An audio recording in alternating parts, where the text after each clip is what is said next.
All right, HTC family, back again for week number 5. Now, we're going to wait a few more moments here.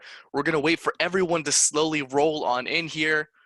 Let's get a few more minutes. And while we're waiting, I want to ask a few questions. I want to make sure everyone is on track. Week 5, we get excited. There's so many things to do. Sometimes there's a bit of overwhelm, but I want to check and make sure, has everyone been doing their assignments? Has everyone been in the dojo? Has everyone been role-playing? Drop a yes below. I want to see who's been doing their assignments. Let's see who's been working on this. It's Jason. I see Paris. Yes. Adrian's been working on it. Paul. Timothy. Perfect. Jeff. Jenny has as well.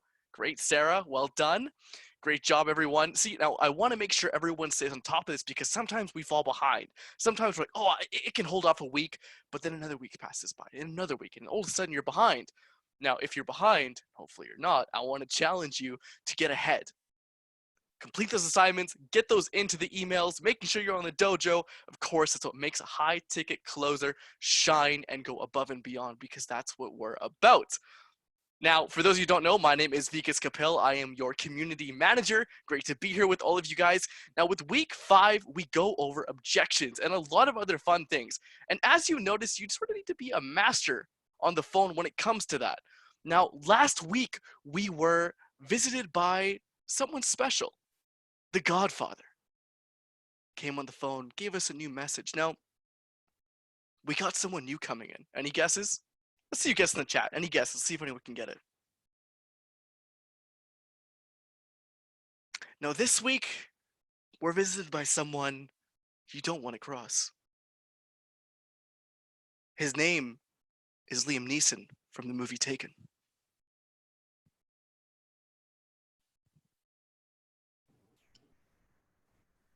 I don't know who you are. I don't know what you want. If you're looking for a discount, I can tell you, I don't do discount. But what I do have are a very particular set of skills, high-income skills I've acquired over a very long career, skills that make me a nightmare for people like you. If you buy right now, there'll be the end of it. I will not look for you. I will not pursue you. But if you don't, I will look for you. I will find you. And I will close you. So there you go. That is the attitude that we need as a high-ticket closer. That we go out there. We are the assassins. We make it happen. The high-ticket assassins. Whatever it takes. Overcoming objections. So tonight, Sifa's going to teach you how to handle resistance and objections like a KungFu master. How many of you want to handle resistance and objections like a master? Put in the chat. We're going to do a lot of role play, and it's going to be a little bit different tonight because we'll actually, you and I, go through objection after objection after objection after objection. I'm going to teach you how to handle each one of them. So by the end of tonight, no one, no prospects can throw an objection to you, at you, that you will not know how to handle. You will not know how to redirect. Who is excited? Before we get into the class, I want to introduce someone very, very special. For those you may or may not know, our director of sales. Joe, are you here with us? Hey, Sifu. Hello. Good to see you there, HTC. Now, so the last few weeks, as you know, we have Sergeant Desmond joining us. And today, we actually have Lieutenant Joe joining us. That's right. So now, for those who don't know, Joe is a director of internal sales, meaning he manages all the closers, all the leaders within Sifu's organization. So currently, we have 50 closers and also 70 closers in training. So almost 120 people that he's managing, leading the team to close. So Joe, for our students in HTC this season, share with us a little bit of your background, and you started off just like where they started off, right? And share your background and how you found HTC. Yeah, wow. So this takes me back down memory lane, everyone. So bear with me as we travel through time, right? Back to it's actually about 2 years ago now. It's been a year, more than a year and a half. So just like everyone here in season 14, I was a season 5 member, graduate, in fact. And I don't know, any season 5 members are in class tonight, IC or community team, please comment below, right? I love the season. The season 5 season was amazing. So that was back in June 2018, in fact. Now, how I found HTC, so I'm going to share my story to kind of, from where I was to where I am today. It's very interesting because, like Sifu just mentioned, I am a lieutenant in the U.S. Army Reserves, so I am commissioned. Before I found HTC, I just graduated from my university in Washington State, and I commissioned, right, through ROTC. It's a Reserve Officer Training Program. And at that time, right, my entire life goal was actually to go active duty in the military, in the U.S. Army, and I was actually an infantry officer, and I wanted to go to combat and do really, we call it HUA, like HUA, high speed go to combat, go to Afghanistan, right, things like that. Until this is where life throws a wrench in your plans, right? Things change. I met my beautiful wife, at the time my girlfriend, Jaden, right? So Jaden and I met, and I realized, you know what? Actually, I don't want to go and do that now, right? So at the time, the thing was, I took computer science as my bachelor's, right? And I said, you know what? I'm gonna give up the infantry, right? And I'm gonna go and do something instead. So I like computers, so maybe I'm gonna go do cybersecurity, right? Or a military intelligence. So I actually ended up doing cybersecurity. Now, at that time, I was actually pretty lost in life, because it was a big change, a big transition. And in fact, to be honest, like I actually applied to become a police officer. I think not many people know that. And I actually got accepted. I was about to accept the position to go to police officer academy here in Washington State. But then I declined it because I wanted to go do cybersecurity or computer stuff in a different state. So when I moved from Washington to Illinois, which is where Jaden, my wife at the time, my girlfriend at the time was living in Illinois. When I moved out there, I then, was lost because I had to apply for different jobs, and I wanted to do computer stuff, but then I was sort of living in an armpit town. It was like a very country town where there wasn't a lot of opportunities. So I was very lost, and I was trying to apply for everything. I applied for like a TSA position. I applied for like different school IT tech positions. But during that time, something very interesting happened. So at that time, Jaden actually left Illinois because she had to go. She's also in the Army. So she went to train with the Army for about 5 weeks. So I was actually alone in a new town, new state. I didn't know anyone, no friends, right? Very lonely. And I was also had no work. So I was unemployed, not making any income, all right? And, trying to figure out life. Then during that time, something very interesting happened. This man in a red suit. Now, some of you are new. You might not even know the man in the red suit. This man in a red suit kept appearing on my Facebook, like multiple times every day for weeks.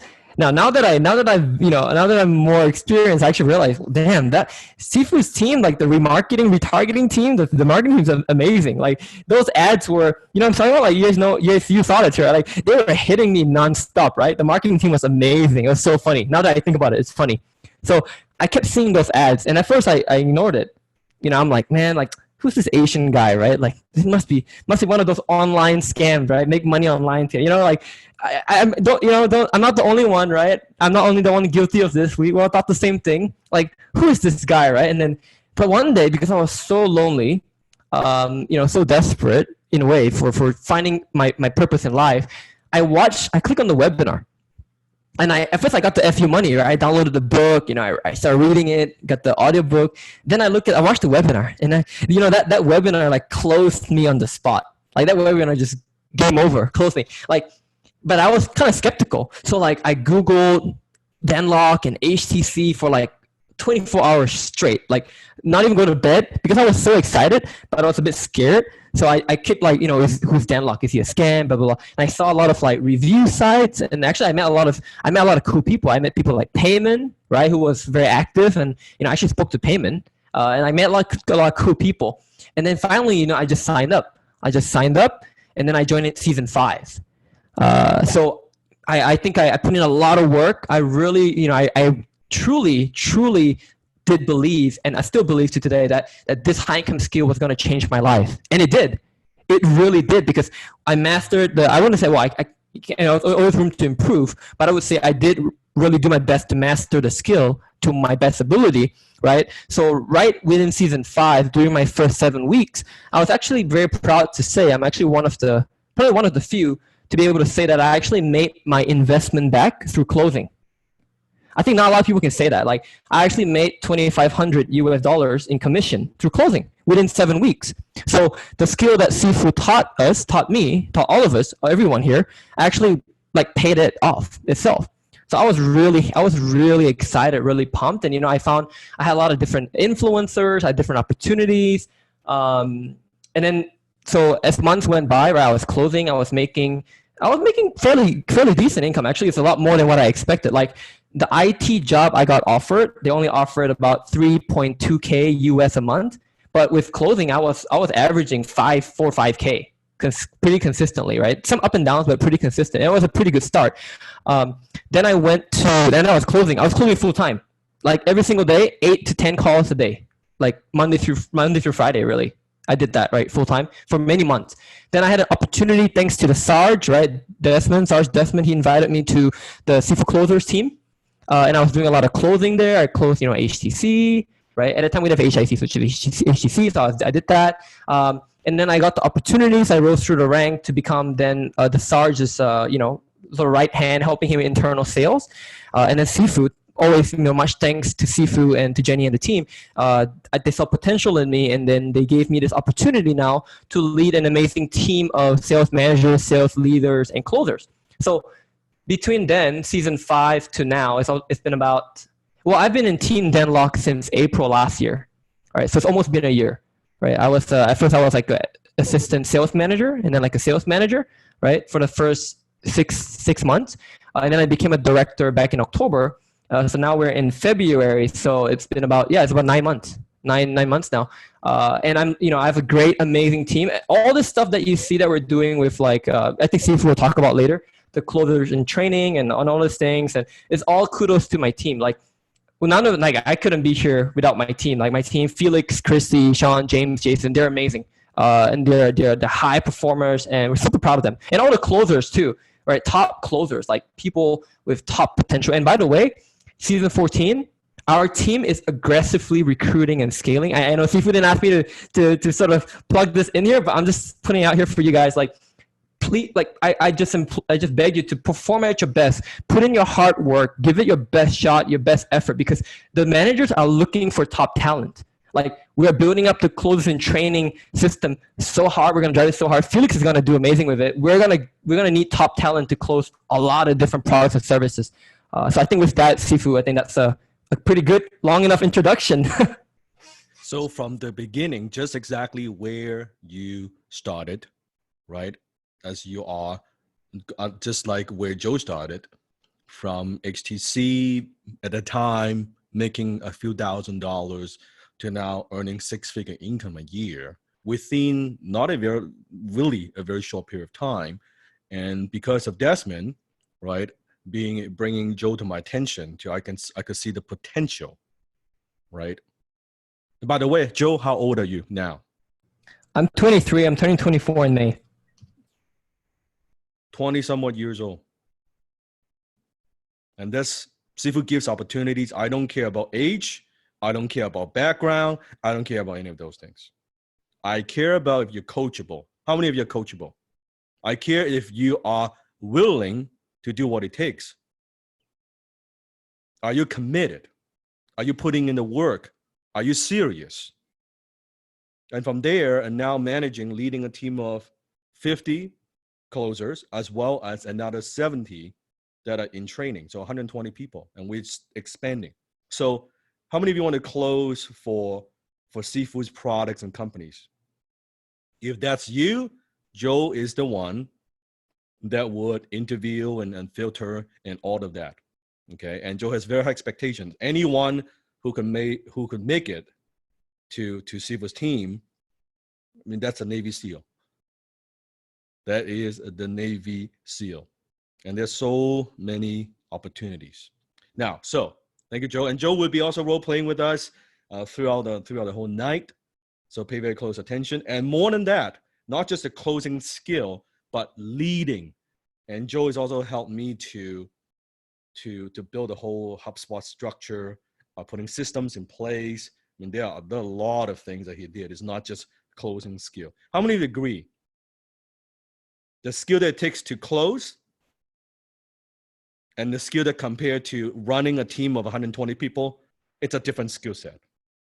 It requires you to be way more than just a good closer. You need to be a good closer. You got to be a good coach. You got to be a good leader. You got to have you understand details. And in this case, because we use very sophisticated in terms of software and tracking, so the tech. So you need a lot of different skill sets. And next week, and Joe and Desmond and Sifu, we actually going to show. I'm going to take you behind the scenes. How many want to see some behind the scenes? How a world-class closing team works. I'm going to share some pretty high-level, in some way confidential information, but I trust you, my students, so I don't mind. But you got to promise you're not going to tell other people about it, because if you tell the people, if my competitors know how we operate, then that's a problem. Okay, so I trust you 100%. Can I trust you on this? Because I'm gonna show you, like, this is how the team works. This is the structure, like all these things that you will not see it anywhere, because this is the kind of the secret sauce. Okay, so I trust you on it. I trust you on it. Okay. When it comes to objections, there are many, many ways you could handle objections.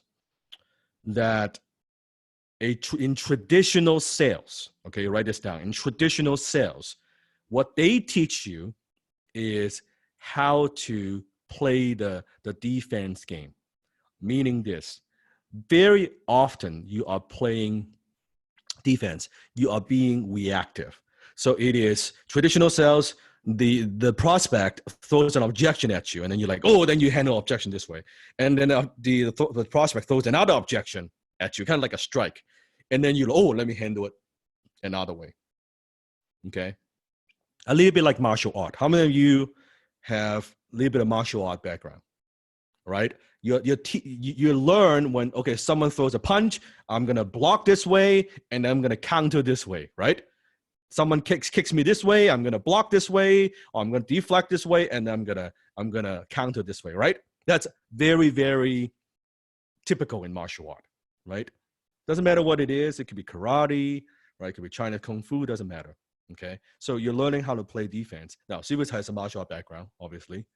And when I looked at closing, I'm like, okay, that's okay, but is there a better way of doing this? Like, because I feel like we're playing defense. Later on, of course, I have, in case you don't know, Sifu actually has studied under two of Bruce Lee's original students, Sifu Tat Wong and also Sifu Joe Louis. So I've actually studied under two of Bruce Lee's original students. And I've had the fortune to be able to spend like a lot of personal time with them, and I have photos with them. And when Sifu Tat Wong came to Vancouver, I was his chauffeur. I was the one who pick him up from the airport. I drove him to the hotel when he comes to Vancouver to do like training. And I was the one who would take him to eat Chinese barbecue because I'm Asian, so I know where to take him. So I actually would take him to go to different places, and they share a lot of Bruce Lee stories with me, and I was able to actually spend a lot of personal time with him, just one-on-one, even back in his hotel room and the conversation that we had. So I cherish a lot of those opportunities. And you want to hear another fun fact? So recently, again, very fortunate to be able to, as you know, I got a huge Bruce Lee collection. I got Bruce Lee books in my library.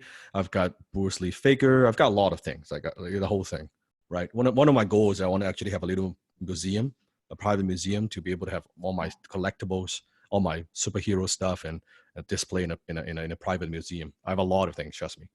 Joe has seen a lot of them, but I have a lot.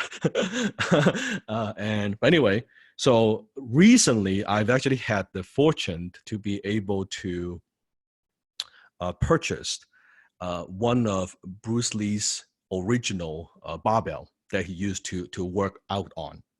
Okay, and something that he trained with, and it's right now actually being displayed in the Hong Kong Bruce Lee exhibition. If you go to Hong Kong right now, you go to the Bruce Lee exhibition, you're through the front door, right? You would see the barbell right there, right? And it's being displayed. And after the exhibition, then I'm going to get it back. So, and that barbell is very, very special. And there's a whole reason why I'm telling you this story. So Bruce Lee, back then, his original martial art style. How many have seen Yip Man? Yip Man. Yeah, the Wing Chun style. Okay, if you haven't seen it, you can see it on Netflix. It's a great movie to see. But Yip Man. So Bruce Lee's original style when he was in Hong Kong before he moved to Seattle was actually Wing Chun, which is a form of martial art that is designed for like smaller guys to fight bigger guys, stronger guys, right? And now Bruce, at a time when he immigrated to Seattle, and he was 18 years old. And one time, because he was at the time teaching Chinese martial arts to Caucasians, at the time, during that period of time, it's a big no-no. So all the Chinese kung fu masters and say, "Oh, you shouldn't teach Caucasians. You know, it is only for Chinese only. You're disgrace to the martial art community." And Bruce was like, "No, I teach whoever I want to teach." Right? Whoever is willing to learn, I'm going to teach. So that pissed off a lot of people. Okay. And in some way, I do see myself very much, I can relate to that. I truly can relate to that. And so the Chinese masters community sent a challenger to Bruce. His name is Wang Jiakman, also a very, very skilled Kung Fu master. And was basically saying, okay, you better stop teaching Caucasians, teaching Chinese Kung Fu, otherwise you're going to get in trouble. So they actually set up a fight. And Bruce Lee fought Wang Jiakman. Now, Bruce thought it would take him maybe 10, 20 seconds to defeat the guy. And you can hear a story on, like even interview with Linda, which is Bruce Lee's wife, talk about the fight. Now, it took Bruce 3 minutes to finally put the guy down on the floor and was hitting him and say, right, do you give up? Do you give up? And I said, okay, I give up. And after that fight, Bruce was exhausted because he thought to himself, why did it take so long? Why did it take 3 minutes? Because in his mind, I should be able to defeat this guy in seconds. It took so long. By the way, if you watch The Birth of the Dragon, I believe also on Netflix, you see that story, okay? And that changed him. That's when he decided, okay, the way that I was training, the way my martial art was, Wing Chun, I need to evolve. That's when he came up with the concept, now I am going to develop a new form of fighting. Not even new form, a new way of fighting. He calls it Jeet Kune Do, meaning the way of the intercepting fist. The way of the intercepting fist. And now how the barbell ties into the story. Right after the fight with Wang Jiakman, the first piece of equipment that Bruce bought to strengthen his endurance and muscles was that barbell set. And that's why I bought it. It was symbolic about the whole journey. It is that barbell set. And why am I sharing this with you? Because from then on, the way of the intercepting fist meaning Bruce believes the best defense is actually a good offense. So instead of waiting for the opponent to hit you and then you counter and deflect playing a defense position, why can't we go into the offense that we are able to intercept? Because the minute in martial art, like that split of a second when someone tries to attack you, and if you can respond in a way you intercept, because when someone is thinking of hitting you, they're not thinking about defense. If in that split of a second you can boom intercept, that's when you can hit the guy. And in order for someone to come close and hit you, it could be intercepting the knee, intercepting the body, and then highest level is intercepting the mind, the intention of it. So I took the same idea from Jeet Kune Do, the way of intercepting fists, and I merged into my way of closing, high ticket closing. So what Steve is going to teach you is the way of intercepting in terms of handling objections. Instead of playing defense, we are going to play offense.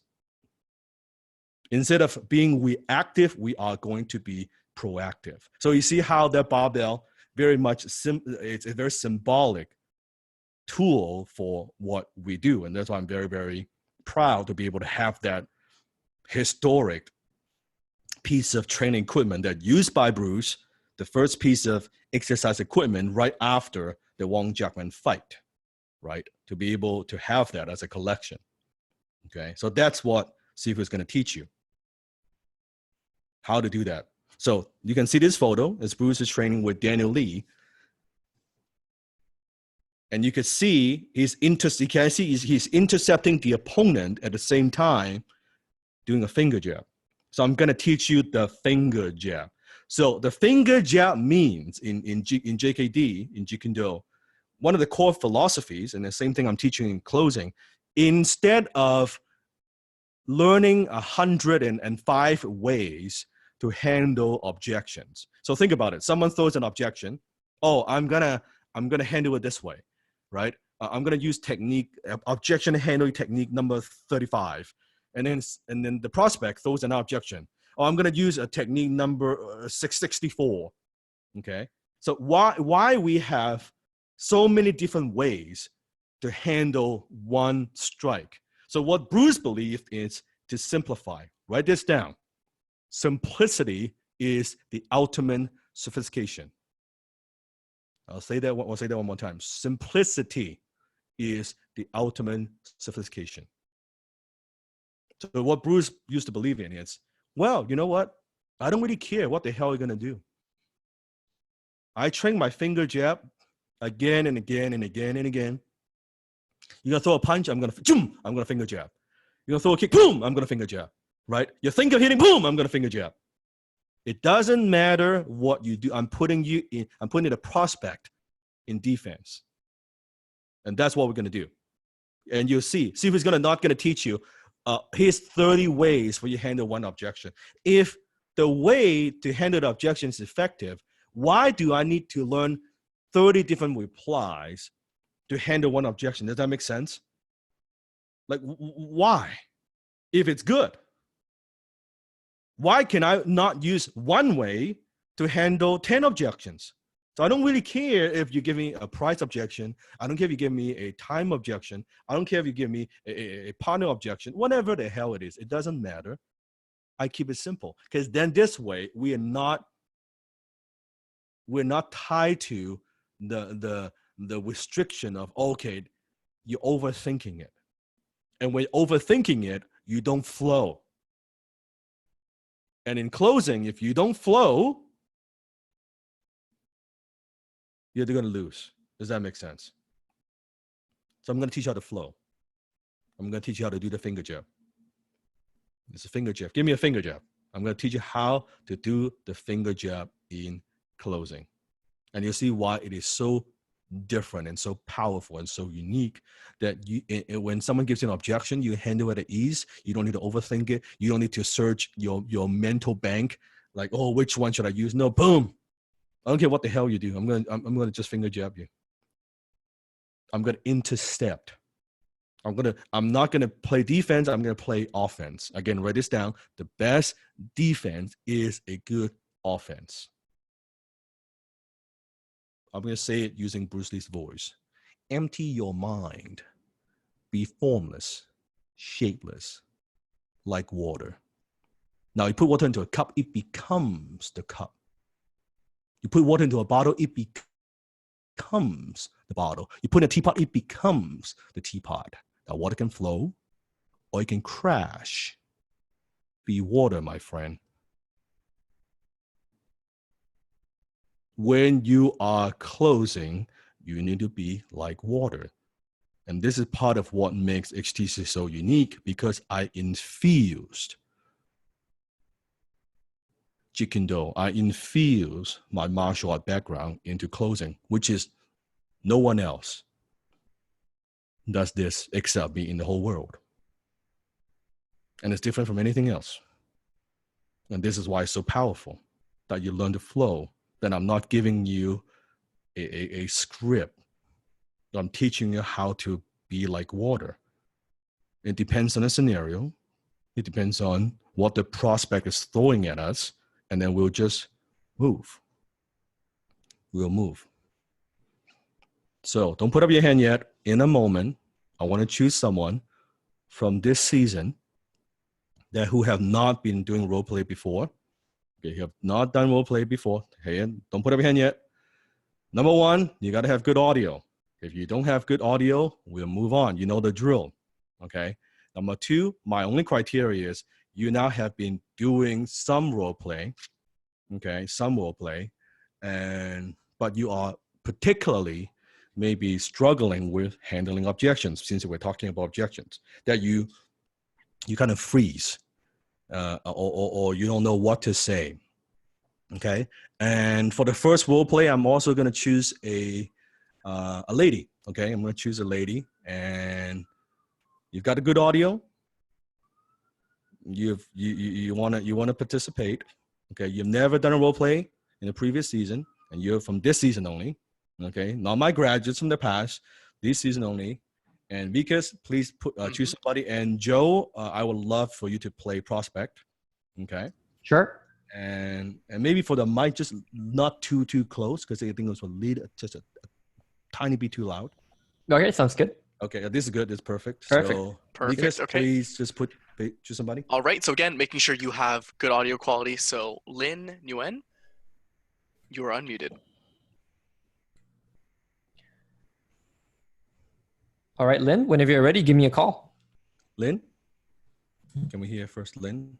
Lin, are you there? Okay. I'll give you a few more seconds here. Otherwise, we're going to have to move on. Lin? Okay. Unfortunately, her mic doesn't seem to be working, so we're going to have to move on. All right. Let's see. Yi Wang. Wang? Yi, you are unmuted. She's not unmuted yet. I think you need to unmute her. Hi, hello. Yi, yes, okay. All right. Yi, where are you from? I'm from Montreal, Canada. Montreal, Canada. Okay. And what's your you speak Chinese? Yes, Chinese. What Cantonese or Mandarin? Cantonese and Mandarin. And Mandarin. What's your primary language? It's French. It's French. Interesting. Yeah, Interesting. French, yeah. Wow. So if I speak Cantonese, you understand? Yes, I understand too, yeah. Leho. Good. All right. Okay. So, Yuang, what would you like to sell? What would you like to close? Give me an idea. What would be your product? I want to close HTC. Okay, HTC. All right. And Joe, you will be the prospect. Sure. Okay. And closing HTC, and you're closing at a 10K level. Okay. You're closing at a 10K level. And Joe, maybe actually put yourself in a position where you were back in like season 5. Okay. If you could do that, just like you were looking. Okay. Sounds good. You want to start from the top, Sifu? Yeah, start from the top, from the very beginning. And I'm going to be taking notes. So, Yi, whenever you're ready. Okay. So I'm calling. Either way, so Joe has booked a time with you, and now he's speaking to you on the phone. He wants to find out more about the program. Yeah, I can call you. I'll call you. You're the closer, okay? Okay. Okay. Ring. Hi. you speaking? How can I help you? Hi, is this are you with Dan Locke? Yes, I'm the closer for Danlock. Oh, okay. Oh, so you're a closer. Okay, yeah. I booked this call. Well, I was interested in the HTC program, and they told me I could book a call to ask questions. So I've got a lot of questions. If you don't mind, can I start asking you them?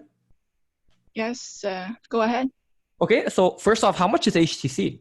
Like, I need to know how much the program is before I can make a decision. Okay, well, um, before asking me a question, I will want to know if you saw the webinar. The webinar, is that the like a video? Yes, the video. Yeah, but I don't think I finished it because in the middle of the video it said, "Hey, book a call now." So I click on the button and then I booked the call. So yeah, well, if it's affordable enough, I can then invest or pay for it. I just don't know how much it costs. Okay. Well, I only have 20 minutes here, so um, let's decide that. Can we like agree on this like Yes.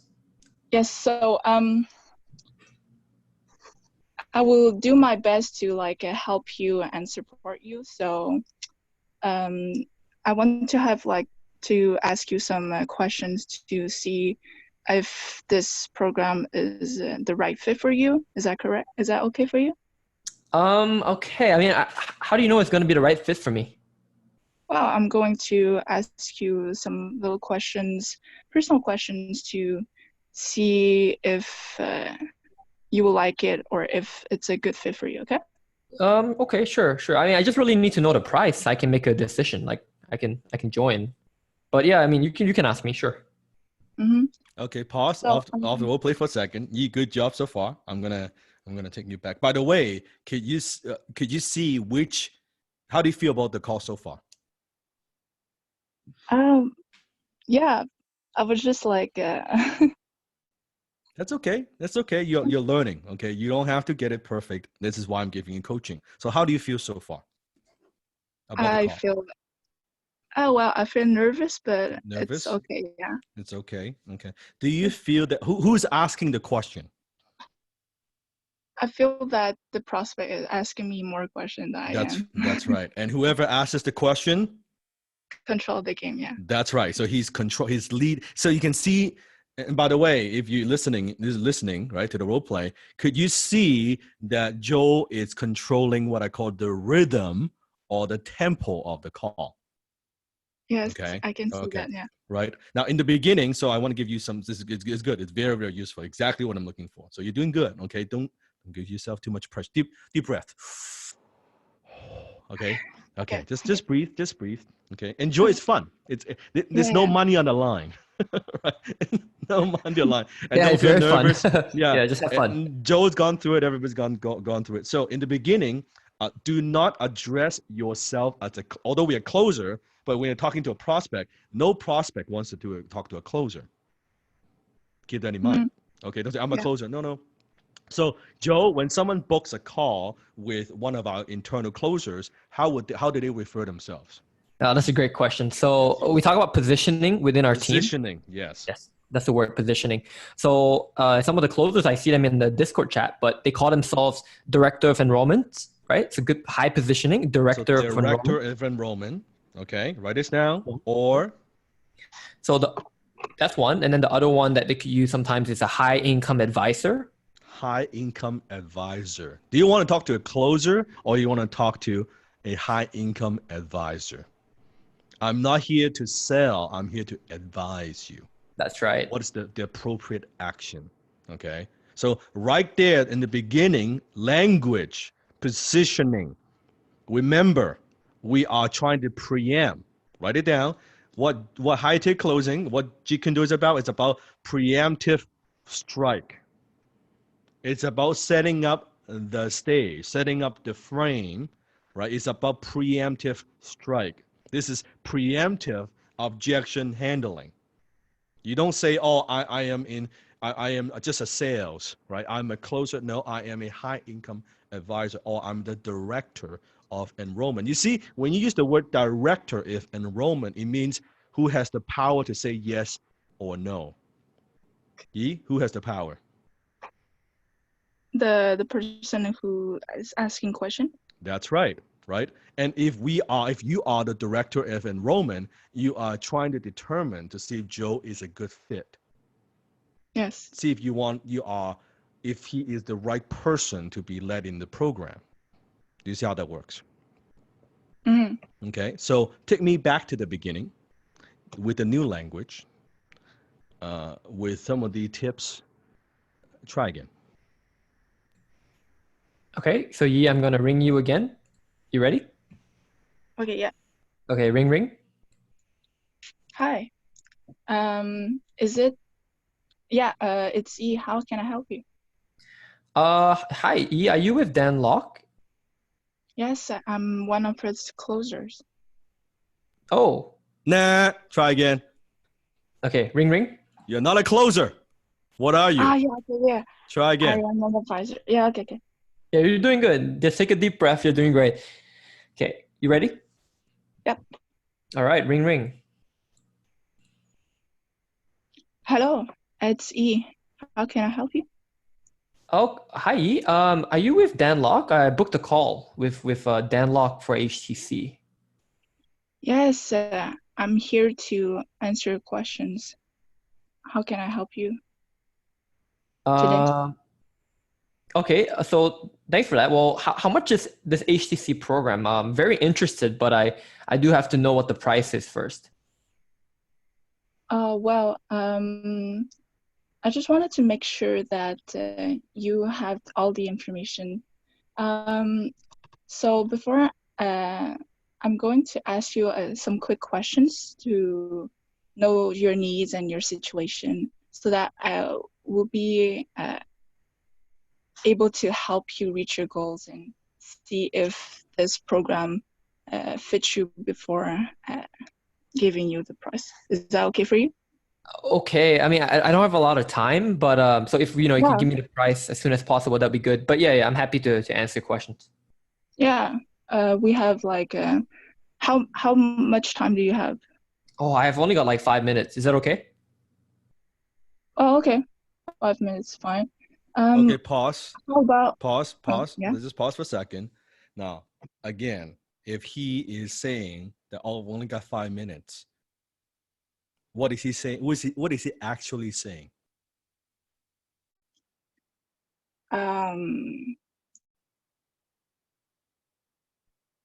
He's not well, he's not interested. No, Well, this he is not just important for him.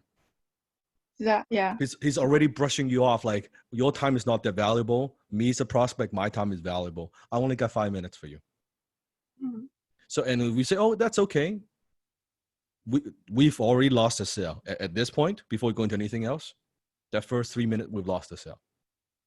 Here, right now. Okay. Because he's not respecting your time. So I'm gonna demonstrate. Listen closely. Now, who wants to know how Steve would handle that? I'm just gonna teach you one little segment. Okay, you pay attention. This is the time where you better go back and listen to this. We're gonna finger jab. We're gonna finger jab this. Okay, so you pay attention. Joe, give me the same objection that you have. So I'm gonna say, by the way, I won't even ask how much time he has. But in this case, I'm gonna purposely fuck it up. I'm gonna ask him how much time because I don't care how much time he has. Because my tone would imply that this is an important call. But let's say, pretend I made a mistake. So, Joe, how much time do you have allocated for our call today? I've only got about 5 minutes, to be honest. I think we have a problem. Why? What do you mean? It's gonna take more 5 minutes to find out to see if he's actually a good fit for HTC. Should we reschedule another call, or maybe actually you're not that serious about this? No, I'm pretty serious. I just thought we could, I thought we could get this done in 5 minutes and get me in. We can. Oh, really? So what should we do? I mean, I guess I could stay a bit longer. How much time do you think this would take? 20, 25. 25. Oh man, I've got to reschedule my other meeting after this then. I can do that. Can you give me like a minute to reschedule? Okay. And then you're going to call me back? No, I can stay on the line. I just got to send an email, but I can stay Okay. on the line. Okay. I'll give you a minute. Go ahead. Okay, done. I think I'm good. I pushed my appointment. So I've got about 30 minutes now. I'm sorry. How much time? 30 minutes? Yeah, Is that that should okay? be. Yeah, it should be enough. We'll see how this goes. So Joe, tell me a little bit about what you're looking for. Well, I'm looking to like, as Dan calls it, a high income skill, but I just, I've seen a lot of these programs online. I just want to make sure it's not one of those, get rich quick, right? I'm kind of worried about that, right? I'm sure you've talked to people like that before. Pause, and we'll go into all the objects. Do you see how that is done? Yes, yes. I don't agree with, I am dictating how this is going to go. I'm not going to agree. Or you're not. So what he's saying is you don't respect my time. Now this is the way that Sifu is doing it. I can do with a little bit more finesse. Now in this way, I'm doing a little bit more Ruby-ish, right? You can hear from my tone. But I can totally do a Pearl too. Depends on who am I talking to. But in this case, I need to put him back in his place. So be careful. If it's too much, then you come across very rude. Okay. Now, by the way, in this case, am I being rude to Joe? Am I being disrespectful? No, but am I being very direct? Am I being very upfront? Right? I'm just firm. Write it down. Friendly but firm. Friendly but firm. I'm just telling him, okay, this is what's going on. It's not enough time. Now, the truth is, 5 minutes isn't that not enough time. So why would I lie to him and say, oh, it's enough time? It's okay. It's not okay. I would not be able to dig deep and find out exactly what he's looking for in 5 minutes. Is I forget it. If he is, this, I tell him, so maybe this is not that serious. This is not that important for you. Maybe you're not that serious about this. So I throw the ball back to him. This is a finger jab, right? I throw it back, the responsibility back to him, not my fault. And if he say, well, actually, it's not that serious. So go ahead. So I'm going to go back. So Joe, tell me that actually, so Joe, so yeah, we got a problem. Sure. What do you mean? What problem? 5 minutes is not enough for me to find out exactly what you need and to see if this program is a good fit. So are we serious about this, or are we just wasting each other's time? I mean, to be honest, it's not like a high priority. I was just curious to see what it's all about. Yeah, is that okay? Yeah, totally. I get it. Before I get off the phone, Joe, why did you even book the call in the first place if not such a high priority? I just saw, a lot of, I can see these ads and I just wanted to know like how you can make more income. It talks about some making more, high income skills, something like that, right? I just wanted to learn about that. Why do you want more income? You're probably making enough money, right? Well, I mean, we could all use more income, right? I need it. I just need to, I want to move my life forward. And before I go, if you don't mind me asking, how much more income are you looking to make? How much you're making now? Like where you are, where do you want to go? Right now I'm only like at like 2.5K a month. I would love to be at 10K. 2.5K. That's pretty good. What's wrong with that? Pause. Hear the reverse psychology. Did you hear the reverse psychology? Okay, I'm gonna do it one time. So yeah, so 2.5K, like that's pretty good. What's wrong with that? It's okay, but it's not where I want to be for the rest of my life. You know what I mean? But what's the problem? I mean, a lot of people would be happy with 2.5K. Well, I'm not happy. I feel like I could do a lot more and make a lot more. Well, Joe, this is hypothetically with I don't know if it is for you or not, but let's just pretend that high-tech closing with this skill set, that there's a potential. I'm not making any promises, by the way, but there's a potential that could take you from that 2.5K to 5K to 7.5K to $10,000. How would you feel about that? I mean, that that's what I'm talking about. That's what I'm here for. I want to talk about that. I want to learn about that. But is that important enough for you to block out the time so you and I can talk to see how this skill could take you to that 6-figure income? Or is it just a wish? Yeah, if you're gonna show me, I would make time for that for sure. Assuming I'm gonna show you, but how are we gonna solve this 5-minute problem here? Well, I'll cancel my next meeting. Let's do it. Are you sure you want to do that? Yeah. Let me just send an email real quick. All right. Pause. Who has the control? Do I sound like a green monster? Am I begging for the sale? At any given time, do I sound desperate? That's high-tech closing for you. If this is not superpower, I don't know what is. So Yi, continue. Pick it up from where I left off. Okay. So from beginning, he's telling you he's only got 5 minutes. By the way, Yi, don't even try to do it all right. I'm not asking for that. Okay. Just do your best. Okay. And everybody role playing, do your best. Forget the rest. Say it with me. Do your best. Forget the rest. Okay. Go for it.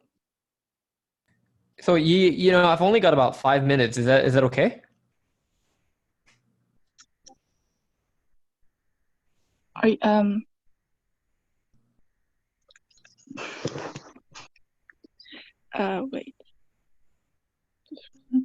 We can restart it. You know, or you can restart. So I'm gonna just let me know when you're ready. Okay. So you good? Okay. So Yi, I've only got about 5 minutes. Is that enough time?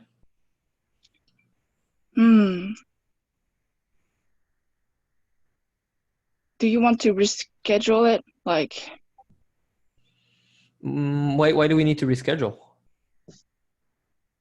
you only have 5 minutes. You don't seem to be very interested in this program. No. I mean, I think I am. I mean, it's 5 minutes is not enough time. Well, I plan to do like 20 minutes, but Okay. What's the reason we need that much time? well, I need to understand what do you want to do with this program. Oh, I could tell you that in like 2 sentences. You can give me 20 seconds. I will tell you all that. That should be good, right? And not just that, because I want to also know if this program fits, because we don't and we don't accept not just like anyone, in this program. So I just want to understand your needs. Pause. The way we say it, okay, that's why tonality is so critical. I'll say it the way you're saying it, so pay close attention. And when we finish, you can also go back, listen to the recording. You'll learn a lot from it, okay? That where we don't just accept anybody in the program,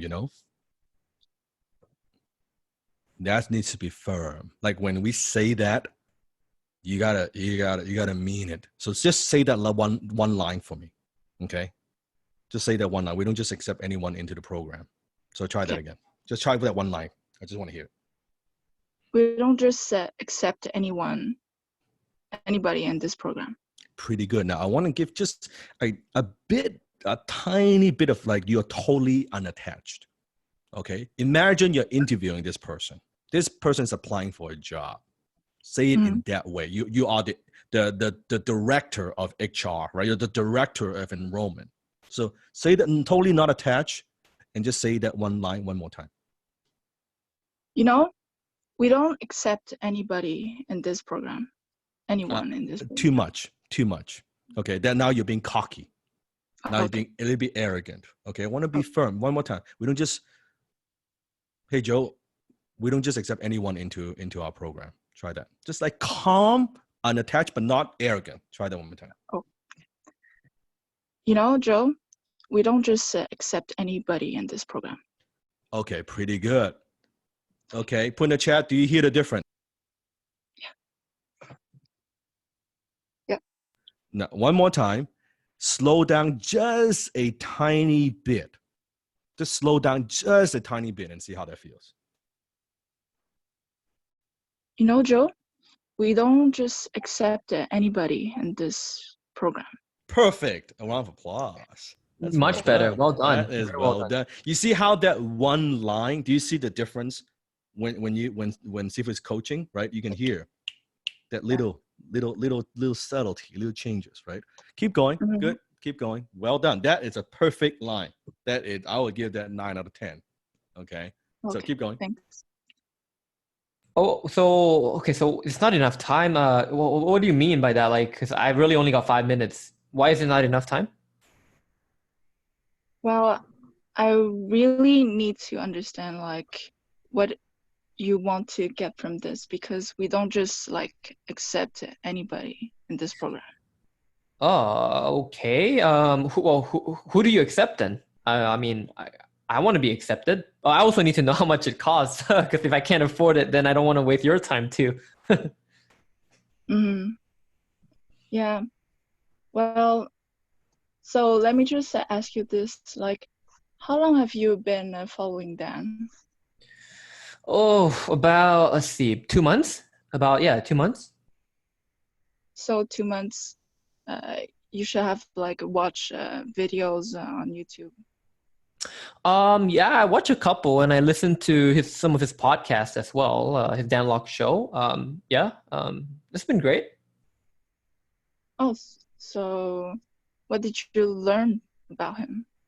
Well, the reason why I booked this call is because I saw in one of the videos he talked about this HTC thing and high income skill. So, I just figured I'd book the time to see what I can learn about this skill. Oh, and what did you know about this HTC skills then?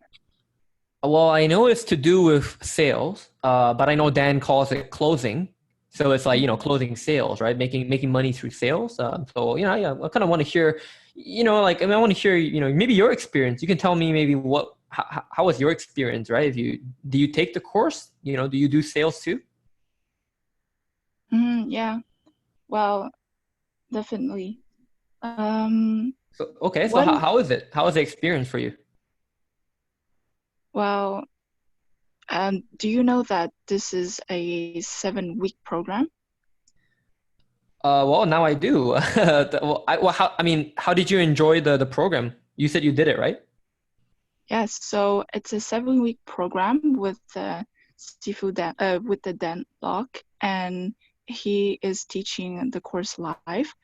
So, yeah, I was able to do role play with one of his students live in the class, and yeah. So, is it some of the things that Pause. you're So interested in? Yeah. when we are not, we are redirecting. I'm going to teach you how to redirect.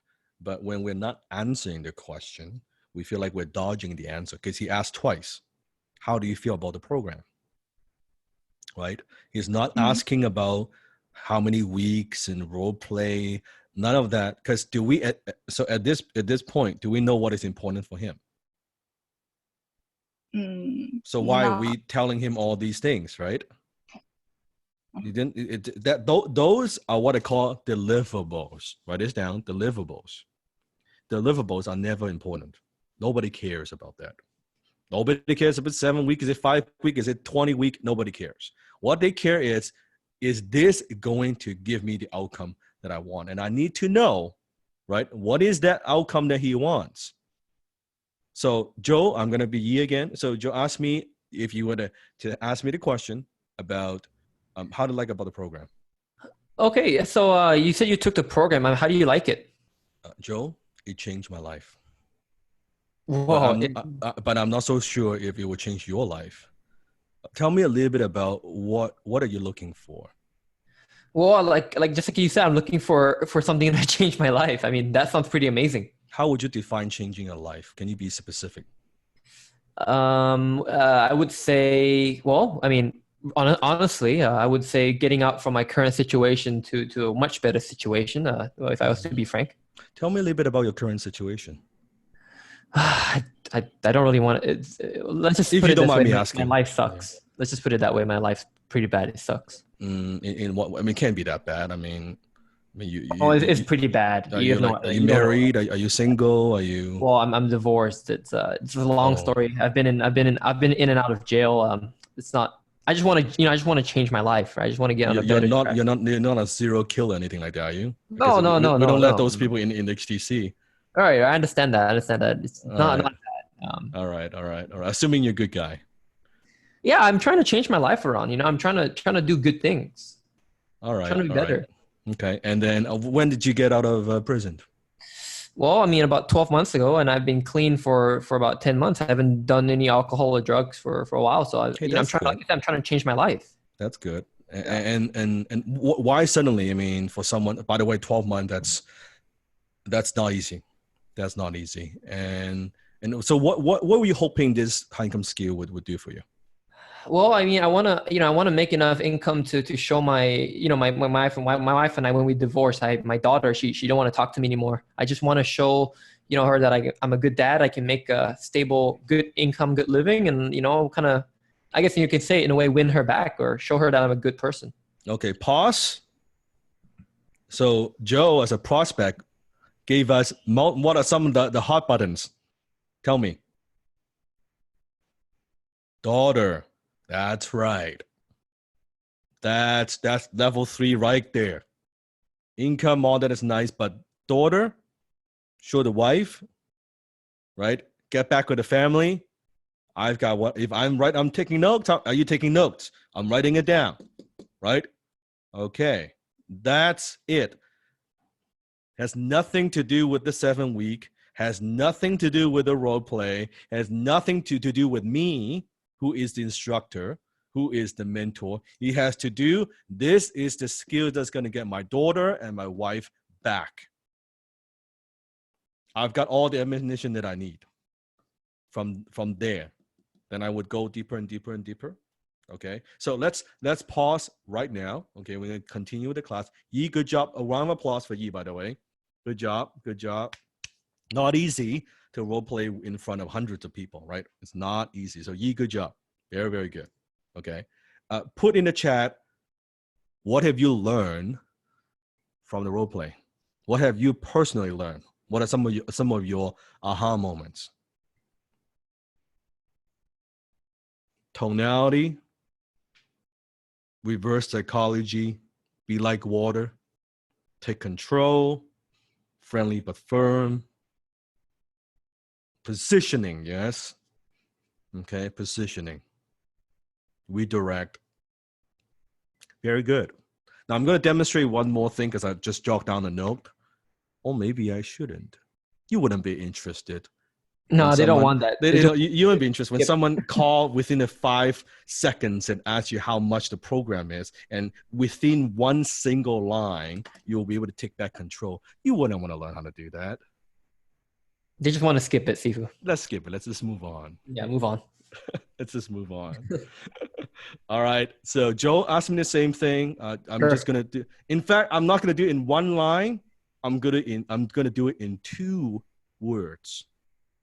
I'm gonna use 2 simple words to handle that objection. I will not need to justify. I'm not the green monster. Listen close. I'm gonna use 2 words. Boom, boom, finger jab. And then I'm gonna get back control with one single question. So Joe, go ahead. Okay. Ask me. Call. Yes. Okay. So, well, Dan, hey, hi. So, I saw this HTC thing online, but before I, go any further, I just need to know how much it costs. A lot. A lot. Well, I mean, yeah, it should be a lot, but like how much? A lot. It depends on what you're looking for and your level of commitment.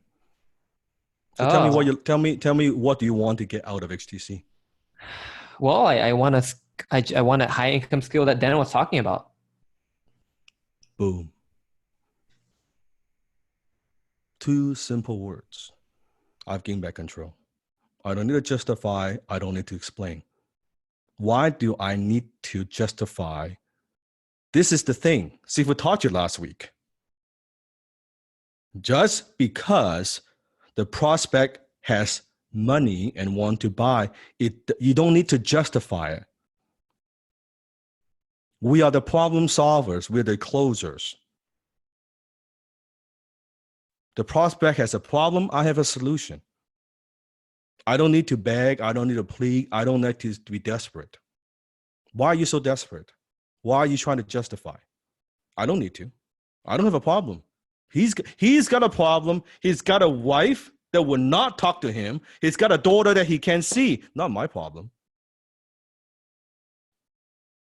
My life is fine. His life is fucked up. My life is fine. because I can always help another person. In fact, the next person is 10 minutes away. I can always help the next person who wants it, who swim towards me. Why am I so attached to this person?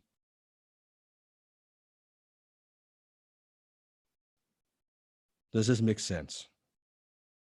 You see how everything I'm talking about, why you need the first 2 weeks of mindset? Because of all your fucking insecurities, all the lower self, all those things. I give you the line. You can't say it. You don't say it the right way. You don't, the mindset, the mental strength, the self-esteem. But not overdo it so you're cocky. Which I know some of the gentlemen will do that. Some of the men, you will do that. Listening to your role play. You're trying to be cocky. You don't know the fine line between. I could go and I could push and I can switch back to a pearl and to be able to listen and connect at a very, very deep level. That's closing. You when to go like hard, when to be soft, when to redirect. Not being an asshole all the time and push, then you become a fucking green monster. You with me? How many have learned a lot just from, well, that 20-minute of role play that we've done?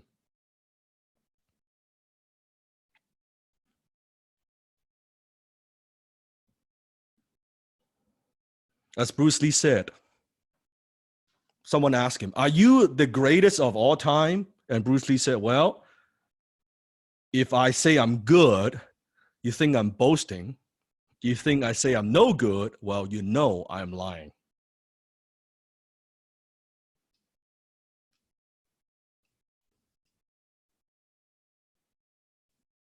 When I say, am I the greatest of all time when it comes to closing? Well, if I say I'm good, you think I'm boasting. When I say I'm no good, well, you know I'm lying.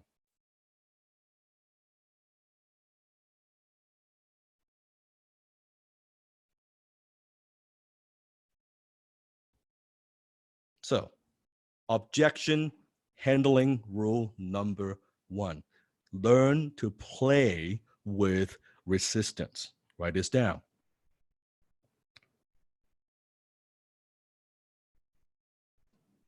We don't handle resistance. We play with resistance. And you will see why when you learn how to handle objection HTC way, that you will, the tougher the prospect, the more fun that you will have. I love someone calls me right there. How much this thing? A lot. What do you mean a lot? A lot. Well, how much? A lot. What part of a lot you don't understand? Well, probably way more than you want to afford. Well, I could afford it. What do you mean? I could afford it. Well, tell me why you could afford it. Well, you know, I have savings. How much? Oh, I've got $10,000. Well, you got a problem. What do you mean a problem? It costs a lot of money. What if the program is 10K? It's gonna take all your savings, man. You probably don't want to spend that kind of money, do you? Even though this works for you. I could spend that kind of money. Well, before I even talk about money, let's take a step back. What's your name again? Oh, John. Okay, John. Tell me why we're talking today. It is so powerful. So powerful.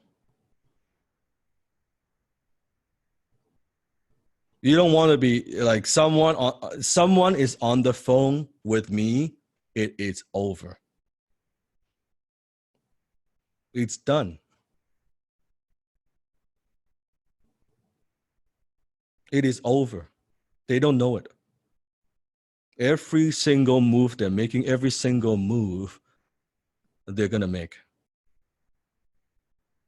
What if you have this? Oh, forget it. What if you just get 10% as good? 10% as good as me. How much more confidence you'll have on the phone? How much more control you'll be able to have when you're closing?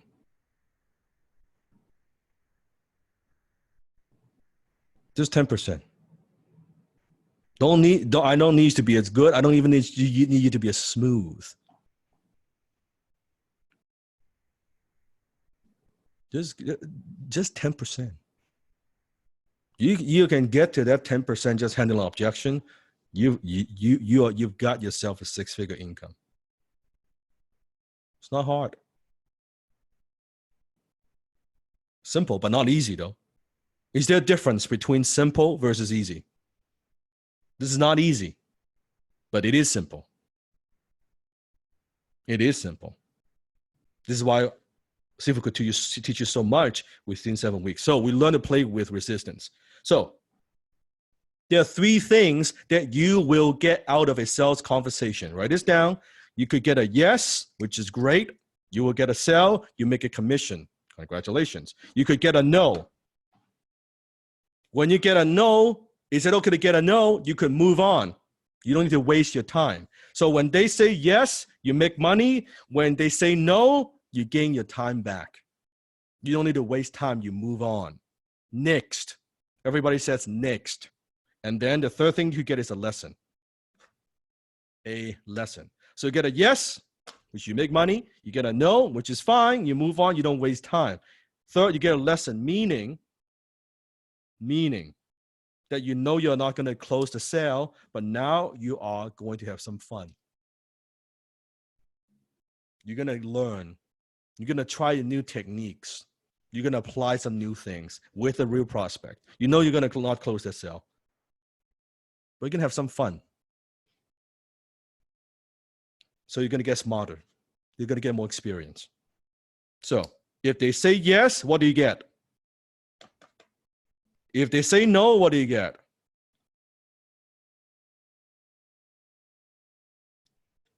At the worst case, you get some experience. When you get the experience and lesson, you can go back and get more yeses and make more money. So my question is, why are you so fucking nervous? What have you got to lose? Can you see there's no way you could lose? You either make money, you don't waste time, or you get smarter so you could make more money. So what's there to be afraid of? That's the beauty about closing on the phone. You're not going to lose an arm and leg, or you don't get, there is nothing that you will lose. You cannot fail. The only way you'll fail is you fucking give up. Then no one can help you. I cannot help you.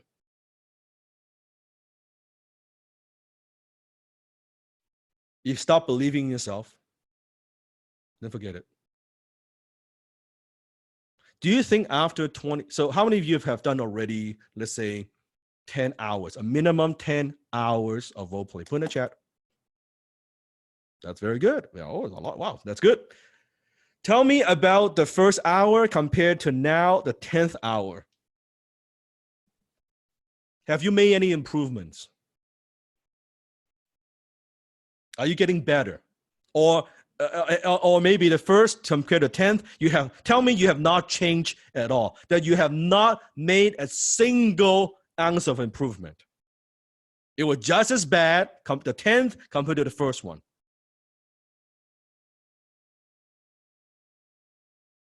So there you go. So after the 10, after the 15, after the 20th hour, you only get better. This is why a role play a day keeps poverty away. You got to put in the time. You got to go to the dojo. You got to do that finger jab. You gotta do the punch. I can't do that punch for you. I can teach how to punch, but man, you gotta do that punch. Does that make sense? You gotta do it. You gotta do it so long, so often, so it becomes unconscious competence. So you don't need to think about it. When I was role playing with Joe, is there any way, shape, or form you think I'm overthinking it? Do you feel like I have to refer to a script, or does it just flow? Can you see how effortless it is? Do I feel like I'm exuding a lot of energy? Can you see how I'm having fun? I'm playing with resistance. I'm not playing defense. I'm not trying to justify. I'm just playing with resistance. Oh, that's cool. And that's fun. Okay.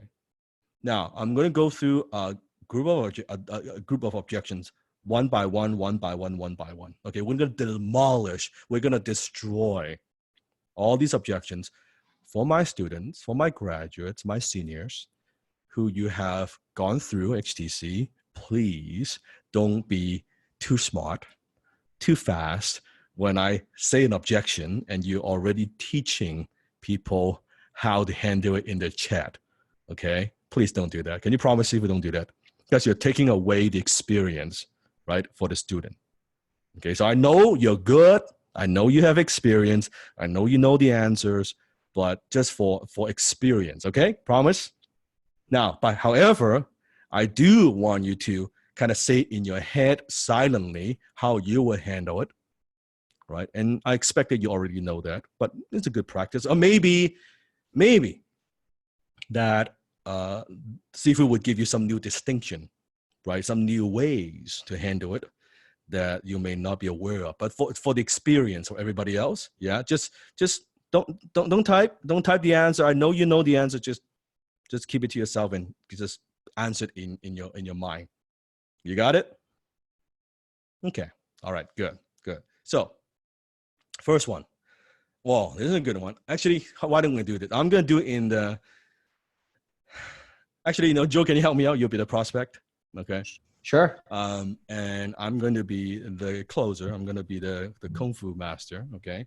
And so Joe will state the objection. Me as a closer, I'm going to handle it.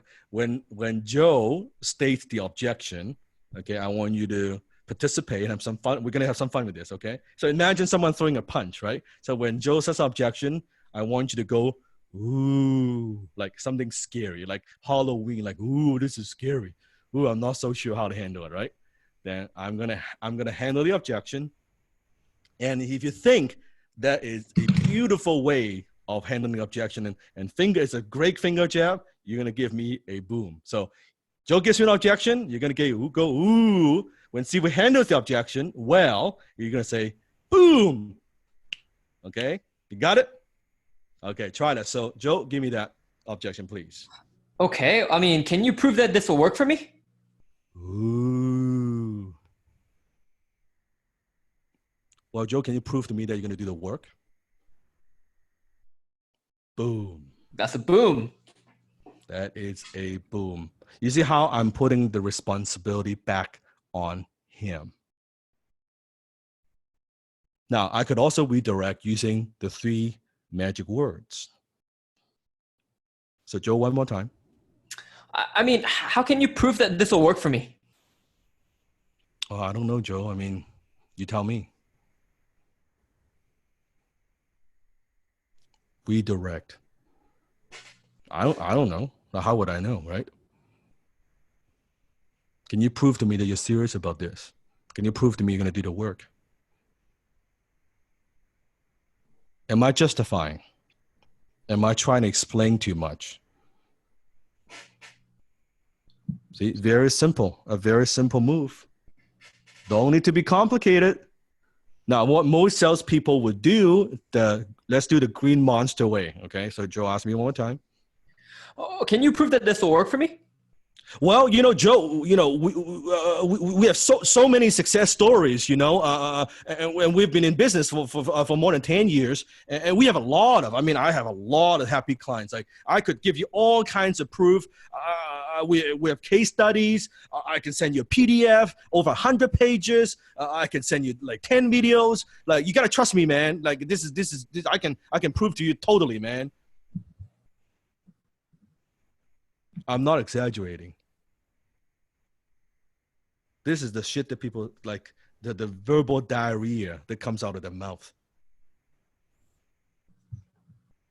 Now, when you listen to that, how do you feel? But people don't know. They're so desperate for the sale. They're so afraid. They're so afraid.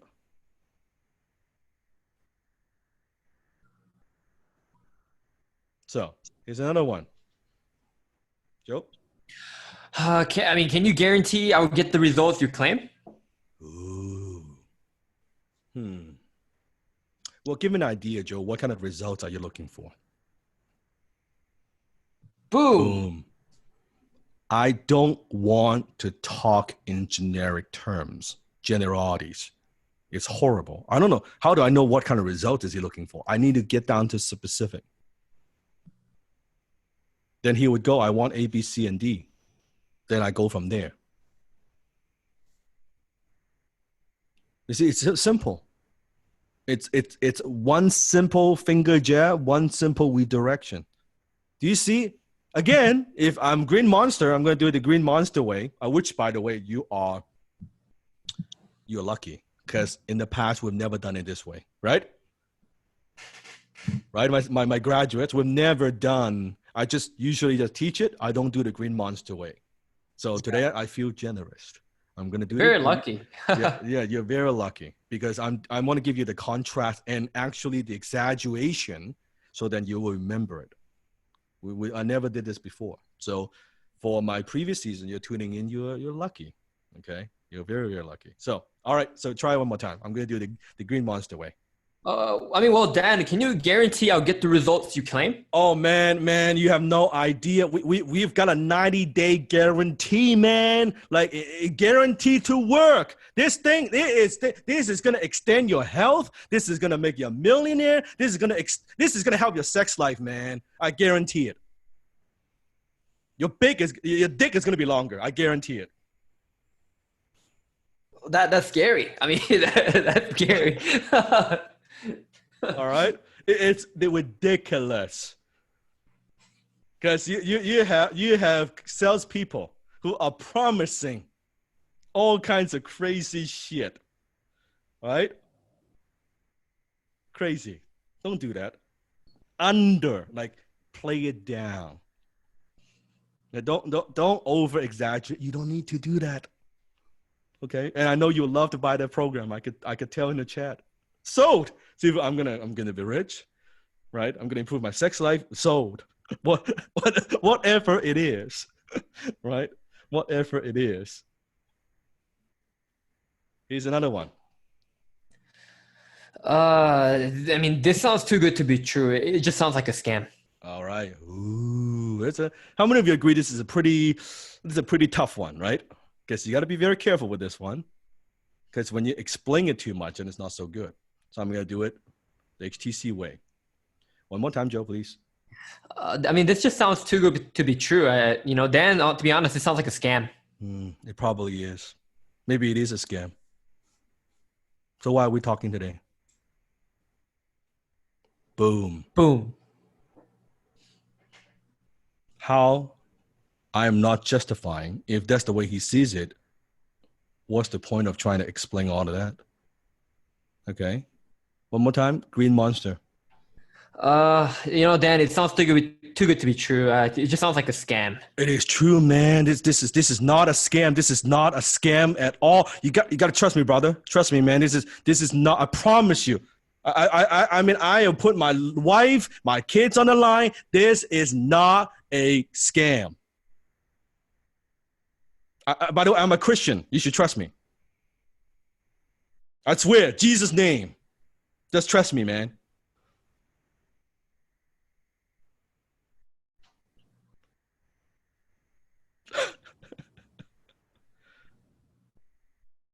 I'm not exaggerating. This like you should see the way most people sell.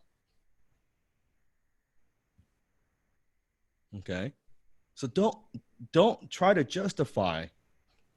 Don't try to justify. Here's another one. How many have heard of this one before?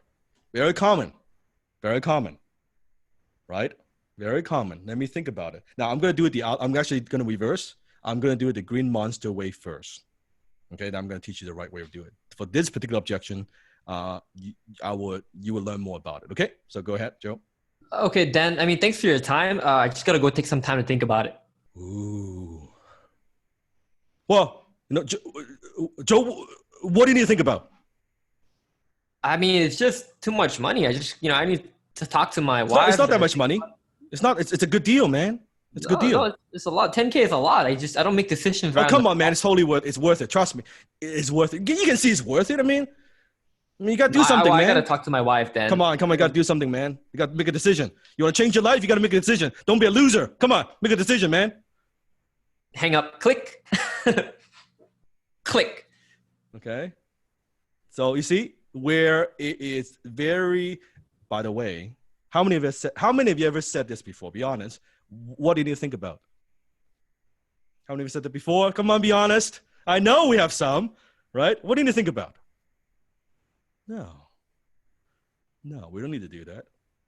Okay, let's do the JKDXTC way, finger jab. Here we go. One more time. Well, okay, then. Thanks for your time. I guess you gotta go think about it. Joe, before we get off the phone, usually when people say to me that they want to think about it, what they really mean is no. Isn't this the case here? No, I mean, it's not that. Yes. Before I go, it's the money, isn't it? Yeah, I just don't know. I never spent that kind of money on the phone before, on a phone call. I understand. And you and I we just met, and I perfectly understand. And it is a lot of money. And before I go, can I ask you a question? Mm-hmm. Let's say you don't do this. What are you going to do to solve your problem? What are you going to do to get your wife back? What are you going to do to get your daughter back? You're right. I don't have any other options. And yeah, suppose that, please, don't, I'm not making any promises. Suppose there's a way that maybe we could finance this for you with no interest, like maybe break into a few payments, like give you a payment plan. That wouldn't make a difference, would it? Well, I mean, that'd be huge. You guys would do that for me? I don't know yet. Give me an idea. What would you be comfortable putting down to show a commitment today? I mean, I could be okay with 2K. Is that okay? 2K. Okay. And is that the best you can do? I mean, like I told you, I've got 10K in my savings, but like we said, right? I can just spend all, like right now. I gotta pay for my rent and my food. I understand. Yeah. And 2K and the rest of the 8K, how would that work? Well, I mean, if it's no interest, I'm happy to, I guess 5 months, pay it off, right? 2K, 5 months.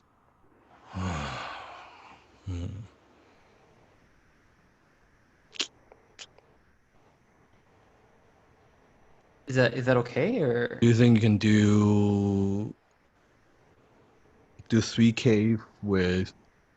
No, because the program it is 12K, but if you want to pay the whole thing up front, it's 10K. If we're gonna finance this for you, it's not interest. It's just the way that we set things up. Suppose I could break into, I don't know, maybe three payments of 4K. Would that work? 3 payments of 4. Wow. So it's a stretch. Yeah. If you're not comfortable, it's okay to say no. No, I mean, like you said, I've got to. I mean, if I make the income through this high income skill in the next couple months, I'd be perfectly fine. That'd be okay. And do you think you can block out a time and commit yourself to doing all the homework attending all the live classes, doing all the role play, because it's going to take some work. Like Oh yeah, I mean, this is not one of those things where you invest and then you don't do anything with it. Because if that's the case, I don't even want you to do it. no, you're right, Dan. I mean, look, if I'm gonna invest that much money, I'm all in. I'm like 500% all in. I've got to put in everything. And commit yourself for the next 3 months. Oh, for the rest of my life. I mean, this is a lot. I'm just gonna do it for 3 months. I want, I'm all in forever. And tell you what, Joe, since I am actually on Dan Locke's team, I've learned from Dan for more than 6 months right now. I mean, your story touched me. So here's what I could promise you. Let's say we can make this work at 4K in 3 months. During the class, there will be a few weeks that we're going to be learning how to do closing and role play. And you can tell I've been doing this for a few months right now, right? And I've earned quite a bit of money as a closer. But I'm still learning. I'm still growing. I'll be more than happy during the few weeks that I'll jump on Discord and do a couple of role plays with you to give you a jump start, to make sure that I'm more than happy to do that. Well, you do that for me? Yeah, when you come into our HTC, we are like family here. We help each other out. That means a lot. Wow. I don't know what to say. Thank you. But remember, it's intense. This is going to be intense. Yeah, well, I'm ready for it. I mean, if, like I said, if I'm gonna do this, I'm all in. It's all my savings. I'm all in. And suppose I could make that work, the 4K for 3 months. What would you say to me? Well, it's a big thank you, and I would really appreciate the help in class and in the role plays, like you said. I really appreciate that. And how do you want to take care of the initial installment? Well, today card? I've got my debit card to my savings account. I can give you that. Okay. Boom, off the role play. Now, Boom. see if it's giving you a bonus. I'm extending the role play. I was supposed to just handle the one line, but it kind of flows, so I just go with it to show you and demonstrate how that would go. So it's not that he wants to think about it. That's not it. It was something else. And I'm able to now put yourself in Joe's shoes. If you are the prospect, you're talking to someone, a director of enrollment, a high income advisor. Can you see I'm being very transparent. I'm being very upfront how everything works. I'm not exaggerating. How many times you heard me? This is going to be tough. This is going to be intense, right? This is going to be work. I tell him. So if you're closing for seafood, tell people that, please. This is what it is.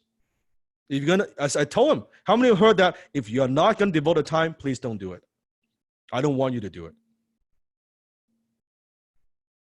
I want a committed student. Because if they're not committed, I cannot change their lives.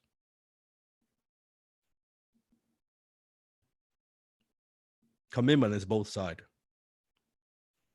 I'm going to be committed to deliver and transfer my skills to you. You need to be committed to learning and practicing and doing the work. You got it?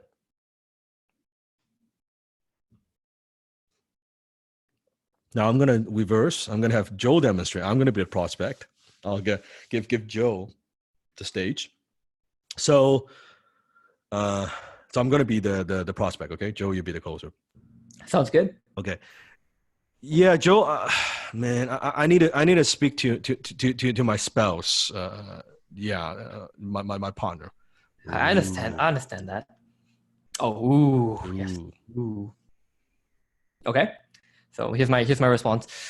Then I totally get that. I have a wife as well, and I speak to her about these decisions all the time. Tell me, what's your wife's name? Jenny. Jenny. That's a beautiful name. How long have you guys been married? Don't mind me asking. Well, we've been together. We've been together 12 years, and we've been married more than 5. Wow. Wow. Okay. So you would say she knows you pretty well, right? Oh yeah, I mean she knows me. We're together all the time. We work together, and she knows me very very well. But I mean she's the boss. You know, I mean Yeah, I I gotta talk totally to her. understand that. Same with my Yeah. wife. Totally understand. Now, just out of curiosity, when you go home today later and you tell her, "Hey, Jenny, I've got this to tell you, right? I gotta invest 10K in this program, this online thing." What do Oh you think man. she'll say? No. I mean she's gonna kill me. She's gonna punch me in the face. I don't know what she's gonna do. I'm scared. Even like Telling you, said, man, Jenny's deadly. She's deadly. deadly. But even if you make that 6-figure income you want it, and you maybe I don't know you told me her favorite brand was what again? Like she liked the Oh designer man, I brand, mean right? she likes Chanel, Hermes, Chanel. and So I so mean, so even yeah. if you did this program, let's pretend you did the program, and you made enough money to buy her a new Chanel bag, like she would still kill you. Well, I don't know if I buy her back, she'll kill me. I mean, she'll kill me with joy. Kill you She'll with kill me joy. less. Is that what She'll you want, Dan? kill me less for sure. Right. Is that what you want? Yeah, of course. I want to be able to provide and make her happy. Of course, as you know, a man. I want to be able to make my wife happy. Right. I mean, and so you, like I said, you're a man. So I mean, if it's not now, then Dan, when are you ever going to take action to change your life? You mentioned Yeah, you're you mentioned right. on a call you've been waiting what 5 years, 6 years to find that opportunity. I don't want to wait. I don't want to wait, man. I've been wasting enough time. Um, And let's Dan, just think about this, right? So you invest this 10K and you learn that you master that high income skill, and you don't tell. Let's say you don't tell Jenny. One day you come home and you surprise her with a new Chanel bag. How would it feel when you see her face light up? oh yeah, first I think she would think, oh, what did you do wrong? But then I'll explain to her because Like, my do you high sell income drugs skill. or something? Yeah, like I'm dealing drugs. But then I explain to her it's actually earned this money through a skill set that I have, and I think she would appreciate it. I think. Right. She And would at that time, she wouldn't really mind what you were doing, right? Because you were showing results, right? Wouldn't you agree? Yeah, of course, of course. Yeah. So Dan, what would you like to do today? Hmm. Hmm. You know what? You're right. You're right. I need to do this. I can move some money around, and I want to demonstrate. Talk is cheap. I want to be able to demonstrate. You don't sound too sure. I know talk is cheap, but this is like, then I have to let you know, I've said this multiple times. HTC is not for everyone. We just don't want to take your money, right? We need you to get results. We want you to be a success story. I mean, before we even go further, Dan, show me how can you be a next success story? How can I'm devoting to this. I mean, I know that it is a 7-week program, and I'm gonna do the assignments. I'm gonna do the whatever it takes. Are you just gonna do it for 7 weeks, Dan, or are you gonna do it for a lifetime? Oh, this is it. I try so many things. I tell you, man, Joe. I failed at so many different things. This is my last resort. I cannot fail anymore. So I don't want to fail anymore. I see. Okay, let's do this. Let's bottom line this, Dan. Let's bottom line this. You're telling me if you were accepted today, you're not gonna mess this up. You're not gonna fuck this up. No, I'm not gonna fuck it up. Hell, fucking no, I'm not gonna. You do everything you can to show Jenny, your wife, your beautiful wife, that you are the man of the house. Everything within my power. I'll do it. Okay. Teach me. Just show me the way I'll do it. Okay. Well, then, you sure, Dan? You really want to do this? You really want to move forward? Yes, let's do it. Okay. How do I get started? Okay. What card do you use, Dan? Do you use a Visa or MasterCard? A Visa, man. Let's go. And how soon can I start the class? Well, class starts on Thursday, Dan. Oh man, okay, I'm ready. Let's do it. Can I make the payment today and then we'll jump into the class? You sure? You 100% sure? 100%. You're not going to call me back tomorrow and say, oh, no, Jenny found out Jenny's going to kill me. No. I have a different Visa. Well, I'm actually curious. If Jenny does find out, and let's say you tell her, and she gets mad, what will you tell her? I would tell her. Just find out. Just trust me. Just trust me. I'm gonna prove to her that I'm serious about this. She won't. And maybe you can make a deal with her. Maybe you can say, you know what, Jenny, baby, give me 3 months. Let me prove to you. Let me get the results. Right? I'll help you out. That's what I actually told my wife. Right? That's a good Give me idea. time. I'll get results. That's a good Would that work? idea. Yeah, I'll do that. I'll do exactly that. Okay. So what's your Visa card number then? Okay. Boom. Boom. Okay. Now, this took quite a few finger jab. Okay. This one is, in this case, is not just one. How many seen that Joe did multiple with directions, right? It's one, it's another, it's another, and another. So write this down. As a high take closer, you have to understand layers. Write it down, layers. There are multiple layers. So you got to go deeper and deeper, redirect layers, and then redirect. So don't, amateurs, where they have only one redirection and then they freeze. How many of you done that during role play? One objection, you redirect. Another objection, you just like, okay, let me look at my notes again, right? You freeze. It is very normal. Very normal. Remember what Sifu said before. A chess player and a beginner, an amateur chess player, they think one move ahead. A master chess player thinks many, 10, 15, 20 moves ahead. That is the only difference. That only comes from experience. The only way you'll get that good is through what? Through role play. Role play. Then later on, you combine that with experience. One quick tip. You're doing role play. Let's say now you graduate, which is a few weeks away. After you graduate, now you're closing. You're talking with real prospects. When you are closing real prospects, real money on the line, okay? And let's say you're pretty busy. Every single day you're taking a number of calls and you're closing already. Should you or should you not go back to the dojo? Here's a question. You're already closing.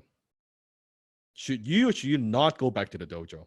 So good. Why do you need to go back to the dojo? You're already closing. You're closing real prospects, real money. Why do you go back to the dojo? Perfecting, yes. Improving, yes. Good. Getting feedback, that's right. So let's say you've learned a new technique, okay? You've learned a new technique. Do you want to practice that with the prospect where there's real money on the line? When you lose a sale, right? There's actually money, commission loss. Or is it better to practice in a safe environment, the dojo and role play with the brothers and sisters, to see how you feel about it, right? Does it flow for you, right? Does it feel smooth? That actually an environment that doesn't cost you anything if you lose a sale. There's no risk in a risk-free, rejection-free environment. Does that make sense?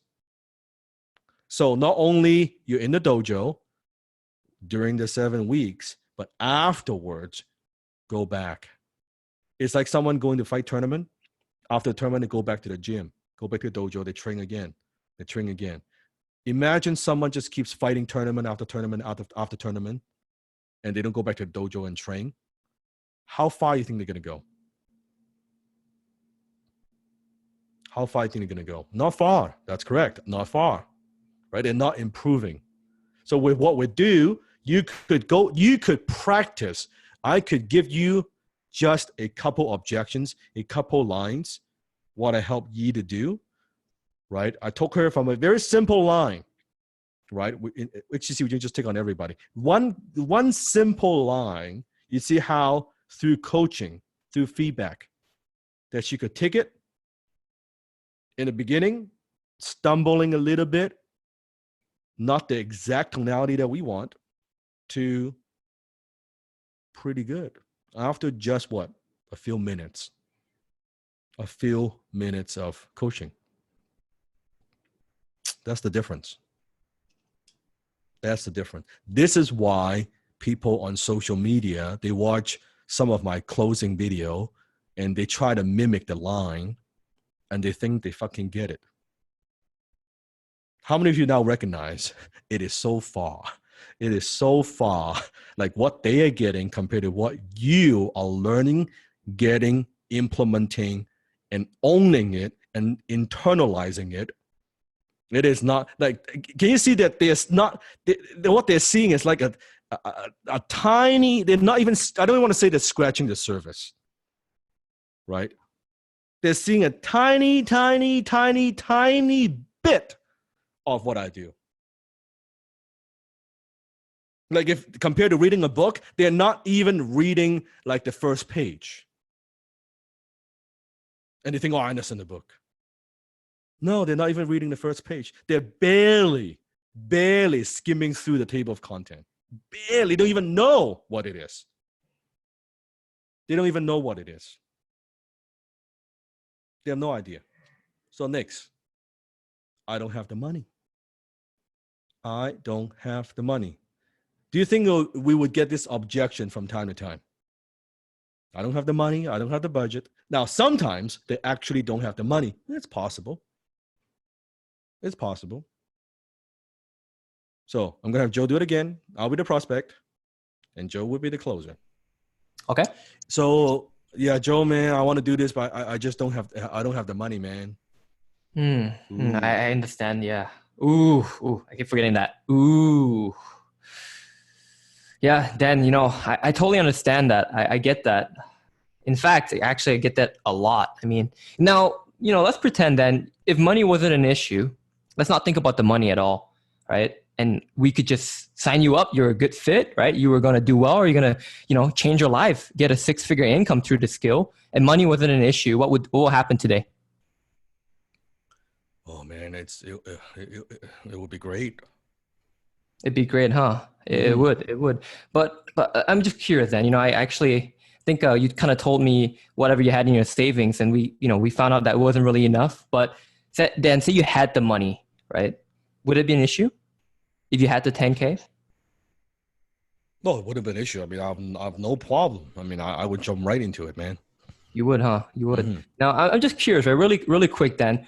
Comparing someone, I'm just giving you a philosophy here that Dan actually taught myself, right? Like someone who actually, I give you two persons, okay? A person A and a person B. Okay, let's say person A, right? This person, he did not have the money, right? But he worked his ass off. He worked extra jobs. He got resourceful. He asked his parents, his friends, his family for a loan. He did everything he could to get the funds. He came up to Dan, and he was like, you know what, Dan, I worked my ass off for 3 months. I've got the money. I'm ready to be a student. I'm all in. I'm going to go do it and be successful. Okay, that's one scenario. And we got person B who, you know what, I just don't have the money. And I guess that's it, right? I'm just going to go back to my old ways, or, or even worse, please let me get in for free. Please just let me get in for free, right? Who do you think is going to get more out of it? Person A or person B? Oh, I get it, man. I totally understand. I mean, I got to do something. I got to do something about this. I mean, what exactly would you do then? Yeah, it's such a stretch. Do you like? I want to do it. I just don't have the 10K right now. Let's Dan, we've been frank with each other for the past 40 minutes, right? You would say I'm pretty transparent, pretty open. Yes. And I say you are as well, so I actually appreciate you for that. How much exactly are you able to invest today to put down? I have 3K. 3K, yeah. I mean, that's a profit. Maybe 4, like the most. Maybe. I'll get like, cause I'm a contractor. So, well, then I'm just asking you that if you could just be direct with me. I mean, is it 3? Is it 4? Is it 5? Like I could do 4. And I've got a client. I finished a job probably in about a month. I'll get another 10K like coming in a month. A month. Yeah, but of course I can't spend a 10K like that. For sure. But then I mean, if you could get started today, like you said, you wouldn't want to wait a month, right? Yeah, I can. I mean, I can do 4K. And then, like I said, I mean, in a month I'll have 10K coming in. I don't know, do another 6K or something like that. I could, I can do that. I think it's a stretch. It's going to be a stretch, though. Yeah. You're pushing buttons here, but then if I could make something work for you, what would you say to me? Like, let's say with your situation, right? You're 4K now and then 6K later. If I could somehow make that work for you, what would you say to me? Yeah, I'll be grateful. Like, they'll be great. Like, I can do this, and it would not. It's still a stretch, but I can make it work. Okay, so now, well, then I've now got to go talk to the finance department and put in a special request for you. I mean, but look, then if let's pretend, I'm not going to promise you anything, but let's say I did that, You truly going to show up and be committed to this program, to this mentorship? 1000%. Because I'm not gonna do it, Dan. I'm just gonna be direct. I'm not gonna do it if you're gonna half-ass it and not put in your work. Oh man, I'm putting in 10K. I'll put a fucking work. So I what want if to I get the give most you a out of it. challenge, Dan? I'll Let's get say the I'm gonna most out go of it. do this. I want to get the most out of it. So let me give you a challenge, Dan. If you are a man of your words, how about every week after class, you send me sort of your assignments? You know how we talked about it, right? After class, there are assignments. What if you Yes. email? I'm gonna give you a challenge. You email them to me as well, because I Okay. want to review it. I want to give you some feedback. Okay. Oh, yeah, that would be great. I Are welcome you up any, for that challenge? any feedback I could get. Because I know you work with Dan personally, right? You're on his team.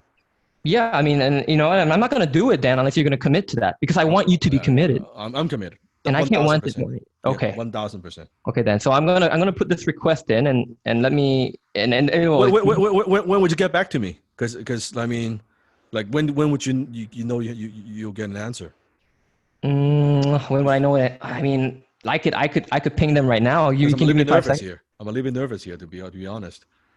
Well, see, yeah, then this is a special situation, so we've got to get actually like a custom link. So how about if you could give me 5 minutes, I can get back to you for the link. Would that work? Okay, I'll be here. Call me back. Sure, we'll do. Yeah. Okay, Okay. pause. Again, how many could see multiple redirections? There are a few things going on there. Do you think it's a good idea to go back and listen to what Joe just did? Do you think you would need to listen to it more than once to truly get it? Right?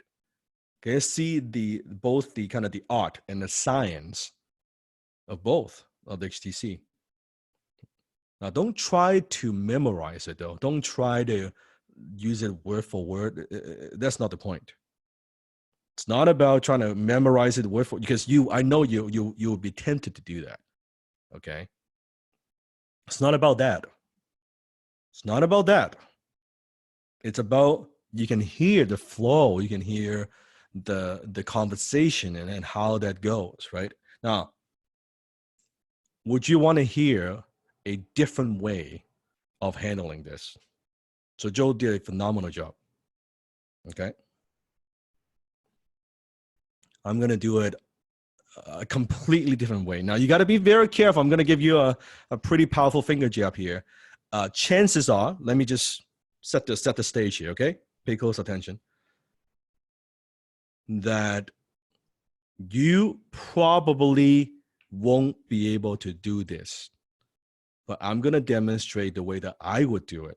So this is why it's so critical knowing Desmond, Joe, me, we all close a little bit differently. Okay, can you hear the difference, by the way? Like the way I close, the way that Joe closed, but you see the HTC principles being utilized. But can you see, there's a difference. Desmond has a very distinctive way. That's his way, right? And Joe has got his way, and I've got my way. Okay? You try to copy, chances are if you try to copy what Sifu does, chances are it probably won't work for you. Do you know why it won't work for you? Different jams? Yes, but not quite.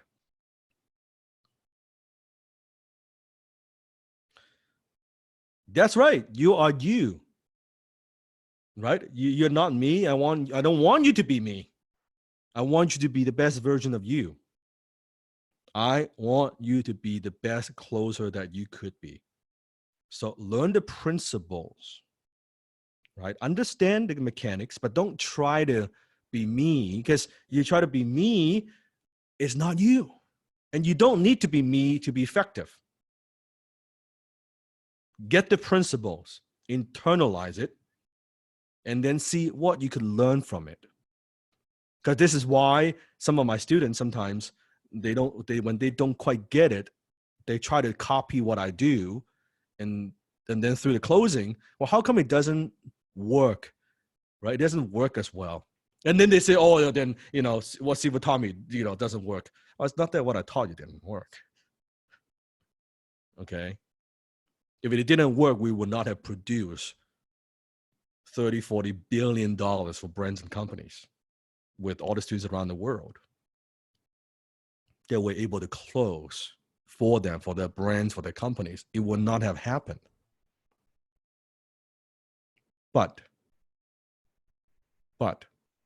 don't try to copy. Do not understand. So I'm going to do it my way. Okay, I'm going to do it, and then we're going to take a break. Okay, I'm going to do it very quickly. Now, listen closely. It's completely different. Okay, I see a couple of questions here. How is it possible to sell the 10K package for people in the third world countries? You don't. Move on. Next. Simple. It is not difficult. Some say yes, some say no. Next. It's the SD, okay, it is the SW formula. Write this down. SW formula. You got it? SW. Some will, some won't. Someone is waiting. So what? Next. Some will, some won't. Someone is waiting. So what? Move on. Next. Maybe HTC is not for them. We have a lot more resources on the Dan Lok shop that is way more affordable. Maybe they should start there. Start with an Unlock It book. Start with something small. Remember, we're high ticket closers. You're selling high ticket. You can't sell it. It's like, let me ask you this question. You think how many people walked into Louis Vuitton if they can't afford a Louis Vuitton bag? Do you think Louis Vuitton, you know what? Why don't I try to sell to people who can't afford the bag? Why don't I try to sell Louis Vuitton to a third world country? Hello? So why are we even having this conversation? We sell to people who are willing and able to afford what we do. And doesn't mean we don't help them. Keep in mind, does Seafood have a lot of free value, free information out there? Podcast, YouTube, article. Do they cost anything for anyone to access, to watch? How much value they could get just from that without ever paying us anything? So start with that. Start with that. If they're a little bit more serious, start with a shop. For $49, $99, they could get some training. Maybe not right now. They can't afford it. Maybe in the future they could. But don't try to force them. Some will, some won't. So what? Someone's waiting. Move on. It's okay. So, with 10K, we might need 1 year to nurture. No, that's not true. That is not true. Joe, have you closed 10K sale? Mm-hmm. Within one phone call, one call close, and it didn't take you 1 year. In fact, I might take you from the prospect coming in to actually closing how long? Well, Sifu, like you said, it's actually people who at the higher price points are way more committed, way more serious. It's actually easier than to close at 2.5K. They're less cheap. You know, it's really the truth. That's right. That's right. Easier to sell a Ferrari, easier to sell a Rolls Royce than sell a fucking like Fiat. Mm-hmm. There's no nickel and diming. No. You think you walk into a Rolls Royce dealership, you walk into a Bentley dealership, you think the salesperson is selling me?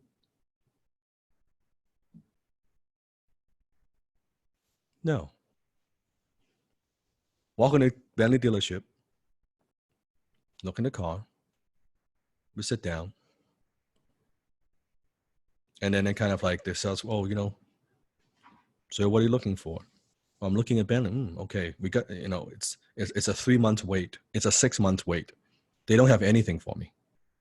What kind of color are you thinking? I'll see what we can do.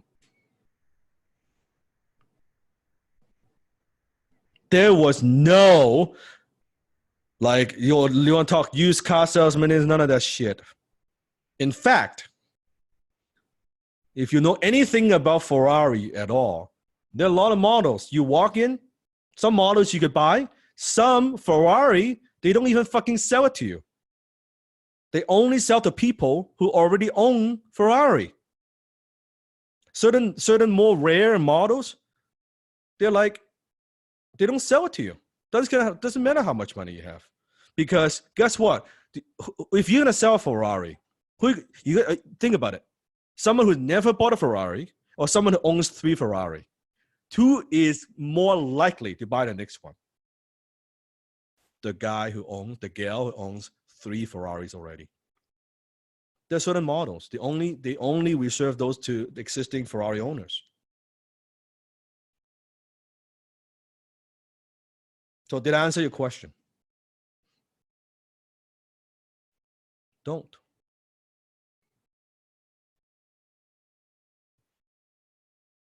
See if it's time. $10,000 per hour, $30K for half a day, $70K for 1 full day.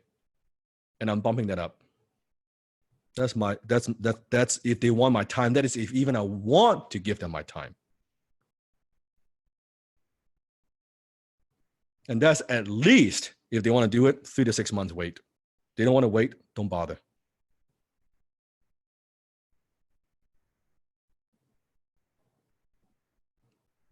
Am I going to lower my value? Am I going to justify if they're from, and nothing wrong with from third world country. I'm just saying that's not my market. And I'm perfectly more than happy to help them through my free content. It's all free. All you can eat. Just free. I don't need them to buy anything from me. Perfectly fine. If I can impact them that way, great. I've got how many podcasts, how many articles, how many videos? Thousands. They will spend a couple of years just consuming those. No barrier of entry. How many can see I'm not for everybody? I am not for everybody. It's a very selective group. And I want to teach and transfer my skills personally like this to a selective group of people. So although I reach millions, I don't quote unquote mentor millions. Does that make sense? I impact millions. Actually, probably tens of millions. But being here, learning this way, it's rare. It's very rare. So what I'm saying is sell to people who's got money. Sell to people who your life will be 10 times easier. Sell to people who's got money. Sell to people who are willing to spend money. So let me handle that. So Joe, go ahead, ask me the question. I'll be the closer. Okay, well, Dan, thanks for your time. And I don't want you to take this the wrong way. I just don't have the money right now. So Joe, you don't have the money. Yes, I do not have the 10K. Now, before I get off the phone, can I just talk to you like a brother? Can I just be very, very direct? Yeah, okay. How long has this been a problem? By not having money. Oh, man, that's like, wow. I guess it's been a problem my whole life. And when do you want to solve this problem? Oh, as soon as possible. Like that's kind of why I booked this call in the first place. And if you keep doing what you're doing, what do you think is going to happen? The same thing. Get the same results. Nothing really. And you told me that you said you're 35, 36? Yeah, 36. 36. How do you feel about at the age of 36? I'm not trying to make you feel bad. I'm just talking like a brother, right? Because, I'm like an older brother. I'm a few years older. How do you feel about being at the age of 36 and you don't even have 10K in the bank? The way you made it sound is really bad. It feels really, I'm embarrassed, to be frank. I'm embarrassed. So what do you want to do?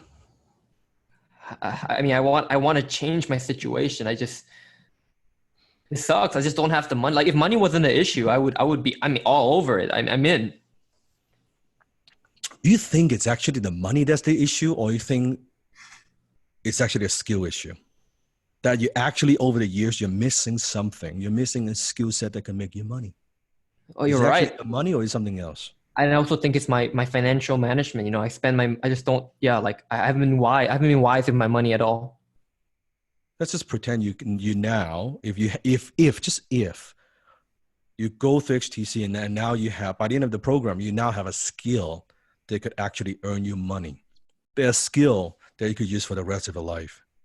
Skill that pays the bills. How do you feel about that? Well, that's what I'm looking for. That is exactly what I'm looking for. So how can we make this work?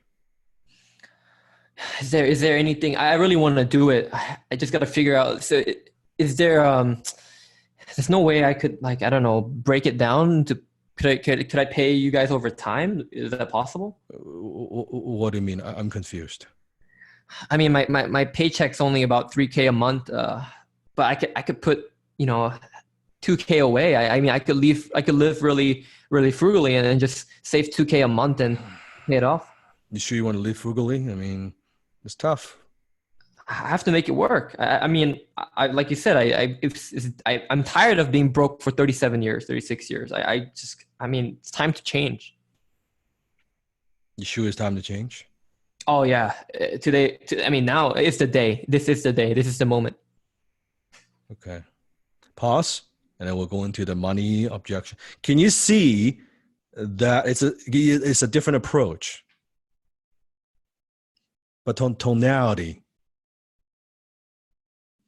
I'm just telling him.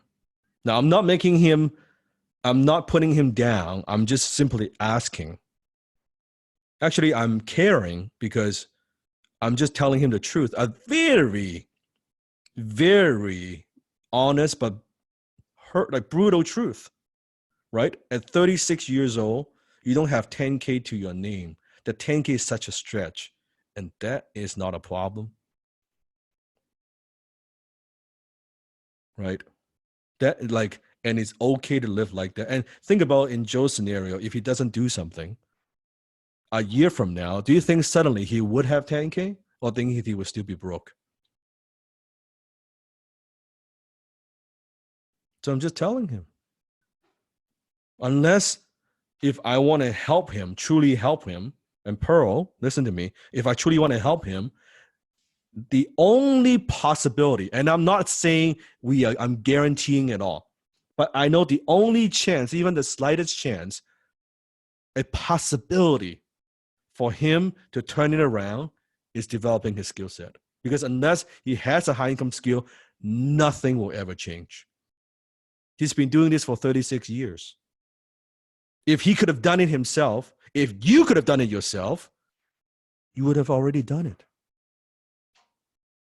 You would have already done it. One of the things I teach all my students, I'm teaching to you now. This is the hard truth people don't understand. If you could get there on your own, you would already be there.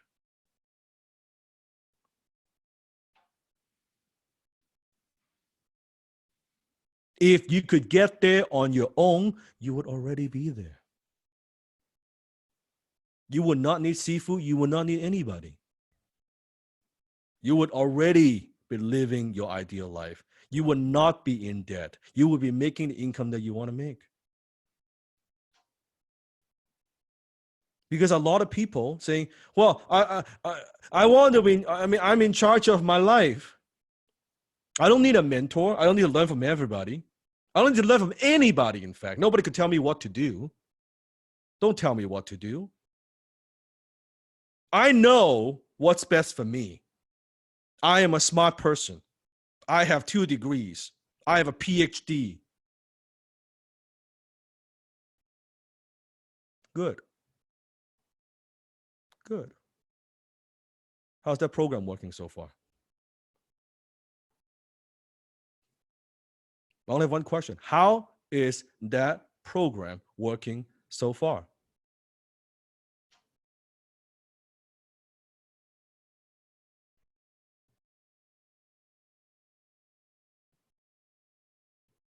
Is it working? If it's working for you, great. But instead, if we don't even have 10K in a bank account, it's embarrassing. It is embarrassing. How many of you agree? Whatever age that you have, whatever age that you are, 10K. And do you think 10K is enough to provide security for yourself and for your family? For the people that you care? Is 50K enough? Is 100K enough? Not even enough for a down payment in Vancouver, a house. You need way more than that. You need way more than that. Way more. And I want you to be very honest with yourself. And I want you to look at your finance, your income, how far you're away from that. I want you to see who wants you to feel bad. I'm here to make you feel bad. Because the only way you'll change, the only way you'll do whatever it takes is I make you feel bad. Not to hurt you. I have absolutely zero intention. See who cares about you. I want to help you. I want to help you. I want you to feel so bad. I want you to look at your bank account. I want you to fucking throw up. I want you to say to yourself, I'm sick and tired of this. I will not settle. I will do whatever it takes. I will take that leap of faith. I will do the role play. I will pick up the fucking phone. I will glue that fucking phone to my face. I will make those calls. Because I know if I put in the time, there's no way I wouldn't improve. And if there's no way I wouldn't improve, there's no way I wouldn't close those sales. I could close those sales. I would make money. And you'll realize freedom is not free. Freedom is very, very expensive. Write this down. Freedom is not free. Freedom is very expensive. It comes at a very, very high cost. This is why most people don't have freedom.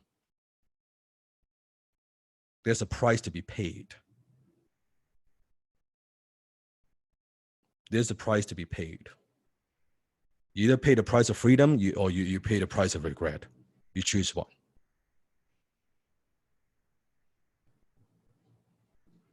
The better do whatever it takes.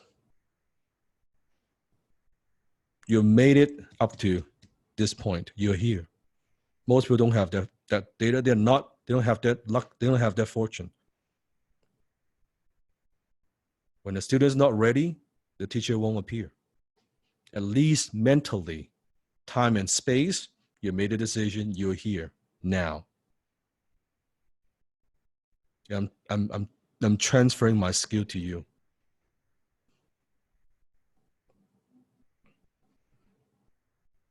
Why do I teach? Aren't I sharing my secrets? Am I not creating competition? You see, this is different. That's the scarcity mindset. I believe it's like a candle. When a candle is burning, if I light up another other candles, would my candle stop burning? No. If I light up 100 candles in the room, I light up 1,000 candles in the room. All right, I light up 10,000 candles in the room. Would the rooms get brighter?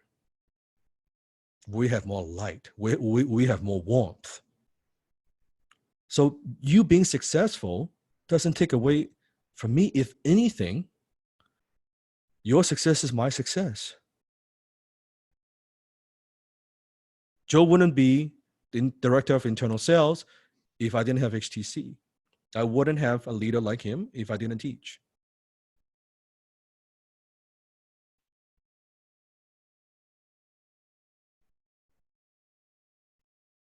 This is great. That's prosperity. I don't need to, I'm beyond that. I don't need to feel like, oh, I hold on to my secret. I don't teach you. No, I share. There's so much abundance, so much wealth out there. I do not need to come from a place of scarcity. Not at all. And when you recognize by the end of 7 weeks, and I promise you one thing, by the end of 7 weeks, everything I've taught you, you will feel overwhelmed. By the time 7 weeks, when you feel how many felt already overwhelmed, by the way? We're now just class 5. And you realize, and some don't believe me, I'm going to tell you right now, by week 7, and I will tell you, everything I've taught you in the last 7 weeks, it is a fraction of a fraction, probably less than 5%. If I was to give a number, that would be an understatement. Less than 5% of what I know when it comes to closing. 5%, probably 1%. I say less than one, Sifu. I've seen a lot of behind the scenes stuff, and yeah, it's like barely scratching the surface at all with this. Seriously, 1% of what I know when it comes to closing. In fact, comment below for those who have been with me for some time now. You've been with me for a few seasons. Is in any way that Sifu is exaggerating? Oh, no. Sifu am I exaggerating? That's for the students who have been with me for quite some time. And they are telling you it's 1% of what I know. And I'm not talking about 1% of what I know. I'm talking about 1% of what I know when it comes to closing. I'm not talking about copywriting. I'm not talking about business. I'm not talking about marketing. I'm not talking about deal making. I'm not talking about negotiation. I'm not talking about investing. I'm not talking about any of those things. I'm talking one single skill set out of my tool belt. Through 7 weeks, I've taught you maybe 1%. But this 1% is enough for you to go out and make 6 figures.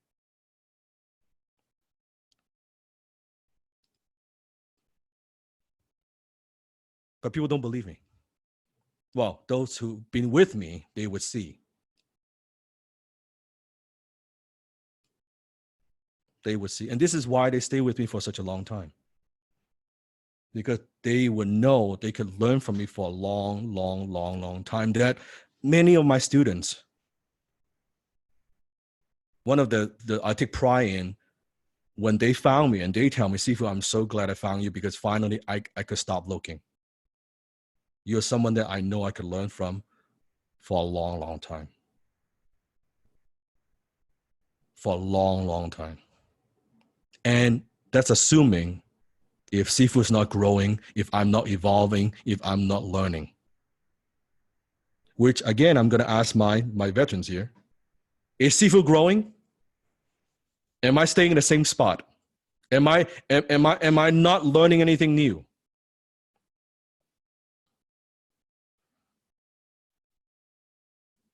yeah, Sifu. The scary thing is you probably grow faster than any of us. In fact, with all the content, the books, and the courses that you take, like it's incredible. Faster, exponential growth. Because of the basics, the foundation that I have. So I'm able to grow at an exponential rate with the skill sets that I already have. I'm building on top of that. So that's what we're talking about. So I want you to kind of sleep on that. We're going to take a 3-minute break. But I want you to understand that concept. And in no way, I promise you, I'm not exaggerating in any way, shape, or form. It truly, this is like, this class, the way this is like a PhD. I'm teaching kindergarten. But I need to speak to you as where you are at. Because otherwise, what is so good if I try to impress you with, oh, look at how smart I am, look at how much I know, and no, I need to speak to you, the white belt, right? Black belt, white belt. I need to talk to you like a white belt and teaching you, okay, here's how to do a finger jab, right? Here's how you do this move. Here's how you do the stance. I need to teach it to you, like and it's enough for most 7 weeks. I mean, you go out there, compare yourself to everybody else. in any industry, when it comes to closing and sales, you are far above everybody else. But I want you to understand there is a lot. And I actually, even though how long the class is, I actually like, I hold, like, not hold back, but I dial down, right? I tone it down. I make it more simple for you.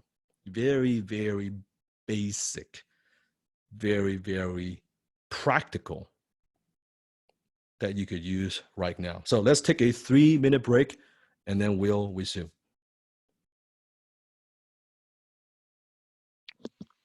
All right, so making sure you're grabbing some water for yourself, stretching it out. Now, HTC family, I'm curious, who's learned something new today?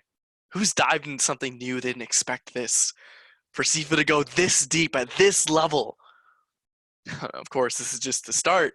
As he said, this is the kindergarten level, step 1. Now, Joel, if you're still with me here, I know that you were one of the most, and if not the most, dedicated student we've ever seen. Because, you know, we've watched you from, I remember I was one season behind you. Whenever it would come to class, you were always the first one there. Whenever it came to any opportunity, you were always the first one putting your hat in the ring. You were everywhere. If you could give 3 tips or 3 pieces of advice for students to almost follow in your footsteps or succeed in HTC, what would they be? Well, thanks, Vikas. That's too kind. But same for yourself, because like I respect you so much. Like I've seen where you've come from, where you've grown to, and the success you've brought, and the things you've done for us is amazing. So a lot of kudos to Vikas as well. He's young. Vikas, you're way younger than I am, right? And the way you come from is incredible. So the three things, you know, I think one is definitely taking and I don't just say this lightly, right? When I say take it seriously, it's not what, you know, it's not cliche where you just say, oh yeah, just take it seriously. It's more than that. It's like we say Sifu for a lifetime, but really, what does that mean to you, right? What does that truly mean to you? What does it truly translate to you in your mind? Because I think to me, my personal definition, when I went in HTC, when I say all in, right, quote unquote, all in, quote unquote, Sifu for a lifetime, I meant like do or die. It was not like I'm just going to try and give it my best. It's about I'm going to go like literally not my best. It's all I have and I'm going to die trying. So like to me, that was my definition, right? It's like, and I think that's also how we get the most results out of everything, right? So I think that would be number 1. Number 2 would just to be like opportunities, right? We talk about opportunities. My team is constantly looking for top talent, top closers. Even if you're season 14, doesn't matter. We need top talent, right? But the only way to get yourself noticed, to get yourself out there, is like what Vika said, to be extremely active, you know, toss your hat in the ring. But not just that, not just for yourself, but be a go-giver. Help your brothers and sisters develop, nurture them, coach them, help them, you know, give them some tips, right? Be a go-giver, help Team Dan Lok whenever we need help, volunteer. That's definitely the best way to get there, right? To get those opportunities. And the last thing I would say is to, and this is something I've seen, and this is something I think I share the closers quite a bit, is more of the, you know, preservation of what you've accomplished. Because I've seen a lot of top talent. It's very sad. They're like almost like one-hit wonders. You know what I mean? Like you're successful only for like a month or 2 months, or maybe, you know, 3 months, and then disappear. Literally, like just one-hit wonder. You're successful, really, really top closers for a couple months, and then they just gone. Right? And it's sad. It's very, very sad.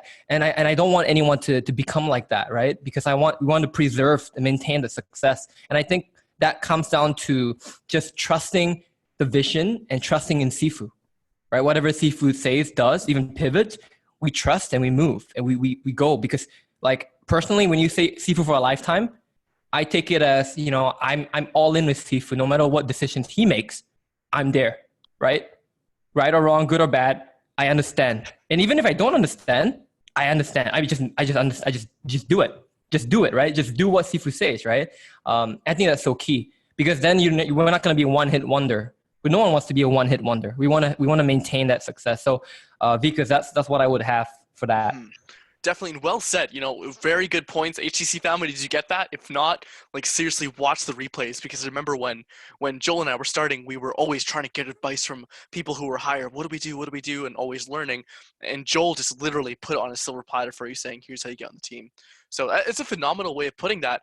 And I also realized that you had this one unique skill about you that you've always brought on the table, that you always did, and it was the ability to see the problem. And you didn't just go and say, "Oh, here's the problem." You would actually solve it beforehand, before it even became a problem. Do you want to speak a bit about that and how you can sort of adapt that behavior and what it does to the team culture when you start to do that? Well, because I think you hit the hammer on the head there. Sifu we always say this, right? It's like, can we even solve problems for Sifu before they come up? Like, I think we wrote this down in TDL, but I think it's great for everyone to write this down. Can I solve problems for Sifu before they even come up, before they even become a problem? So can you predict the future and clear all those obstacles before they even become an issue? I think that's a very key talent or key trait to have. It's valuable for sure. And I attribute that, because that's a great question, actually. I'm trying to think about how we nurture that. And I think it's to come more on, like Sifu teaches us, right? Like the deep thinking time.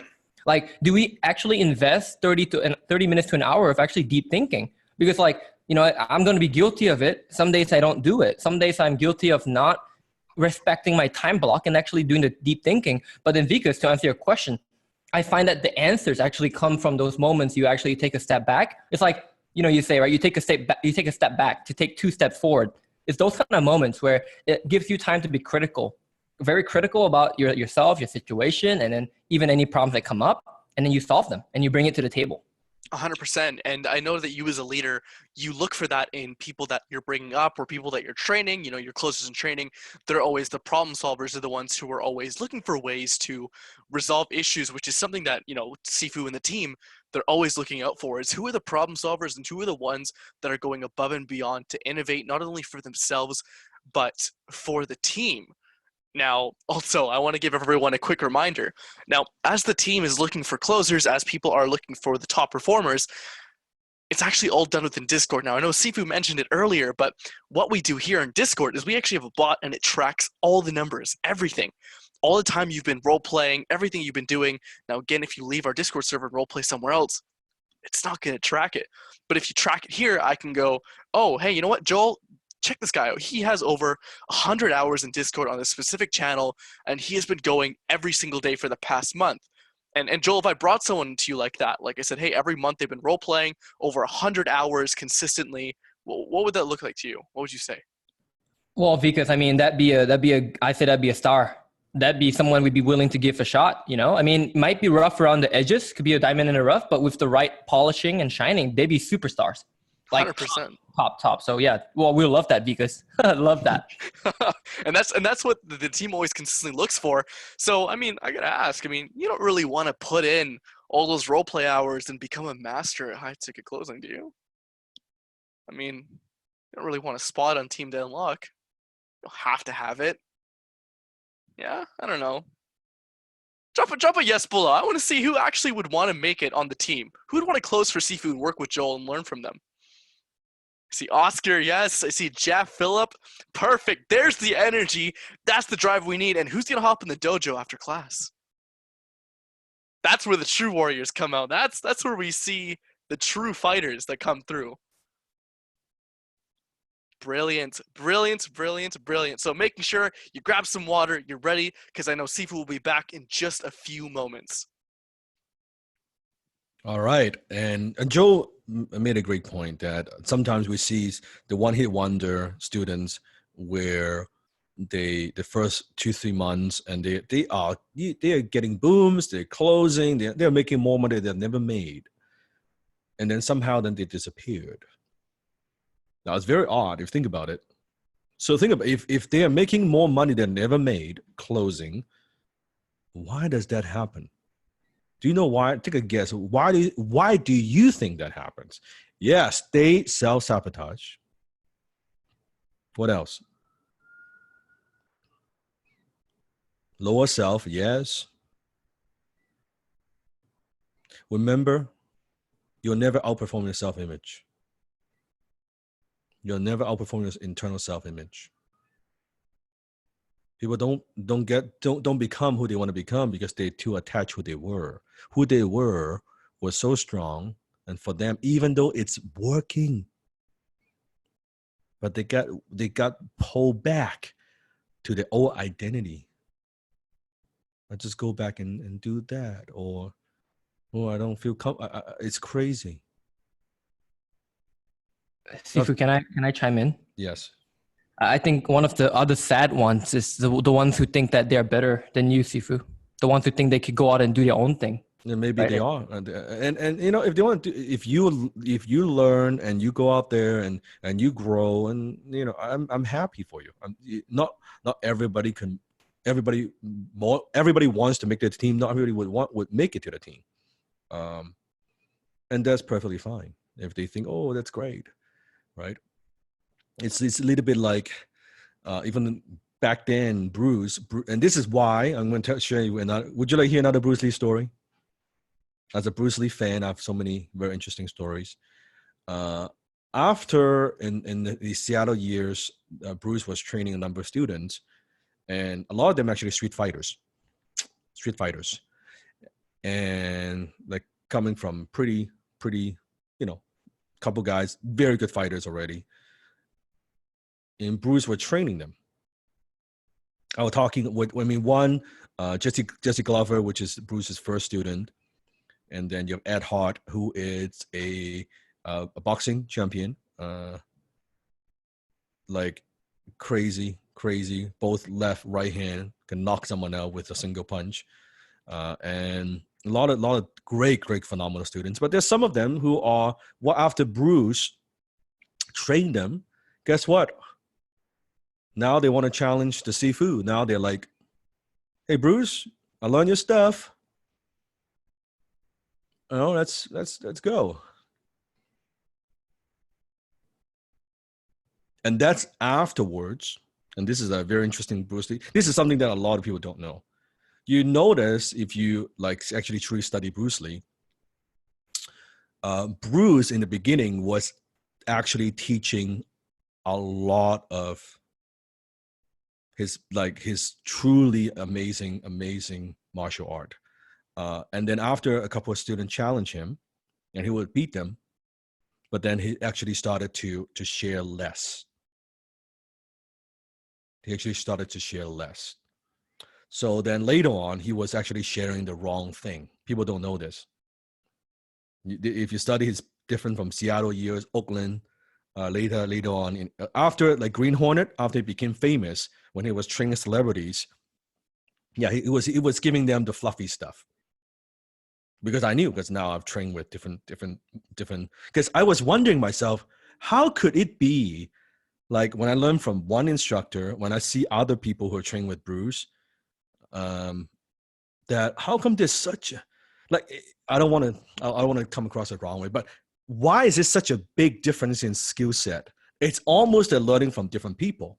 Then later on, where through my own research, I found out where, oh, no wonder. So Bruce was like being more reserved and say, okay, if you guys are going to challenge me, then why am I teaching the real stuff? So he stopped teaching them. So he would teach them bits and pieces. It broke his heart. It hurt. It broke his heart, right?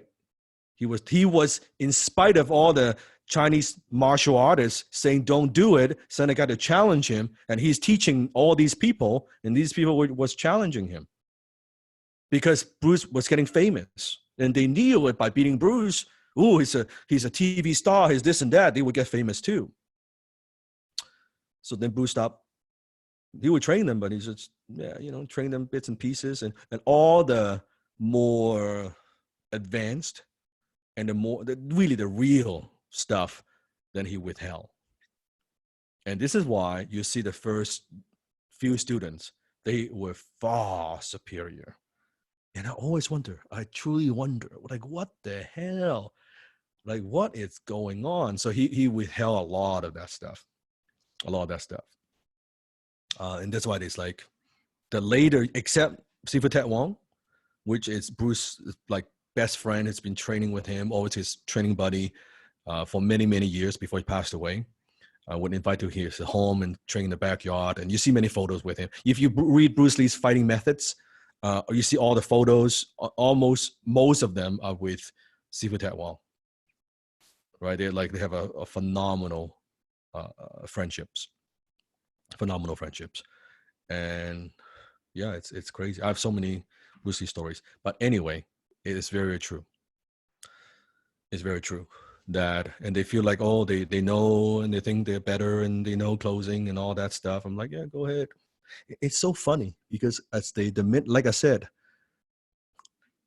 I'll share another quick story with you. Who wants story time? Okay, because there's a lesson here. There was a tiger, and this tiger, once upon a time, was struggling to survive because a tiger back then, many once upon a time, many years ago, actually didn't know how to hunt. Okay.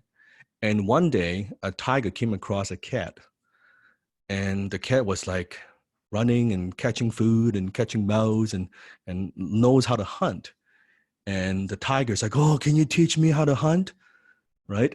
And the cat's like, okay, I'll teach you how to hunt. I mean, you seem like a nice person. And the cat taught the tiger how to hunt. And the tiger's like, finally, after many months, now finally the tiger knows how to hunt. Now he's be able to hunt down the prey and be able to catch the animals and all these things. And then one day, now tigers are much stronger, much bigger in size compared to the cat. The tiger's like, all right. Okay, now you taught me everything, and now I'm going to eat this. I'm going to eat you for lunch. It's time. So then, without any warning, the tiger suddenly attacks the cat. And a split of a second, very quickly, the cat climbs up to the tree. And the tiger is like, oh, okay, how do we climb to the tree? I can't eat you. And the cat simply replied, well, I taught you everything that you know, but I knew someday you would do this to me, so I didn't teach you everything that I know.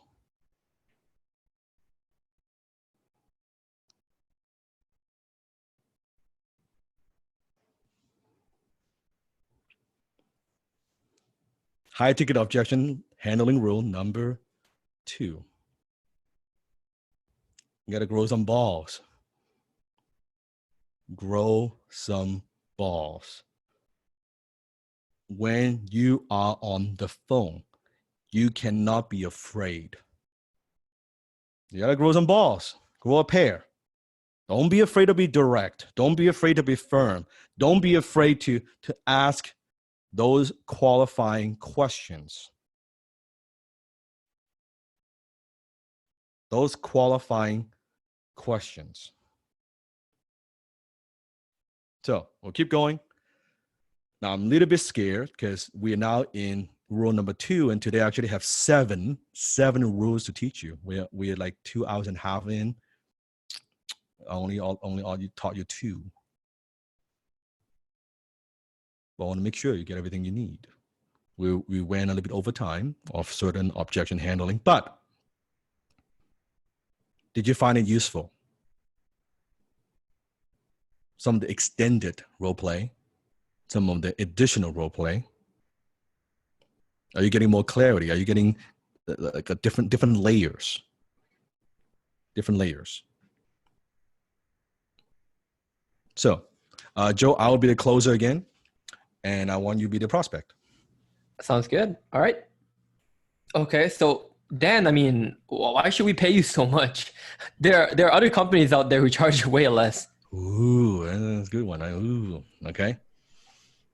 Well, Joe, maybe you shouldn't. Why do you think all these other companies charge way less? Why do you think we're more expensive than everybody else? That's a boom. Boom. Boom. Okay. That's it. I don't need to justify. Green Monster way. One more time. Well, I mean, Dan, why should we pay you so much? There are so many other companies who charge way less. Yeah, but their quality is way less.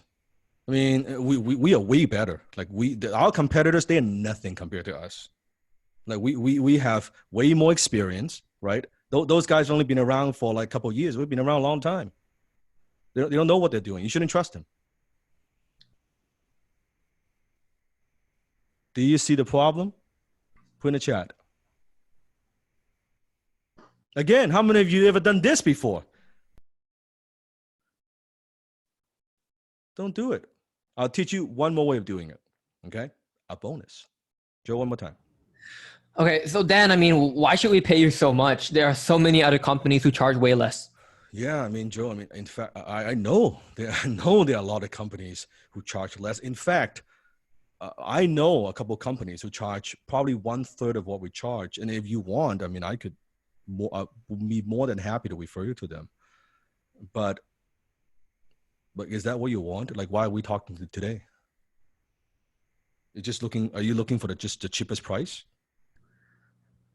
No, no, I mean, no, I mean, yeah, I just that sounds so stupid now that I think about it. That's a dumb question.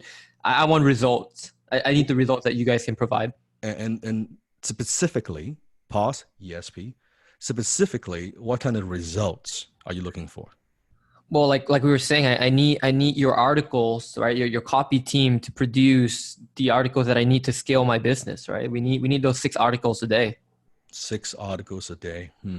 And you mean, I mean, is it just 6 articles or 6 articles that actually get ranked high in Google and get you more traffic? That's exactly it. It's not just, we don't just want the article. We want the result from the article. And you're talking 6 articles a day, right? Yes. Every single day? At least, yes, minimum. Mm-hmm. And if those articles could get you to, I'm not promising anything, but some articles could get you on the first page of Google. I mean, actually, Joe, can I ask you a different question? Oh, okay, sure. If this works for you and those articles work for you, does it really matter what we charge? No, to be honest, no, because our company will be raking in a lot of cash. It wouldn't. It really wouldn't. And, yeah, you're right. And you would be getting a good return on your investment, right? Oh, 100%. Yeah. Like, you know our business, right? We're in the solar business. Correct. The prices are high. Correct. And how many of those solar panels you need to sell to justify, let's say, a month of copywriting? Oh, heck, like half of one, like half a panel. Half a panel, it would do it, yeah, right? Yeah, like yeah. one. So are we talking about who is the cheapest, or you want someone who get it done? No, you're right. It is I need someone who can get it done. Boom. Layers, value, contrast. So right there, if you go back, listen to it, Seafood did a few things in there. It's not just one simple thing. Okay. Here's another one. Okay, Dan. I mean, why should we choose to work with you? Ooh. Well, Joe, that's a very good question. Why do you want to work with us?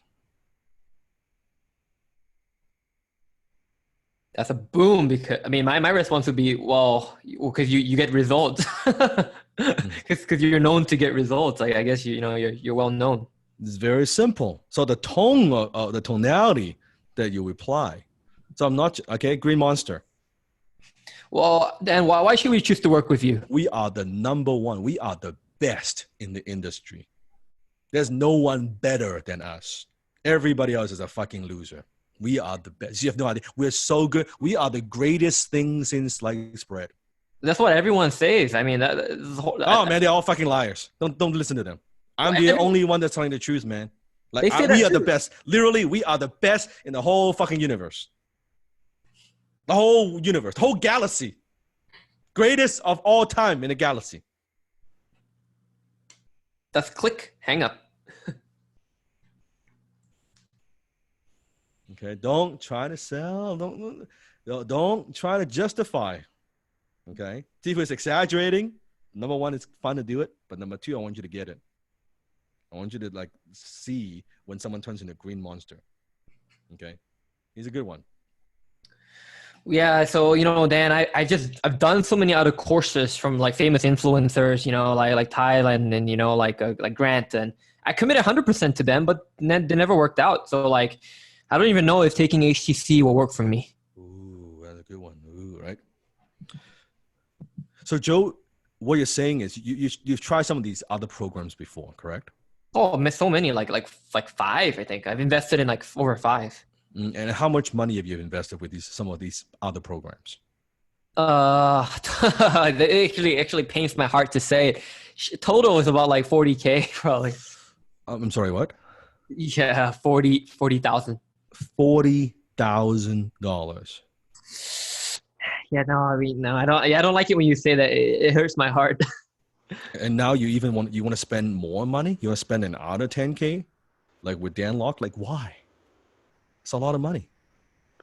I don't know how to put it. I'm still looking. I'm still looking for that thing. I'm still looking for the right, the thing that works. Define what works. Like what does working mean for you? Well, results, getting my return on investment. If I invest 10K, I should be getting back 100K, right? In a year or so, something like that. And how do you think this is any different from other things that you've done? How can we make sure, Joe, that this time, this program worked for you? Tell me. That's a great question. How can we make sure? I mean, I don't know. Like all these other programs, they have great testimonials and people do well and everything. Yeah. I couldn't seem to crack the code. I just couldn't crack it. So what do you think is the problem? What do you think is the real problem?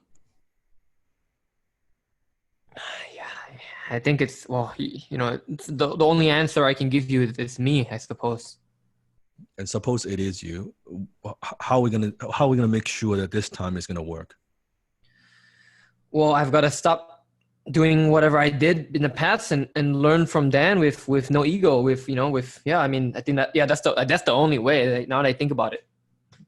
And how do we make sure that you have no ego, that you are all in and you're fully committed? How can I best support you?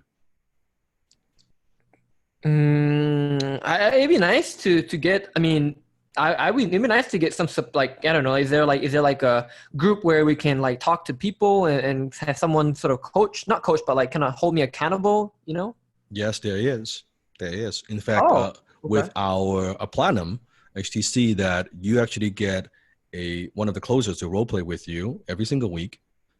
Wow, one-on-one? One-on-one, that who are actually closing themselves. So you will get the experience that you need, and also comes with a community. But we have so many different things. But in terms of commitment, can you commit? And seriously, please tell me. If not, it's okay. Can you commit every single week? You're gonna be in class. You're gonna do the assignments. You're gonna follow through. You're gonna do the homework, and you're gonna role play. Yeah, I mean, well, if like I said, I've tried 5 other different things. This got to be the last thing, and I'm, like I said, I'm all in. I've always been all in. Pause. Boom. So again, multiple redirections. Sometimes it's one. Sometimes they're multiples. Another one. Ben, I mean, okay. I mean, why do I have to buy this specifically? There's so many other options. And what are some of the other options, if you don't mind me asking, what are some of the other options you're looking into right now? Well, I mean, there's ABC Core and XYZ Company. I mean, they similar prices and same services. So you've talked to Company A? Well, I got a call scheduled with them. Okay, and have you talked to Company B? Have you looked into what Company B does? Yeah, I talked to them 2 days ago. Okay, and Company C, have you talked to them? No, not yet. I have to book a call with them. Okay, got it. So you're talking to a couple other people, right? Yeah. Okay, and what do you think it makes us different? Well, I mean, I don't know exactly. I mean, you guys rank. I mean, when I search lead generation for solar, you guys rank you guys are like one of the top. Why do you think we're one of the top? Well, I mean, you guys probably have good SEO people, good like highly skilled people at marketing. Couldn't it just be luck? Maybe we just No, lucky. it's hard to rank on Google. I know that it's not luck. If it's not luck, then what do you think that is? You sound like a smart guy. Well, I mean, it's skill, it's talent. I guess it's the right, you guys have the right team, the right people. Could it be possible that we actually have not just the right team, but the right system in place, a proven system that we've used for ourselves for many years to be on the first page of Google? Yeah, I mean, that's the only explanation. It's not luck. And what about these other companies who you're looking into?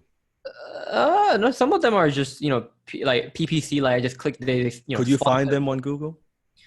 I found B, but he was lower than you actually.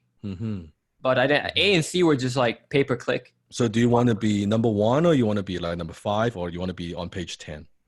I want to be number 1. Why do you want to be number 1? Because that will bring in the most revenue for my company. I mean, do you think you have a better chance? I'm just asking. Do you think you have a better chance being number 1 working with the number 1? Well, now that you put it that way, oh yeah, absolutely. It's going to cost you some money though.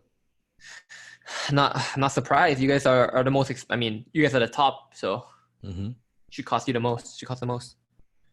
Boom, off the role play. Again, that chunk.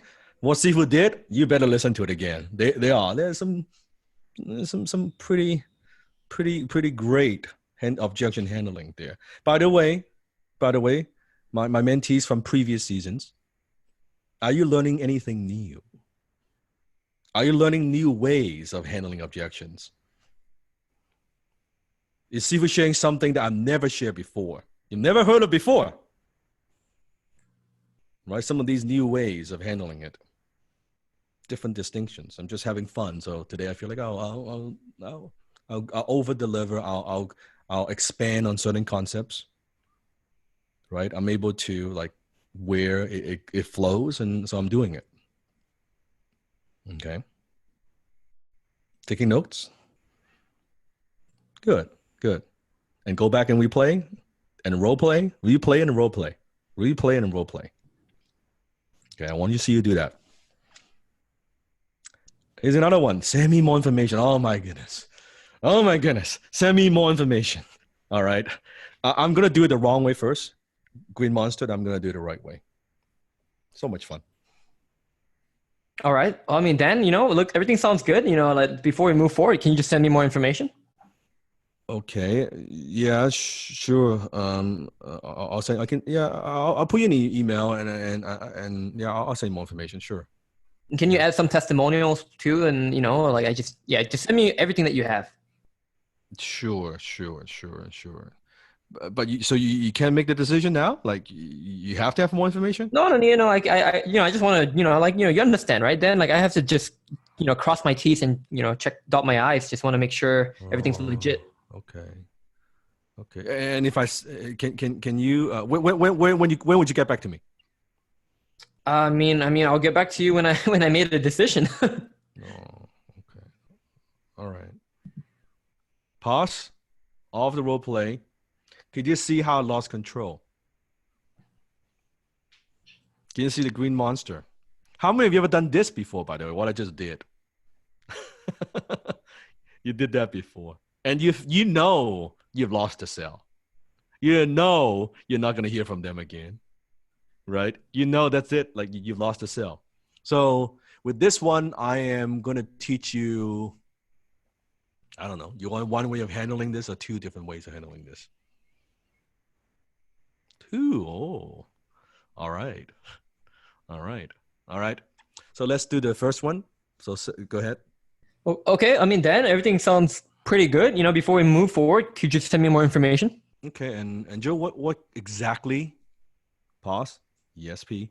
So exactly, Joe, what kind of information do you need? I mean, well, I like to look at your company's like history. You guys probably have like a bio. Yeah. Okay, bio. Let me write this down. This sounds important. Okay. So history and bio and then references, right? Like just testimonials, right? References. And how many references do you need?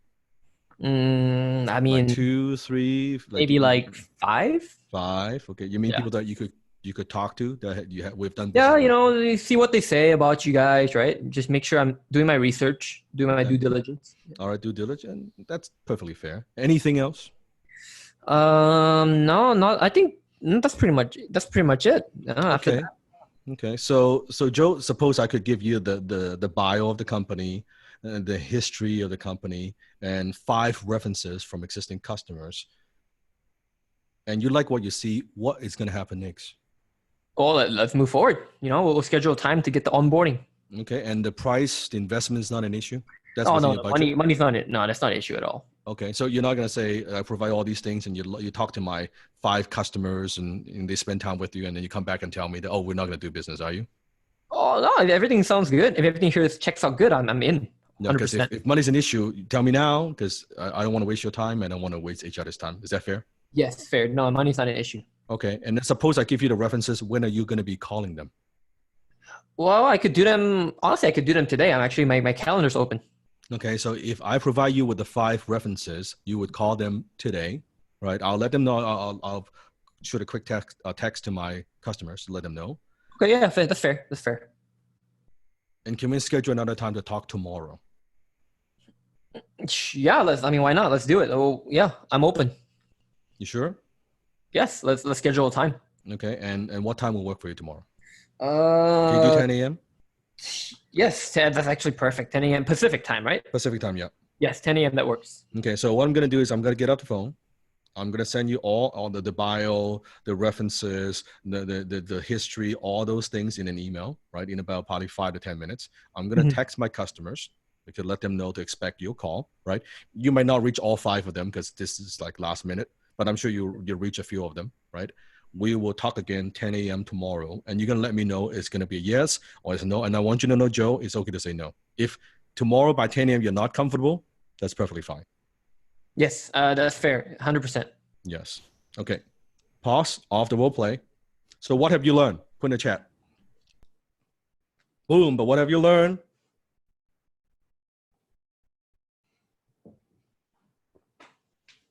We main control. Yes. Specific. What does he need?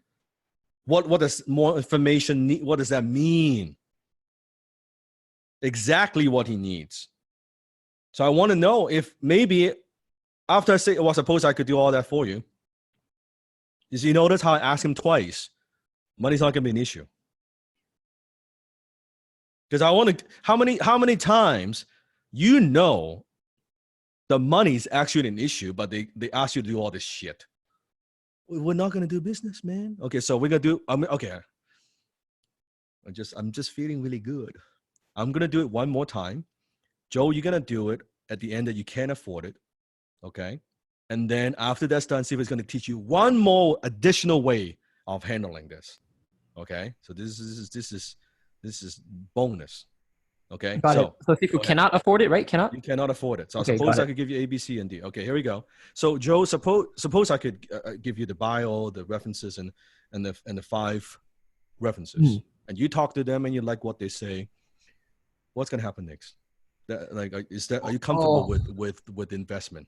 I mean, then I would have to, put some time to get the funds together. And how long do you think that's gonna take? Maybe, good estimation would be about 2 weeks. Okay, 2 weeks. So Joe, what I'm hearing from you is, so even though that I provide you with exactly what you need, and you talk to 5 of my best customers, and you like what they say, we're not gonna do business today, are we? No, I just don't. Yeah, I don't have the money. I don't have the funds. So how do you propose that we solve this problem here? I mean, I've got to get the funds. I just got to get the money in. You wouldn't be comfortable making a commitment now, would you? Even I could solve your problem. Do you mean like a deposit? Because in 2-3 weeks, I don't know if we have any more openings. Yeah, that's a fair point. That's a fair point. Yeah, you know what? You know what? Yeah, let's do that. Like, if I could talk to your references, I'll make a deposit today. Okay, so what and how much would you be comfortable putting down to show a commitment? You said you quoted me about 8K, right? That's right. I could put down 2K, no problem. 2K, no problem. Okay. Yep. Okay, and afterwards, after you talk to them, if you want to move forward. Now, by the way, after you talk to them, you don't want to move forward, I'll refund you 2K. Okay. Okay, that's fine. After that, After that, 2K, you talk to some of my best customers. You said 2 weeks, you come up with the rest of the fund. Yes. Okay, so you can come up with a 6K in about 2 weeks. Correct. You sure? Well, 100%. Yep. Okay. So then I'll hold on to the 2K, and then we'll take care of that 6K, and then we'll move forward with this. Okay, that sounds fair. Yeah, let's just shoot me the info. We'll be good. All right. Pause off the role play. Again, put in chat, what have you learned? You see how it's different. I'm turning an objection, write it down, HTC way, turn an objection into a commitment. We are turning an objection into a commitment.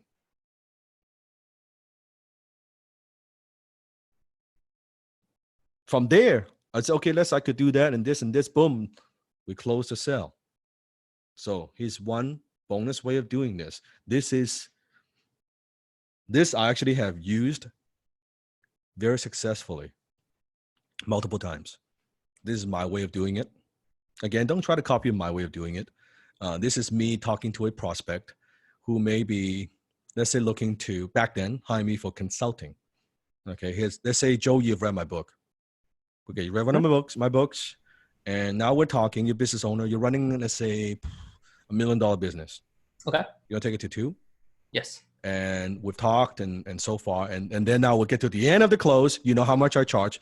I don't know, I'm making this up. At the time, I charge maybe, I don't know, 5K for consulting. That's it. Okay. Sure. All right.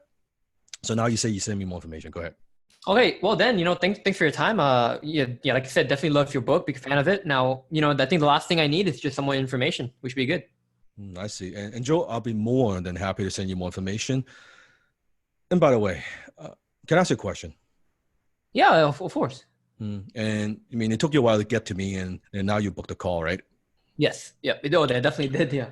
Joe, I mean, that's bottom line. Is what could you possibly get from an email, from a book that you cannot get from me in person?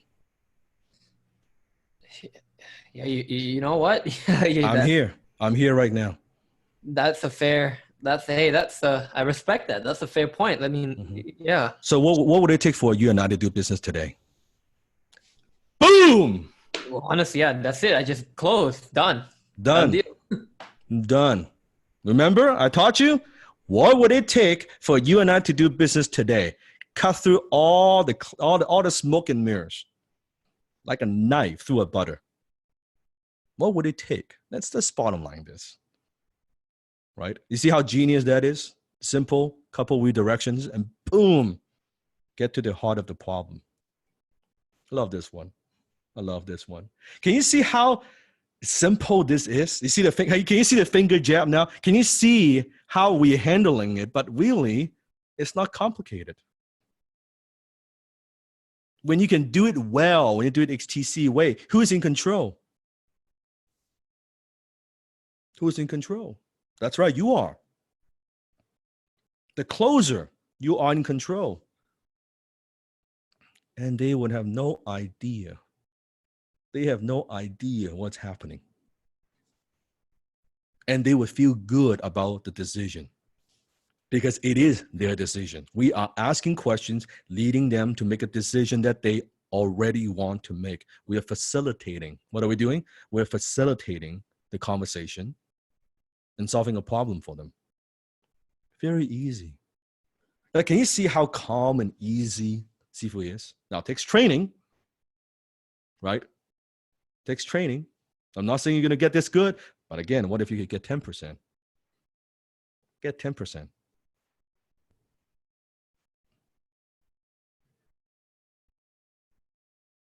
Right? There's another one. I need to look in my fine. Oh, I love this one. Go, Joe. Go ahead. You're the prospect. Dan, I great. Everything's good. I just, let me take a look at my finances really quick. Ooh. Joe, can I ask you a question? Yeah, sure. When you look at your finances, what exactly are you going to see? That's a good question. I guess I'm going to see money, right? I'm going to see my bank statement. Mm-hmm. And you're looking at how's that make you feel when you're looking at your finances right now? Well, I mean, it's gonna be a stretch. Not gonna lie, it's not gonna be good. It's not gonna make me feel good. But you don't want to do something about it, do you? No, I mean I do. That's why we're on this call. Like I wanna improve it, right? Why? Oh, I mean, Dan, like I told you, right? My life literally depends on this. Like I need the medical treatments, and I can't afford them. Pause. Boom. Off the will play. Do I sound like I'm attached? No. It's notice even the tonality. I said why. That's an art there. Not too harsh. Not like why. No, it's why. See here that I'm curious, right? I'm just curious. Like that's the tone. Like yeah. So why? Oh, and then boom. Not attached. Just curious. Not like grilling. Oh, tell me why. Why is that? No, just why. Okay, you got to practice your tonality. Here's another one. All right, Dan. So can you please share what other clients have you worked for? Green Monster Way. And it might not sound you're doing it wrong, but he's a Green Monster Way.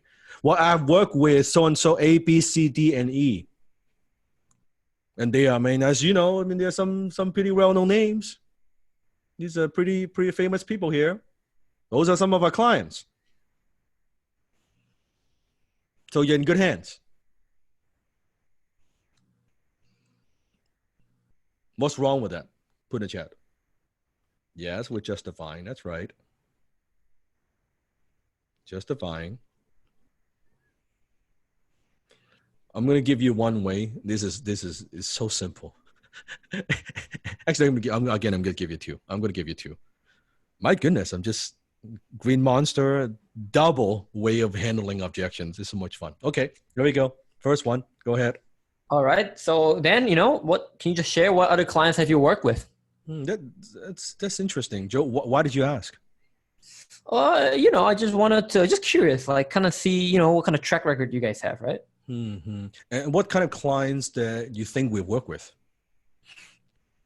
Who do you think we work with? That's actually a good question. People in your industry or people outside of the industry? Oh, no, definitely my industry. I mean, yeah, Okay. I thought you guys are experts in our industry, right? That's right. That's right. Yes. And you mean like who would you like to see that we work with? Well, I mean, I love to see big names like, I don't know, Mercedes, BMW, right? BMW. Porsche, yeah, Interesting. Maserati. Okay. And suppose I tell you that we have worked with Mercedes, we have worked with BMW, we have worked with Bentley, and we also work with Tesla. How do you feel about that? Let's do it. Let's go. Let's sign the deal. Let's do it. Well, before we get into it, and no, we're very expensive though. We're not the cheapest, service provider in the industry. Well, yeah, if you work with Tesla and BMW, I'm not surprised. I mean, yeah, you know what? Money's not an issue. We just want the team just wants to make sure we've checked the right, like I said, we just checked the right references, and we and it sounds like you guys are solid. So pretty comfortable making a decision. Boom. Oh, but Sifu, what if I have never worked with anybody?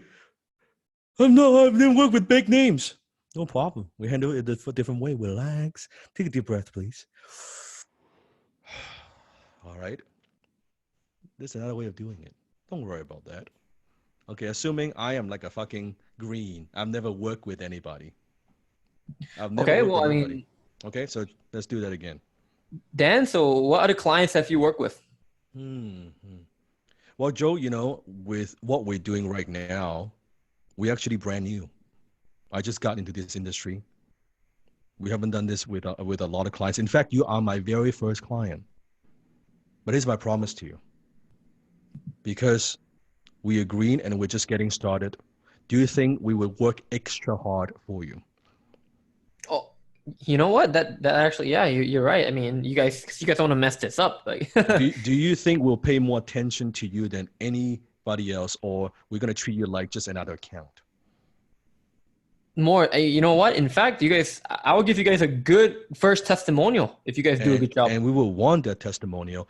And do you think for us, with all these other companies that's out there, compare to us, you being our first client, are you looking for just like same old ideas, or are you looking for out of the box fresh ideas that they're disruptive for your industry? Yeah, I mean, disruptive. If they generate results, I'm all in. So where should we go from here? Well, like I said, then if you guys do a good job, I'll give you guys a glowing testimonial. I appreciate that. Pause off the role play. I will tell my friend, I turn that objection, you see, into a commitment. I'll work harder than anybody else. I'll tell him that. And if he's not comfortable with it, he's not going to hire me anyway. You see, you don't need to exaggerate. Don't do what the fucking all these salespeople do, exaggerate, lie, and do all this shit. You don't need to do that. Just tell them, I am Neil. I'll work my ass off. You're my first client. I value you. I'll pay more attention. I won't fucking sleep. I'll make sure I get results for you. And then if he's still not comfortable, I'll say, you know what? Then offer him a guarantee. Test me out. 30 days, 60 days, you don't like it? I'll give you money back. This is how I get my first client. This is how I get my first client, second client, third client. You don't need to exaggerate. You see that? At all. Just tell, I'm new. And I tell me, you're looking for, like, people treat you like just like a number, or like the most important client they've ever had in their lives. Now, how many of you, if you're in Joe's position, you would consider, maybe not yes, but you consider giving this new company an opportunity, a chance, and you know that they're gonna work hard, they're gonna perform for you, right? Look at the chat. You would. Now, I'm gonna do it one more time. I'm just gonna do it one more time. Green Monster way. And let me think about it. See, it's not easy for me to do it. It's not easy for me to purposely fuck it up. It's very hard. I need to process it. Actually, it takes me more effort to do it wrong. Okay, so let me think. If I do it the Green Monster way, if I'm green, okay, let's try that. It's actually hard. It takes a lot of mental bandwidth. Yeah. So then, please share, what other clients have you worked for? We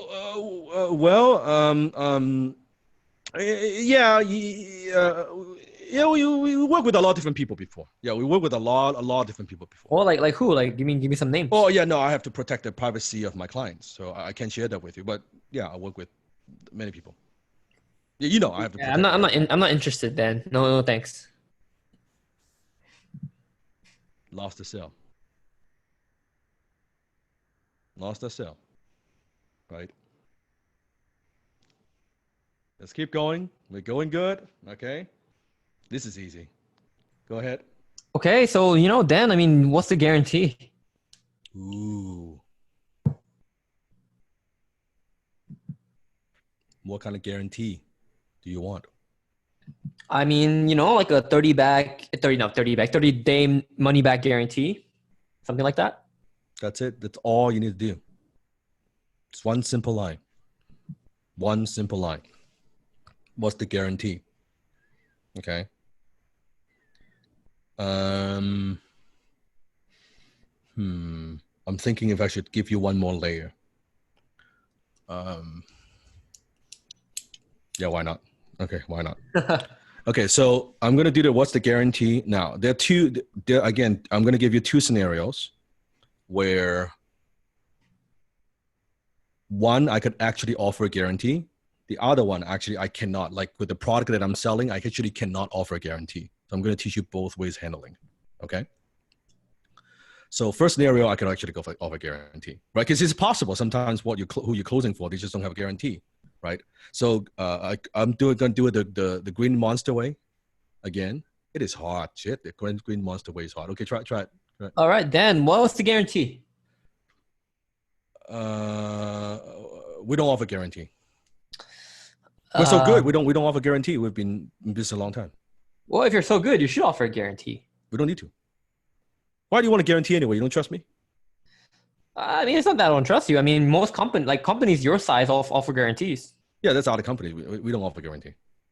I think that's kind of strange, though, don't you think? No, it's not strange. What's strange? I'm not strange. Yeah, you know what? You're I'm just strange. gonna. I think you're I'm strange. good. Why, You know, why are you asking guarantee? You're strange. yeah, you know, I'm good. I'm good, Dan. You have a good day. Bye bye. Okay. So I'm gonna do the. I'm gonna do the. That was funny. I'm gonna do the guarantee. So actually, I could offer it. So we'll do it very simple, and then I'm gonna do it in a way that I actually cannot offer it. Okay, so try that. Okay, so Dan, you know, sounds good. And you know, what's the guarantee? Well, Joe, what kind of guarantee are you looking for that would make you feel comfortable moving forward with this? Well, yeah, I mean, most companies in your industry, they do like a 30-day money back. 30-day money back guarantee. And suppose if we could offer the same thing, like the industry standard 30-day money back guarantee, what's gonna happen next? Well, let's put it in writing. Let's sign the deal. Let's do it. I'm sorry, what? Let's sign the deal. Put it in writing. Let's go. You said I'm sorry, my headset just dropped. You said you sign what? Sign the deal. Sign the deal. Okay, all yes, right. if you put it in Boom. writing, yes. I'll put it in writing. Boom. Okay, verbal handshake right there. Right, a verbal commitment twice, actually 3 times right there. Oh, just teasing him. Okay, teasing. Yeah. All right, so now I'm gonna do it. That actually I don't have a 30-day money back guarantee, but he wants one. Okay. So then, you know, any guarantees? Well, Joe, I mean, what kind of guarantee are you looking for? Typically, it's 30-day money back's pretty standard, right? Okay, and suppose I could offer you that 30-day money back guarantee. What's gonna happen next? Well, let's put it in writing and we'll do the deal today. Okay, and the investment of $20,000, that's not an issue. No, not at all. I just, you know, it's all good. And you can commit today. Yeah, 100%. And just remind me before we move forward, why did you call us in the first place? Well, you guys actually came highly recommended by a friend of mine, and I also did some research. You know, you guys are pretty solid.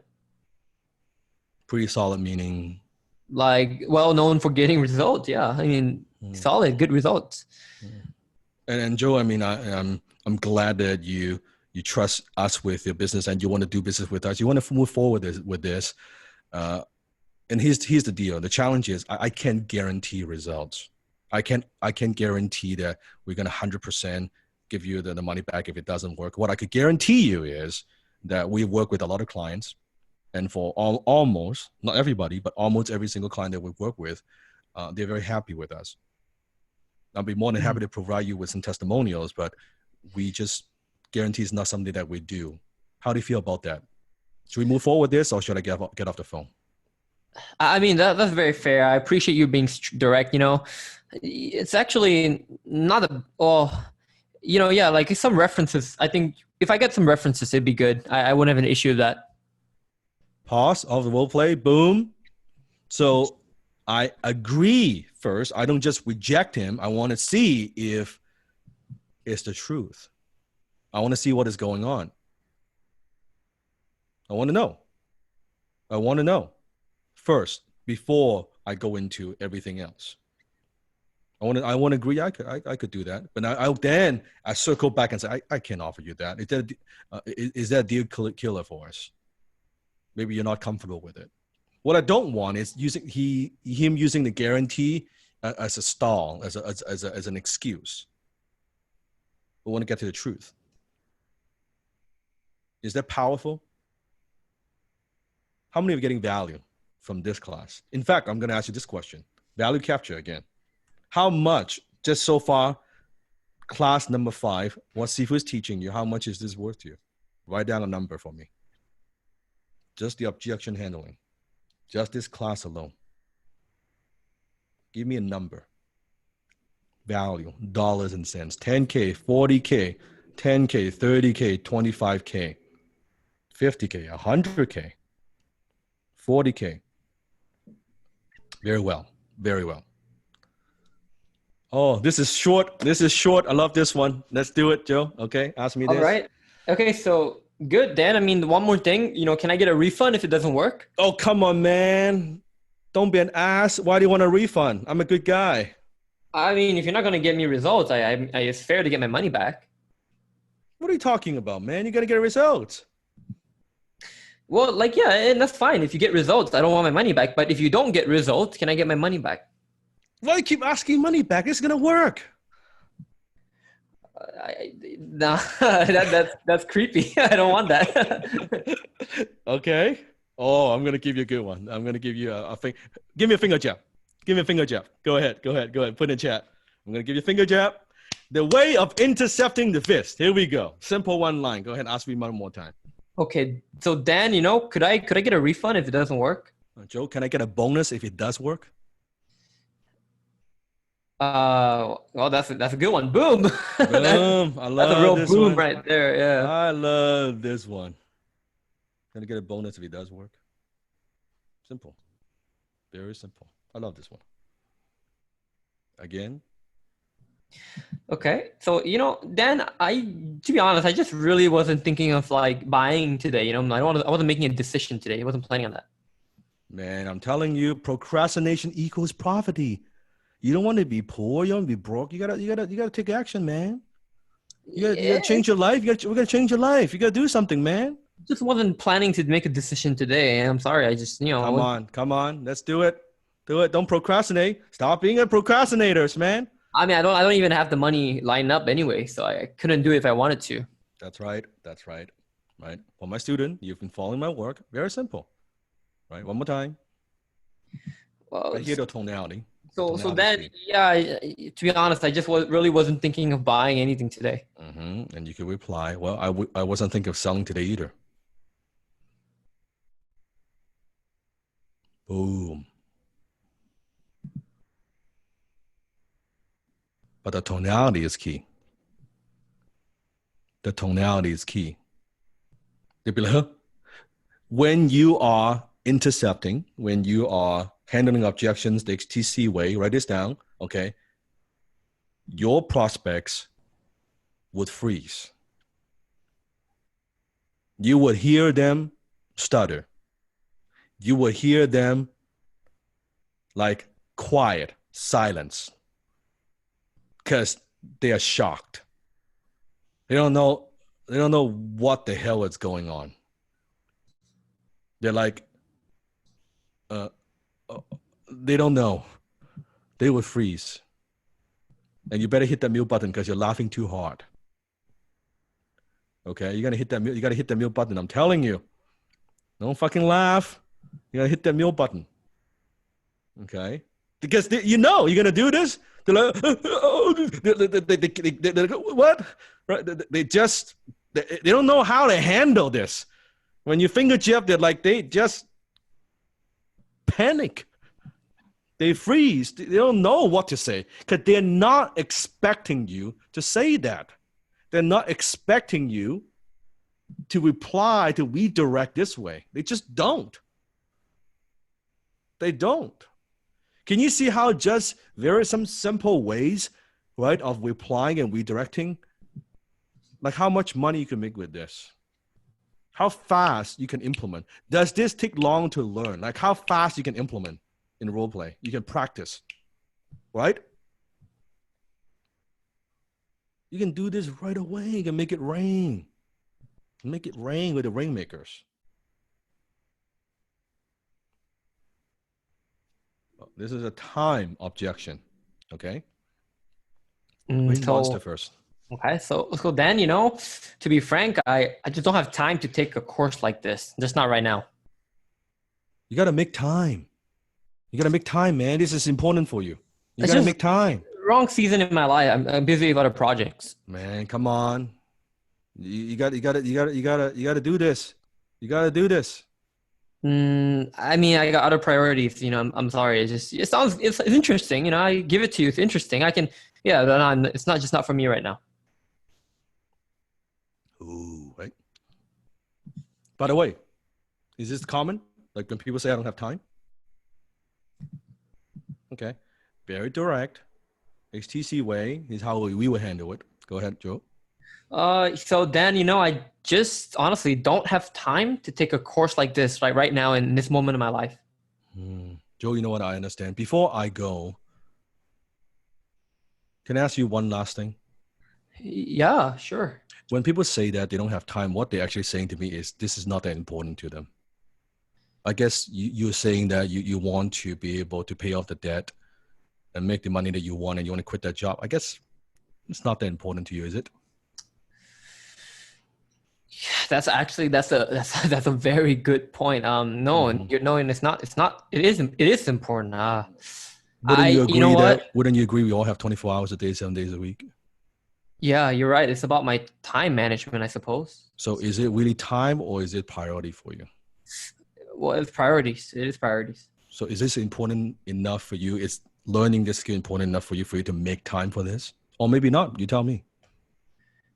You know what? You're right. Like if I don't do it now, my life is gonna be the same anyway. So I guess you know what? I have to move things around to make this work. In what way?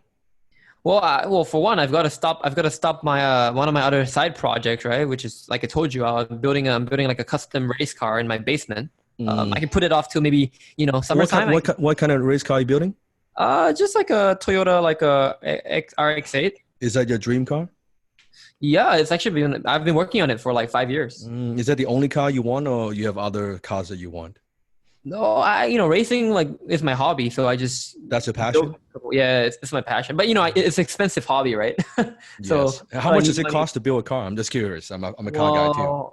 Well, I mean, with parts and everything, just the parts. Well, it's like it could be. It depends on how big it is. It could be up to 40, sometimes 30, 40K. That's a lot of money.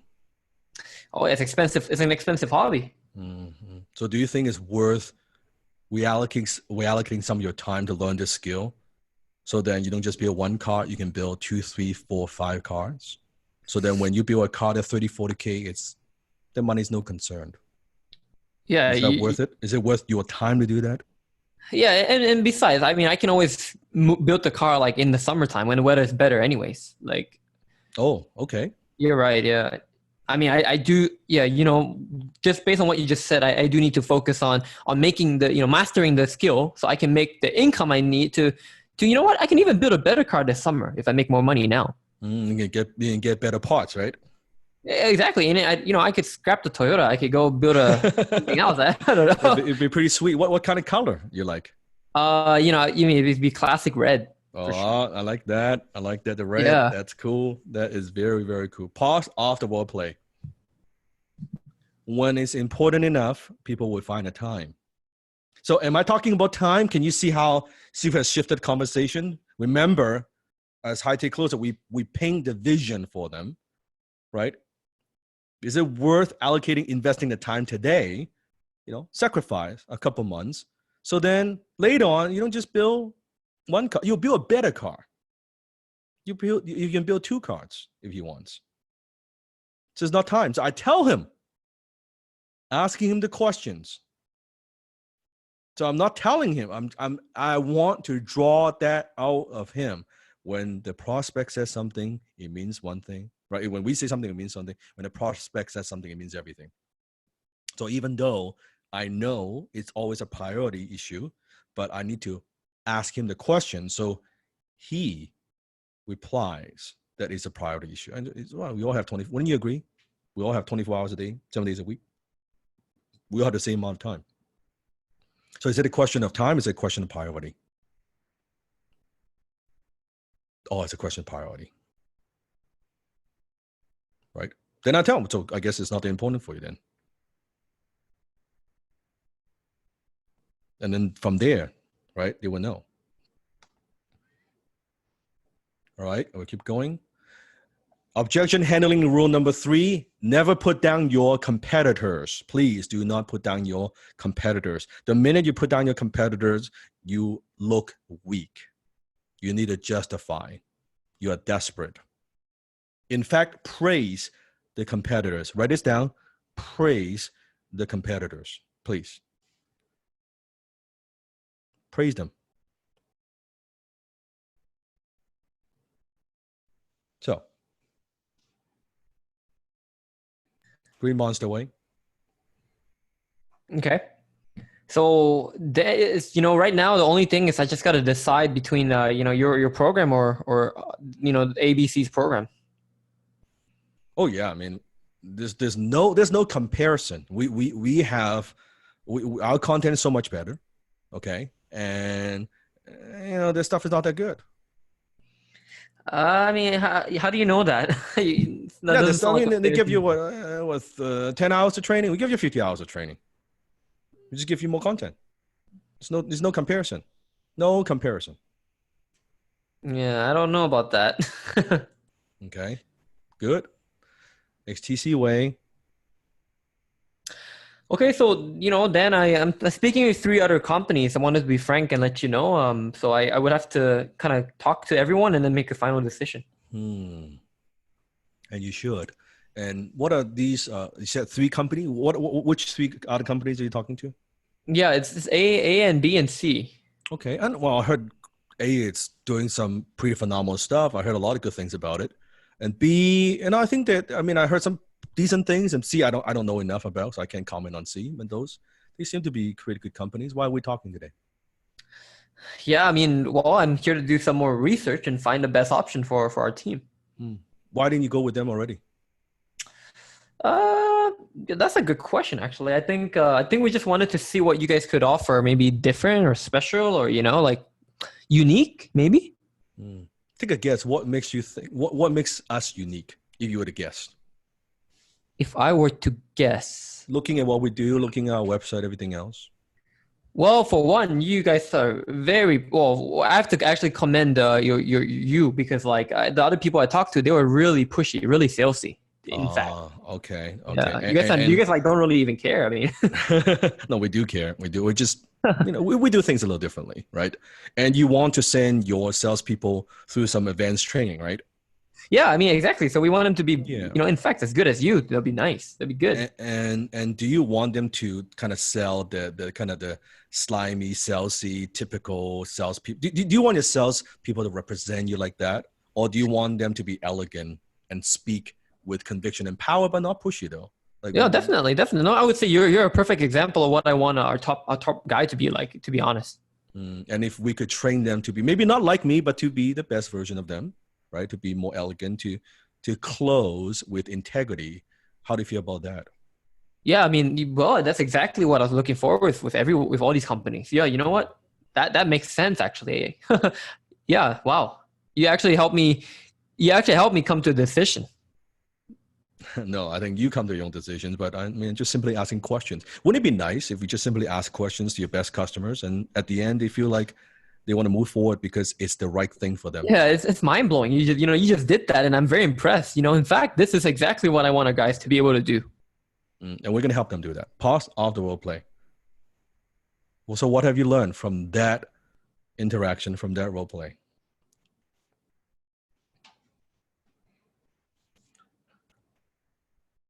If I say I'm good, you say I'm boasting. If I say I'm no good, you know I'm lying.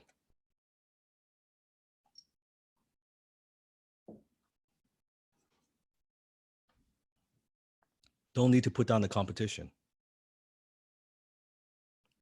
Why? Because there's a reason why they're on the phone with you.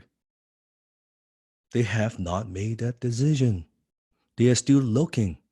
Otherwise, they wouldn't be on the phone in the first place. So there's something about there's some hesitancy. There's a reason why. They're either using that because they're afraid that you're going to charge them too much, you're going to jump on them and stuff. But then when you bring it up very openly, well, those are good people. Why don't you go with them? And they will tell you. And then they say, oh, I haven't talked to them yet. Go ahead, actually, no, Joe, tell me you haven't talked to them yet. Oh, yeah, I mean, I haven't scheduled anything with them yet. Yeah, so. Okay, and are you when are you planning to speak to A, B, C, and D? Well, I mean, by the end of this week, for sure. Yeah, I heard A and B, they're pretty good companies, and C and D, they're kind of new. I don't know much about them, right? Do you think it would be good you speak to them before you come back to me? Because you know what, sometimes we'll come back to it. We're the last one people talk to. Do you know why? No, I actually don't know why. Why? Yes. Why did they go through everybody else before they come to us? Well, I mean, they probably don't like the others, and they they needed to find other options. But it seemed to be good. Yeah, that's a good point actually. Interesting, huh? So take a guess again. Why do you think most companies go through everybody else before they come to us, and why they settle with us at the end? Well, I mean, it has to be something about you guys giving them confidence to make a decision, right? Or they gain some confidence to make a decision. And Joe, would you like to save some time? Well, I mean, yeah, but definitely would. We've been sort of redlining this project. We need to get this figured out now. And I'm not saying that we're going to accept you as a client, but I think would it be helpful if I ask you some basic questions to determine this is a good fit for both of us? If it's not, then you can always talk to your company A, B, and C. Fair. Let's do it. Okay, boom. See the tonality unattached.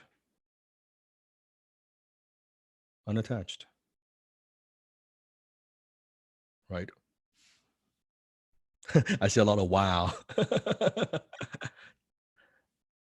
Okay, keep going. All right, Dan. Curious. I mean, could you maybe do like a price match of a similar program? It's a green monster. Well, we price very competitively. Like we charge about the same price. We just a little bit more, but it's not that much more. Yeah, but I mean, these guys can give me the same result. So if you match the price, I do it today. I sign with you guys today. Yeah, we cannot do that. Well, I mean, I'm sorry. I'm just, I'm gonna have to take my business somewhere else. Lost that sale. Okay. This one, let me think. I'll see if, maybe I'll teach you two different ways of handling as well. I'm just giving you stacking it on. So I give you more things to practice. So problem is, seafood that you're going to problems, like take these techniques and practice them well, okay? Actually, I've never done this in the past. I didn't give so many different ways of handling one thing. Okay, but I want to give you the distinction. Okay, I really wanted you to get it. So, okay, first one. All right, Dan. So, this is kind of an awkward question, but could you do price matching, right, for a similar program? What do you mean? Like, the company A right there, they do this, they kind of provide the same services and it's like $800 cheaper. So I was wondering whether you can match that. Why do you think the $800 cheaper? I don't know. I mean, it could be a bunch of different reasons. Maybe they just want to be, I don't know. Maybe they want to be competitive or. So if you want to take a sales training program from somebody, and you'd rather go with someone who actually charges less, so they have to compete based on price instead of value. Is that what I'm hearing from you? I'm confused. No, that's not, well, now that you put it that way, I actually don't know why they would charge less, to be honest. Would it be possible that because that's the only way they get people buying, they have to charge less? Well, that's true. And then, you guys have thousands of testimonials. So yeah. And you know what, I'm actually, come to think of it, I'm actually more confident investing more because it also means I would be getting more. So boom, very good. So, but let's do it one more, a different way of doing it. Okay. So, well, Dan, could you maybe do like a price match, of a similar program? Okay. So what do you mean by price match? Like what kind of price are we talking about? Yeah. Well, like I said, company A is just about $800 cheaper and they kind of offer the same services. So, $800 off maybe. Okay. Would you be comfortable if you have the program? No, I mean, of course not. I want the whole thing, right? Okay. Why do you think we're more expensive than everybody else? Yeah, you know what? I mean, that's a fair question. That's a good point. I mean, you guys probably get results, get more results. So, Joe, is it a question of price or is it a question of value? No, you're right. It's not the It's not the value. It's just no. Does it really matter? I mean, if it doesn't work, does it really matter if it's $800 less? If it does work, does it really matter if it's $800 more? You tell me. No. That's no, because I mean the ROI will still be way greater than $800. You're right. And you sound like an entrepreneur that, from what I'm hearing from you, you want results, and what you're after at the end is you want time. You want to buy. Yeah, I mean, back I time. want results fast, right? Yeah. So what should we do? Oh, you know what? I mean, you make a very valid point. Yeah, let's move forward. I think this is, you know what? I want to go with you guys. I want to give you guys my business. Boom. Okay. Don't put down the competitor. Don't put down the competitor. Don't need to do that. Again, not justifying. This to me is the same. Can you see? Okay, I'm going to ask you, I'm going to do a test. This one I'm not going to do because it's exactly the same. Okay. So if someone was to ask you that question right now, I can get something similar for less money with a different company. How would you handle that objection? Put in the chat. It's a test. How could you redirect?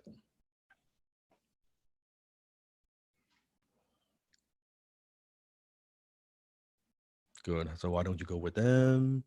What they're doing there? Why have you done that already? Good. Why are you on the phone now? Good. Now keep in mind, tonality, very critical. Very critical.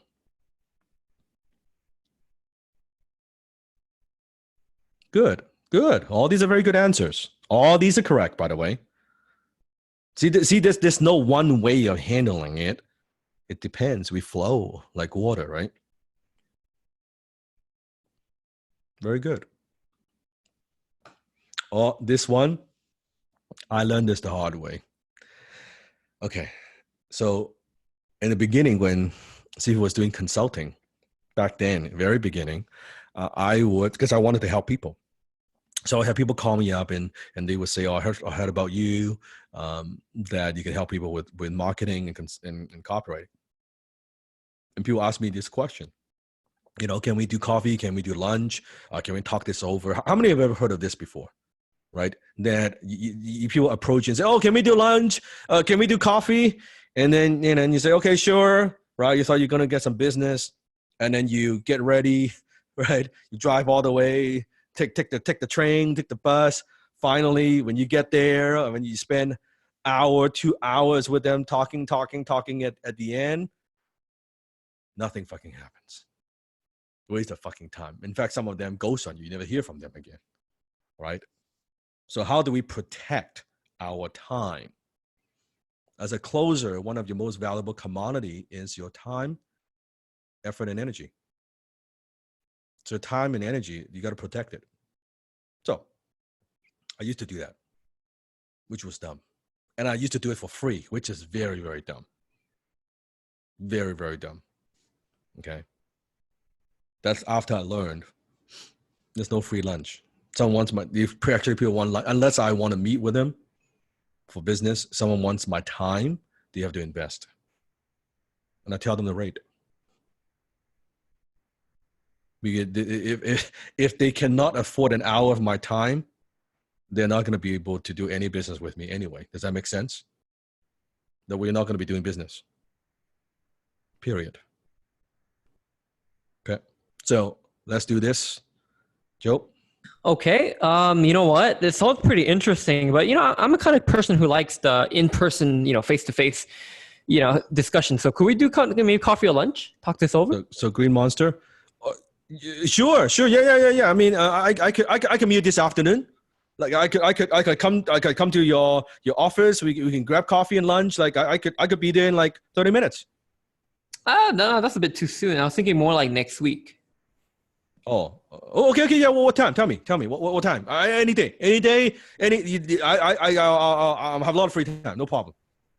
Yeah. You know what? On second thoughts, I'm just gonna get back to you later. Can you see the big green monster? Hello. Okay. Again.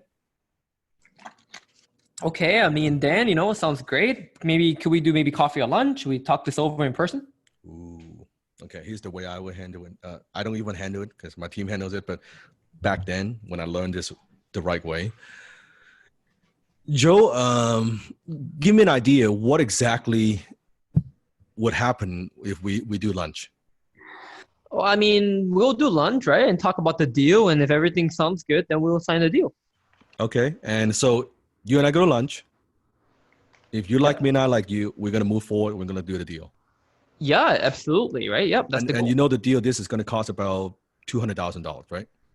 Yeah. Well aware of that. And the finance, so money's not an issue. No, money's not an issue. I just, I want to get to know you before I make a big decision like that. Yeah, it's fair. It's fair. So you and I, we talk, and if without shadow of a doubt, I'm the right guy to solve this problem for you, you have no problem giving a check of $200,000. No, on the spot, no problem at all. Okay, so could you bring a checkbook when I meet with you? I'm going to bring my agreement. Now, you don't have to sign it if you're not comfortable. If at the end of a conversation, at the end of lunch, if you have 1 ounce of doubt, you can say no to me. But could you bring a checkbook? Yeah, I think that's fair. I mean, that's a fair agreement. I'll do that. Boom. You want to turn that into a commitment. You don't want it to be a wishy-washy. No, what is going to happen? What the hell is going to happen? I want to know, and I'm challenging. Are you going to bring a checkbook? So you're never going to sign a deal. See? You see why you need to grow some balls? You need to have some balls to do this. You cannot be like, scared chicken to do this. Yeah, you got to ask. You got to ask. So hypothetically, let's say Joe, I'm going to say the same thing, but you're wishy-washy, okay? Yeah, okay. Yeah, so what exactly is going to happen, Joe? Yeah, we'll talk about it, and if it sounds good, then yeah, maybe we'll do some business, right? Maybe do some business. What does that mean? You don't sound like you're so sure. Well, I don't even know who you are, right? So, like, you'll know who I am, but let's pretend you know who I am. You're comfortable with me. Are you comfortable with doing the deal? That's about $200,000. That's a lot of money. Well, I mean, that's a lot. Yeah, that's a lot. Yeah. So even if I like you, you like me, I mean, you're not comfortable making a commitment on the spot, are you? Well, no, I mean, I can't because I need to also then talk to my CFO, and yeah, we got some negotiations. All right. And what kind of information could I provide to you and your CFO that maybe before we even meet that will make you more comfortable? Yeah, you know what? I think we see a proposal. That'll be great. Okay. And what do you want to see in a proposal? I also want to see the terms and conditions outlined, the agreement outlined, right? Like I want to see. But you don't know me yet, though. How can we do the agreement? You don't even know what's some basic information that I could provide you to your CFO. Maybe have a brief discussion first before we even talk about all of that. Isn't that a big commitment? Fair enough. Maybe then you know what? Maybe just like references. References. Okay. What else do you need? Yeah, it's honestly just references. Because I already have your website. I can show her that. No problem. Okay. So, and how many references are you looking for? Well, I mean, let's do like 20. I'm sorry, what? 20 reference. You want 20 references? You're going to call 20 of my clients? Is that what you're telling me?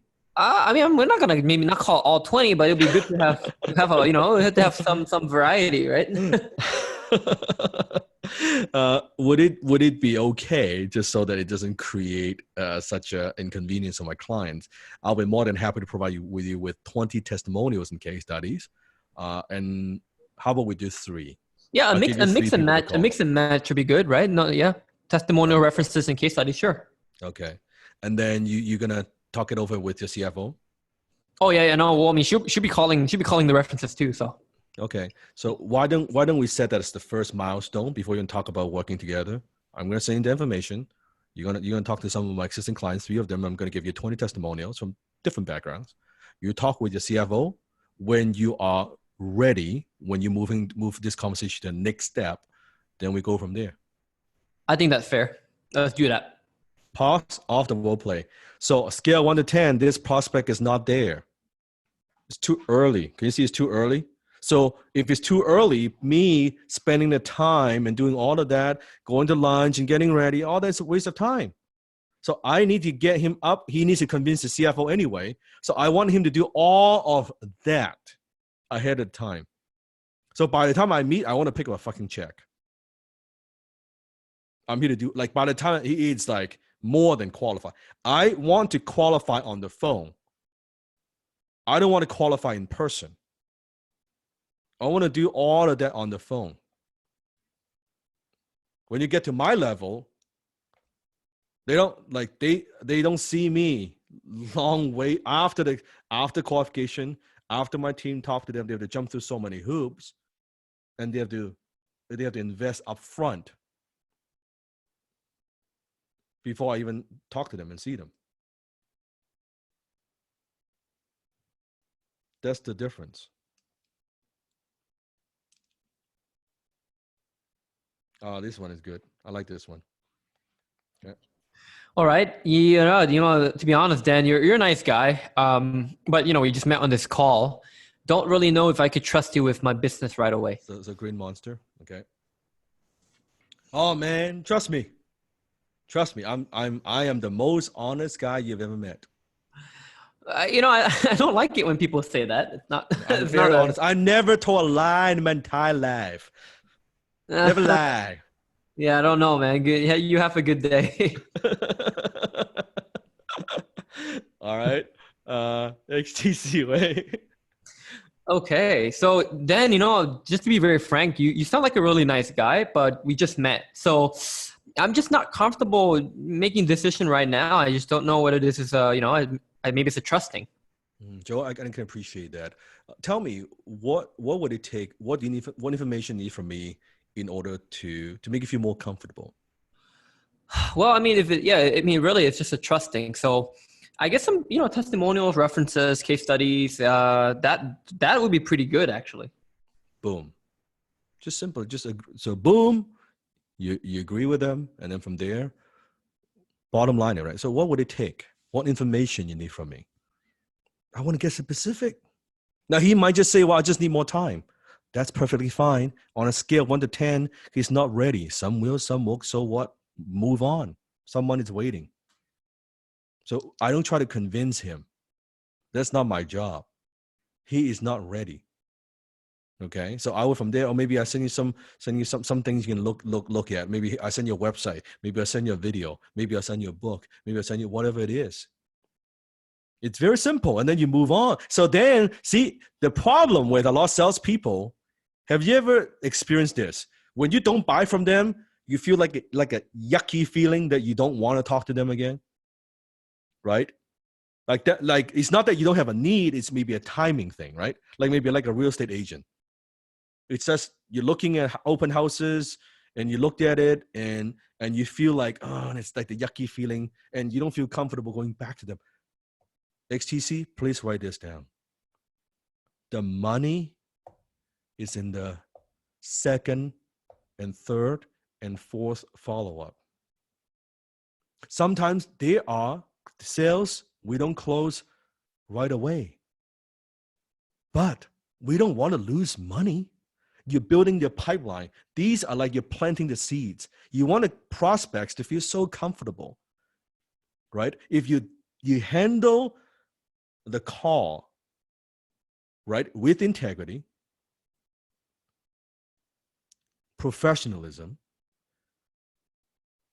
they would call you back. And now they're ready to go. You don't want to just, oh yeah, forget it. No. We do our very best to close one call. But in this case, Joe's got information. So very easy. Maybe 3 months from now, maybe 4 months from now, maybe 6 months from now, Joe would call me back and say, okay, now I talked to my CFO. I wasn't ready. Now I'm ready. Great. Let's do it. Right? Let's do it. So there are a lot of things you have to understand that it's not just the first sale.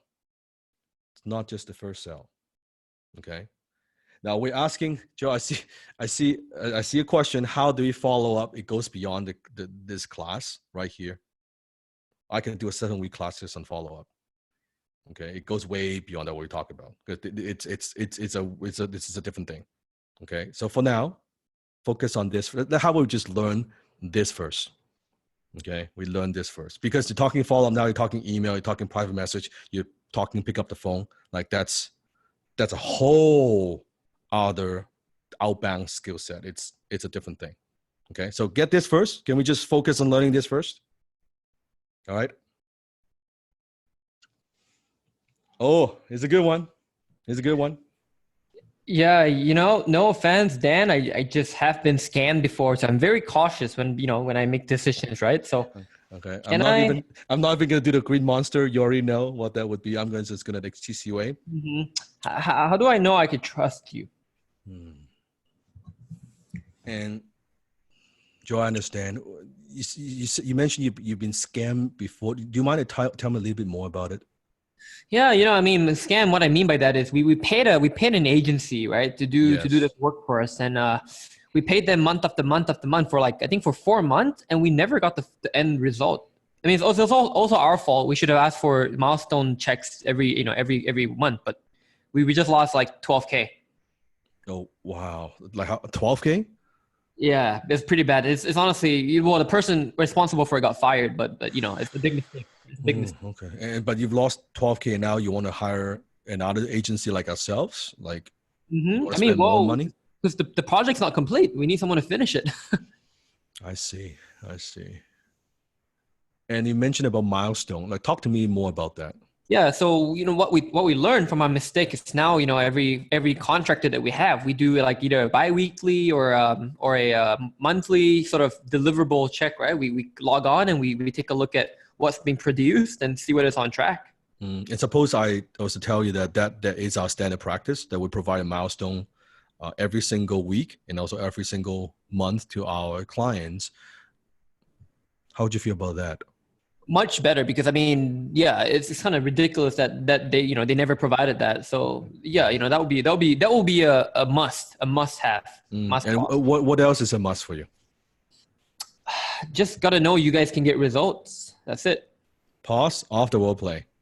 You see how I'm asking questions. Prospects buy not because they understand what you sell. Prospects buy because they feel understood. Empathy. I understand what he's gone through. He's been scammed. Try another agency. There's some fee. Is it not? If you run a business, you just been scammed by another agency, $12,000. Are you going to be a little bit hesitant? Are you going to be a little bit skeptical? Are you going to be a little bit fearful? Is that normal? So don't address it. I understand. Say with me. I understand. It's a very powerful phrase. I understand. I see where you're coming from. I can appreciate that. When was the last time when you're saying something? Think about it in a day-to-day conversation. People say to you, I understand. Can you see how rare that is? Because most people don't understand. Most people don't even fucking listen to what we say. So when you say, I understand. By the way, for your relationship, spouse, partner, kids, those two simple words are very powerful. Very powerful. So use more of it. Understand. When you get in an argument, just don't go crazy. Just understand. And just listen. Can I give you a quick relationship tip? This is relationship couple. Okay. Jenny and I really argue. Really.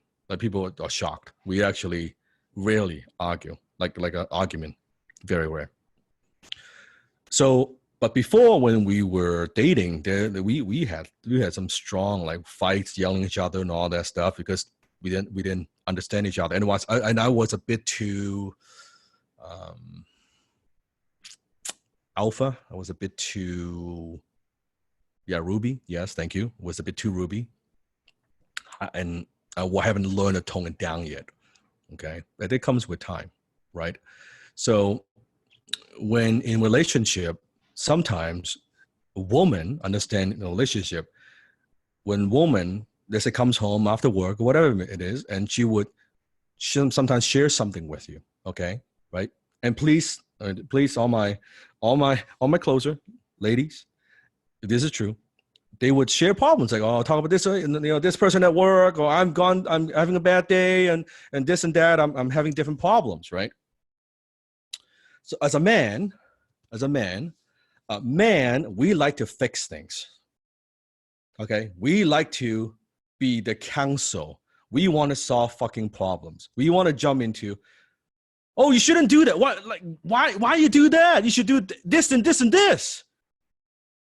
Right? We go into this like fucking superhero problem-solving mode. Okay, let's see if we give you a tip. How to be a good husband, how to be a good boyfriend, please. Sometimes when your spouse, when your girlfriend, when they're talking about problem, most of the time, they don't want the problem solved. They just want to talk about it. Don't offer fucking solutions. Just, they need to get it out. Okay? Don't go into the problem-solving mode. You're not doing them a favor. Don't go into, like, because I know, and I was like that too. They would talk, and then halfway, you already figure out in your head the solution. So you cut them off and say, oh, yeah, no, I got it. So you, no. You do this and this and this and then this. Problem's off. Now your wife and your girlfriend's pissed off at you because you aren't fucking listening. They don't want the problem solved. They just want you to listen. So shut the fuck up and listen. One of the best things that you can say is, I understand. Honey, I understand.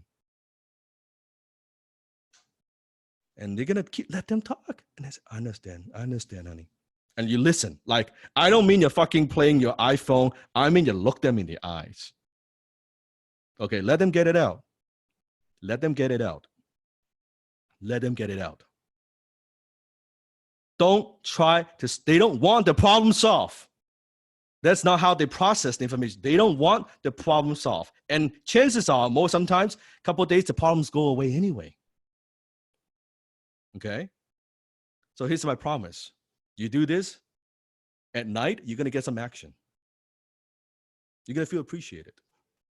You might have the best sex in your life. Potentially. No promises. You try to solve the problem, oh man, you're going to be one lonely night. You're gonna be one lonely night. Okay, they won't want to. You sleep on the couch. You don't fucking listen. You got it? Just listen. I understand. Honey, I understand. Oh, by the way, if they're talking shit about somebody, like they're talking shit about a person at work, they're just talking shit, don't defend that person, please. Don't say, oh, she's not that bad. Don't even one bit defend that. Even though it may be true, don't defend that person. Here's what you say. Yeah, she is a bitch. I hate her. You're right. I understand, honey. I understand. That's it. You keep repeating that. And you listen, and you nod, and you actually listen. Not pretend, you listen. Look them in the eye. And that's it. Try it. Now, ladies, true or very true? Just listen. Just listen. That would improve your relationship dramatically. Dramatically. Different. Man, we want to solve problems. Man, we try to shorten the time. Why we spend an hour talking about this? I can figure this out in 5 minutes. Boom, boom. Solve the problem. It won't come up again. It's like, like we like build something. Give me the nail. Give me the hammer. Boom, boom, boom, boom. It's done. That's how we're wired. Don't do that. Let her take the time. Something in our mind, 5-10 minutes. No. Let them. It might take them an hour, 2 hours to process. They want their men to listen, because chances are it's like you're the one who spends the most time with them. They gotta let them talk, let them listen. And you better when they're talking, do not looking at TV, working on the old phone, video game, none of that shit. Okay. When Jenny wants to talk, I turn off the TV. I put away my phone. I'm talking. I'm listening. I'm asking questions. In some way, I'm doing high ticket closing. So tell me more about that. Why do you feel that way? I understand, honey. Yes. She is a bitch. Yes. That's right. I'm sorry to hear that. 1 hour of that. And then you're going to get some action at night. No guarantee, though. No guarantee. All right. Side note. Any side notes? All right. It's a good quote from Bruce. I like the last bit, that when one has no form, one can be all forms. When one has no style, one can fit in with any style. That's what I want to teach you, that we could flow. It's not just one way of doing it. We can adapt. We're like water. We're not restricted. We could flow, right? Depends on what the opponent gives us. We can just redirect. We can redirect. Objection handling rule number 4. Agree with them first, then gain control back by asking questions. How many of you notice during the role play, right? When sometimes, not all the time, but sometimes when Joe was giving me objection, I'm agreeing with them first, right? I'm agreeing with him, yes. Right? I'm saying yes. The guarantees, yeah, pretend I have a guarantee, even I may not have a guarantee, but I'll circle back. You agree? Because people hate people tell them wrong. So when you tell them, oh, we don't do that. Oh, we don't offer that. Right? The minute you do that, the resistance comes up. So agree with them first. I agree with you. Even though they're wrong, it's okay. Agree. It doesn't mean that's the final deal. I'm talking about just in a junction that this is this little bit of conflict. So acknowledge them, asking them, yeah, I agree, even though you know they're wrong. So agree with them first. At the end of the day, if it's a good fit, you close the deal, who cares? Who cares? So agree with them. I can see, if a wife, you always agree, please. There's not a time that you don't agree. Just don't even bother going there. Just agree. Yes, I'm wrong. Okay, you're always wrong. Forget it. Okay, there is no incentive. There's nothing you gain by being right. I'm telling you. Even though you are right, forget it. Okay, the wife is always right. I'm just telling you this is relationship advice. Okay, this is happy, right? Happy. You want an XTC? It's also high ticket happy couple. Okay, just be happy. It's very, very true. Just you get nothing. You will not get any benefit by being right. Just say yes. Just agree. Right, and then you go back to closing, make more money, then buy her something, buy her a new bag, buy her new shoes, take her on vacations.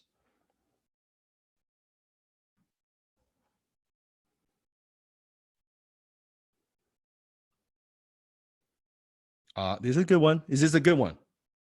Can you, by the way, when a prospect is saying this, can you sense a little bit of lower self from this objection? Right? Like you see a little bit of lower self. So I'm going to teach you a very simple way of handling it. Again, I'm not going to do Green Monster this one because it's pretty obvious. I'm just going to do the XTC way. So Joe, help me out. All right. Dan, I just don't know whether this is right for me at this time. Not sure. Joe, I agree with you. It may not be right for you. Tell me, like, how would you know if something is right for you? And how would you know this is right for you?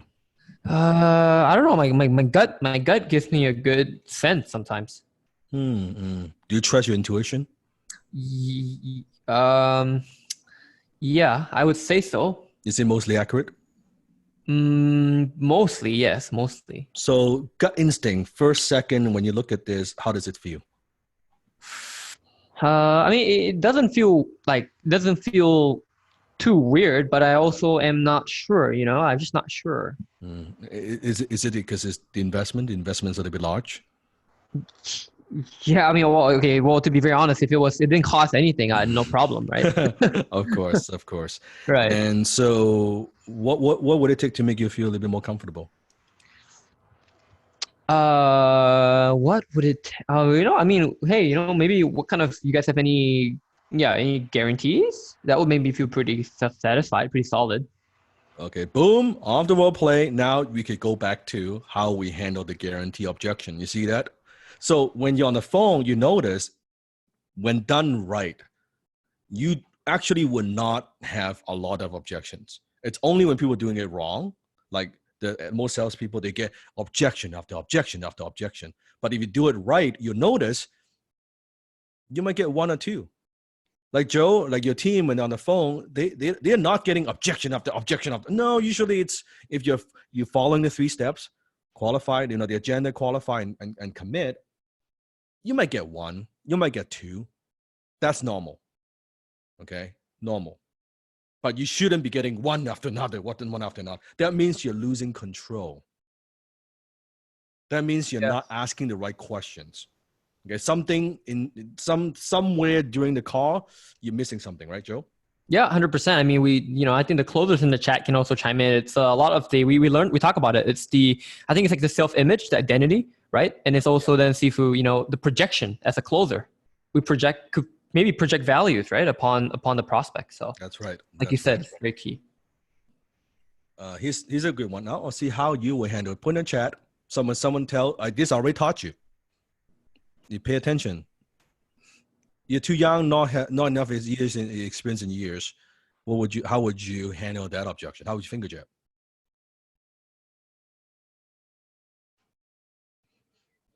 What's too young? Nope, that's too salesy. It's a good one. Are you looking for experience or looking for results? I love that one. Yep. Are you looking for experience or are you looking for results? That's a very good redirect. And the truth is, most people don't really care about experience. They perceive the experience would give them better results, which, by the way, is it always true? Does the experience always give you better results? No, results are results. And some people, they say, I've got 10 years of experience. No, you don't have 10 years of experience. You have 1 year of experience 10 times. Isn't it true? Some people after 1 year, they're not learning anything. They don't grow anymore, right? So experience doesn't equal results. And deep down, people know that, but it just gives them a little bit more security, knowing that you have experience. So assure the prospects how you're going to get the results. That's what they care about, right? That's what they care about, the results. Always go back to their needs. So the age is if you're young, so I could do exactly the same thing. I'm going to handle this 2 different ways. That let's say, okay, I am a marketing consultant. Okay, I'm just gonna I'm a marketing consultant. I am very young. I am 23 years old. Okay, and then Joe is gonna give me this objection. Okay. Dan, no offense, but you're just too young, and I don't just think you have enough experience. Yeah, I agree with you. I'm very, very young. And now, Joe, if I understand, you're looking for someone to handle your Instagram, right? Well, exactly. Yes. We're looking for the top. We're looking for the top expert. And you're looking to reach a younger audience? In a way, yes. That's our predominant audience. Yep. Do you think it would be helpful if you actually work with someone who understands who you're trying to reach and who you're trying to target and who you're trying to sell? Well, for sure, because you would understand the buying behaviors, right? The identity. Mm-hmm. And do you think it would also be helpful to know what's a new trend, right? What's coming up, and what do young people, the millennials, what do they pay attention to? You guys are very creative, out of the box, and you guys always look for that next new tech, new big thing. That's right. That's right. So what if we could position you in such a way that's appealing, your brand appealing to more millennials, so you can get customers that maybe you would not have gotten before. So do you think the age actually hurts me or does it help me? Now you put it that way, it actually is a pretty big benefit, pretty big plus. Boom. Boom. Okay. Now I'm going to do the same thing. Now I'm old. I'm 60 years old. Marketing. Go ahead. Okay. So I mean, you're a bit yeah. older. Like, yeah, right. And no offense, I just feel like you might be a bit how do I put this, out of touch, generationally speaking. You know what, Joe? I mean, that's a fair statement. And I know, I'm about 60 years old, and I have been doing marketing for more than 35 years now. And as you know, I worked in 2 or 3 pretty big companies. With your marketing dollars, right? I mean, those marketing dollars that you want to expand the market. Do you actually want to hire someone with experience, or do you want to kind of try and experiment with maybe someone, a young buck that really don't know what the heck they're doing? Yeah, that's true. I'm just concerned whether you actually are, sort of on tune with the times. You put it that way, right? On track with the times. Yeah. Well, Joe, just so you know, just because what comes with me, it's my experience. But my team here, the 3 or 4 people, I mean, I have 22 years old, 23 years old. I mean, a lot of young digital marketers on my team. Okay, I didn't know that. That's a big difference. So what I'm providing to you is my strategic perspective, but a lot of the executions are actually done by my young team, because I know they know that more than I do. But at the same time, what do you think I bring to the table? What do you think is the most valuable thing that I bring to the table? Well, I think the most valuable thing is what mistakes not to make. Yes, and could mistakes be costly? Very, very much so. Mm-hmm. So does that make you feel more comfortable? Well, knowing that you have a team that young, I mean, that makes a lot of sense, actually. Pause, off the word play. Boom. Boom. You see how it doesn't matter. I have experience. I don't have experience. This is the TC way. It doesn't matter. I have a guarantee. I don't have a guarantee. It is about the conviction and confidence. Do you sense that if I am young, do I feel that, I don't know, am I good enough? The lower self? No. Can you see? It doesn't affect me. I'm older. I don't see that as a disadvantage. It is an advantage. I'm wiser. I'm more mature. I have more experience. All of that, it doesn't really matter. This is why this is so powerful, this skill. It doesn't matter. You've never done this before. You've never had a client before. Tell them, first time, boom.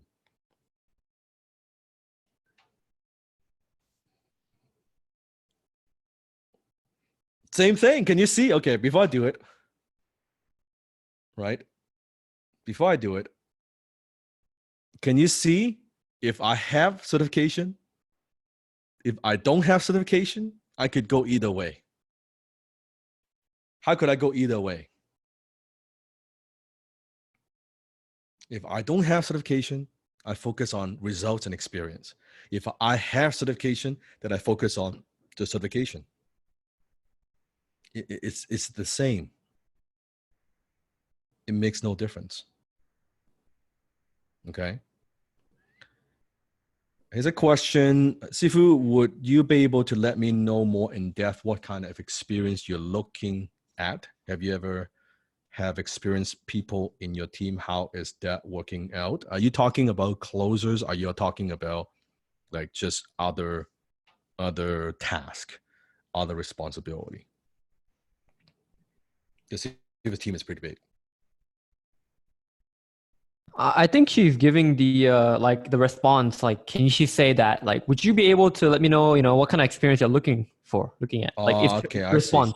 I see. Okay, so would you be able to? Yep, that's fine. That's a good line. Yeah, would you be able to let me know more in depth what kind of experience you're looking at? Have you? Yeah, that's fine. That's fine.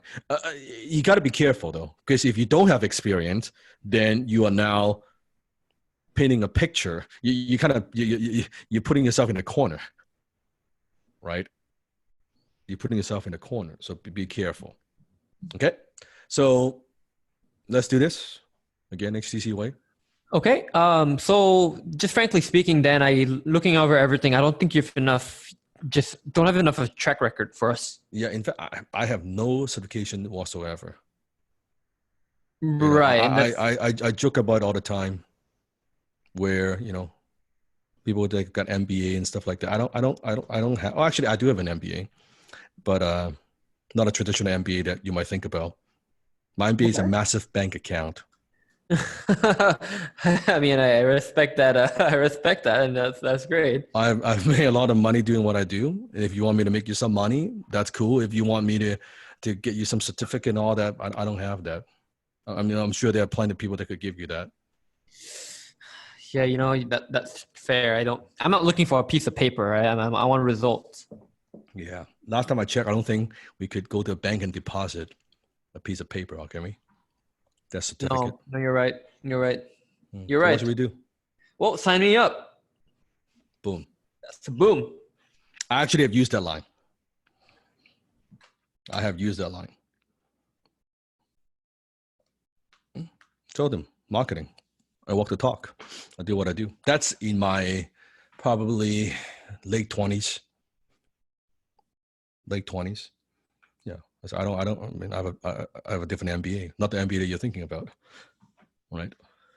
And then literally that's the prospects reaction. They laugh. They laugh. They get it because I'm talking to entrepreneurs. Right. They get it. By the way, now for my graduates, please don't give away the answer.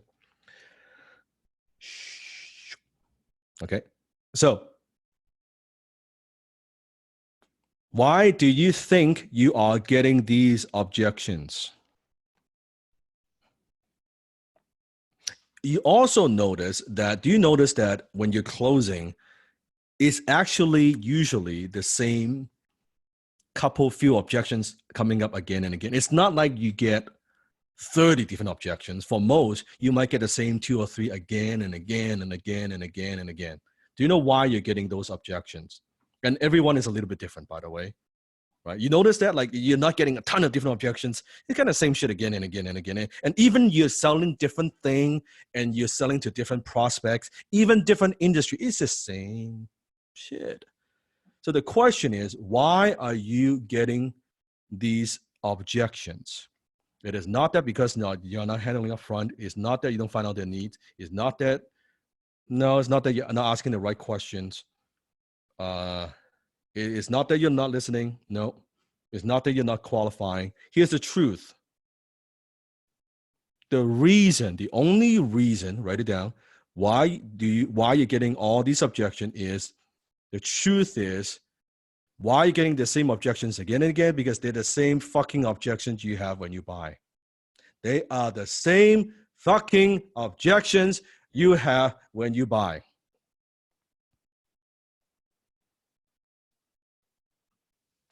Because when you are closing, you project all your insecurities, all your uncertainty, all your negative association with money and sales when closing.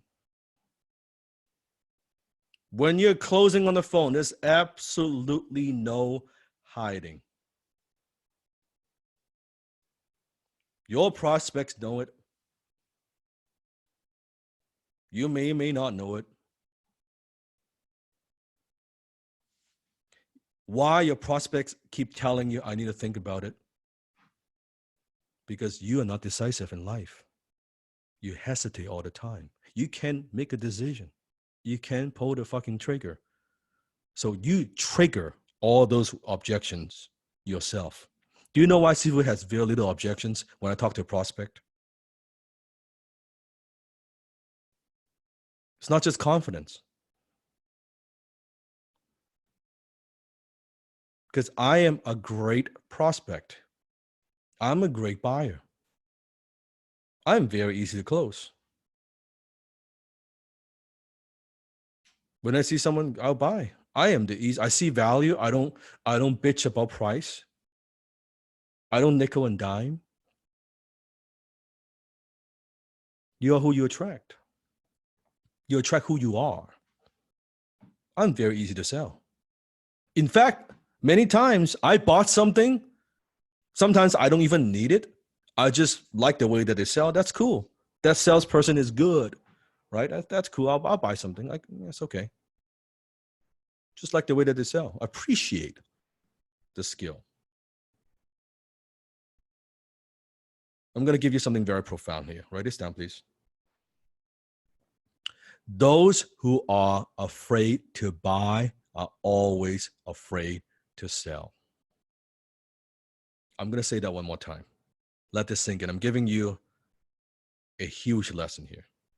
Those who are afraid to buy are always afraid to sell. Why I have no problem charging someone $10,000, $30,000, $70,000, because I paid other people that kind of money with no hesitation to come in and look at the business, consult with the business. I have no problem. I love to buy. So when it comes to high ticket, this is why it's not the script, it's the insecurity. Write it down. It's not the script, it is the insecurity. You're not comfortable with money. So you would project that onto your prospects. If you're getting cheap prospects all the time, they nickel and dime you, what does that mean? What do you think is happening? Why are people so cheap? Why they nickel and dime you? It means some areas of your life you're cheap. Not your bad, it's just the behavior. And by the way, it's not your fault. It's just programming from the past. Does that make sense? You picked out from your parents, picked out from somebody. You didn't know. You were coming from a place of scarcity because you didn't know. That's before HTC, okay? So it will happen if you have, like, you are uncomfortable with wealthy people, right? You're uncomfortable with wealthy people. When you talk to them, you will project that. If you think wealthy people are greedy, they're assholes and all that stuff, if you have that programming, when you sell to them, oh my God, you're not going to close shit. You're not going to close anything. So you better appreciate people with money. If you want to become one of us, bless people with money. If you want to be one of us. If there's any hesitation at all, you will project that. Someone is successful, no jealousy. Don't get jealous. No envy. Not like you gotta be aware. If you enviness, jealousy, right? No, just, oh, that's great. I'm happy. That's great. Celebrate. Blessed. Get comfortable with it. Get comfortable. And as you write this down, as you make more money, invest in yourself so you could close more.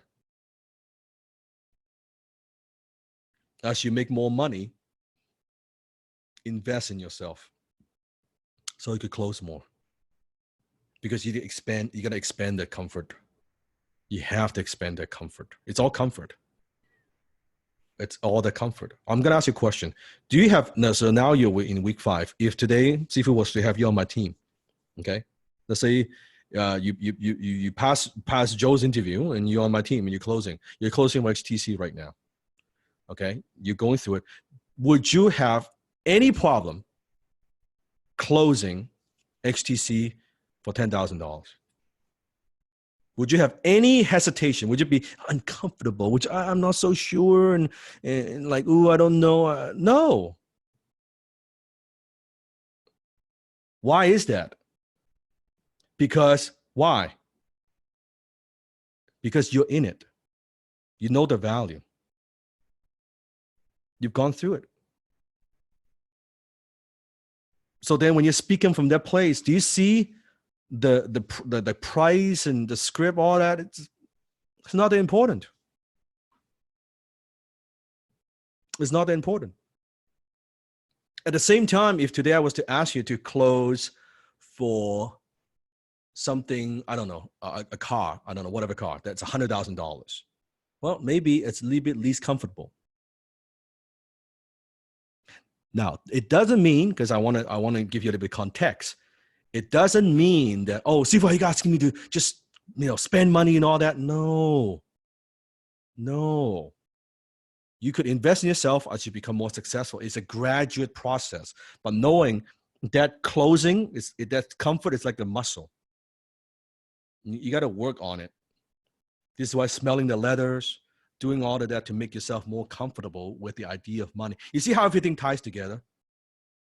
Why I gave you the assignment in the first couple of weeks, and you wonder, scratching your head, why do I need to play with money, Sifu? Why do I need to smell the letter? Can't you just teach me how to close? And I told you, every single thing I design has a purpose in HTC. Now circle back. Can you see how everything makes sense? Can you see how the pieces of the puzzle fit together?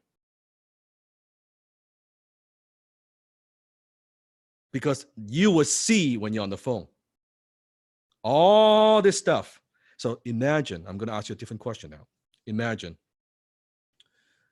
if I don't give you the mindset training, I just jump into this week 1. Just imagine I jump into this week 1. Okay, let's go. Let's talk about how to handle objections. Week 1. What are your chances of becoming successful as a closer?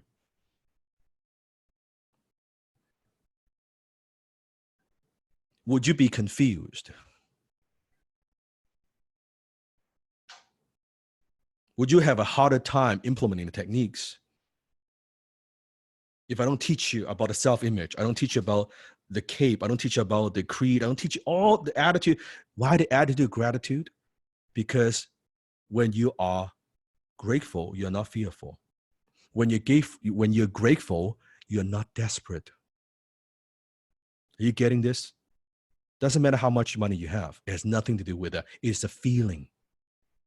So when you're on the phone, why am I not desperate? Because I'm grateful. When I'm grateful, it means that in my mind, I'm content. I am happy with everything I have in my life. I appreciate all the little things in my life. I don't need more, but doesn't mean I don't strive to be better. But at the same time, I am not attached. So you ask me, see how to get not attached. When you have that attitude of gratitude, you are not attached. Think about it. If you truly have that attitude, you're truly grateful, on the phone, would you be attached? Would you be so nervous if you lose a sale? Like, oh my God, I lose a sale. Oh my God, I'm going to close a sale. Would you be like panicking? No, you're like, I'm happy. So don't try to, I close a sale, then I'll be happy. No, happily closing. You're happily, how about that? Write it down. You're happily closing. You close, I'm happy. You don't close, I'm happy. Doesn't change me. One of the biggest mistakes you could make is you are depending your self-worth on whether you close or not. Do you think if Sifu is on the phone, I'm talking to a prospect, if I don't close, do you think suddenly, I suck, I'm losing it, man, I'm not sharp, oh shit, but I never can do this.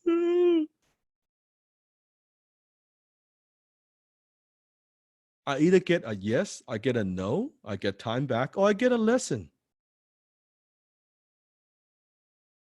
But how many of my students, right? They lose a couple cells. Now their self-worth, now they feel hurt. They feel there's something wrong with them. There is nothing wrong with you. You're not broken. Don't try to fix it. Do you hear me? You are not broken, in spite of what people tell you.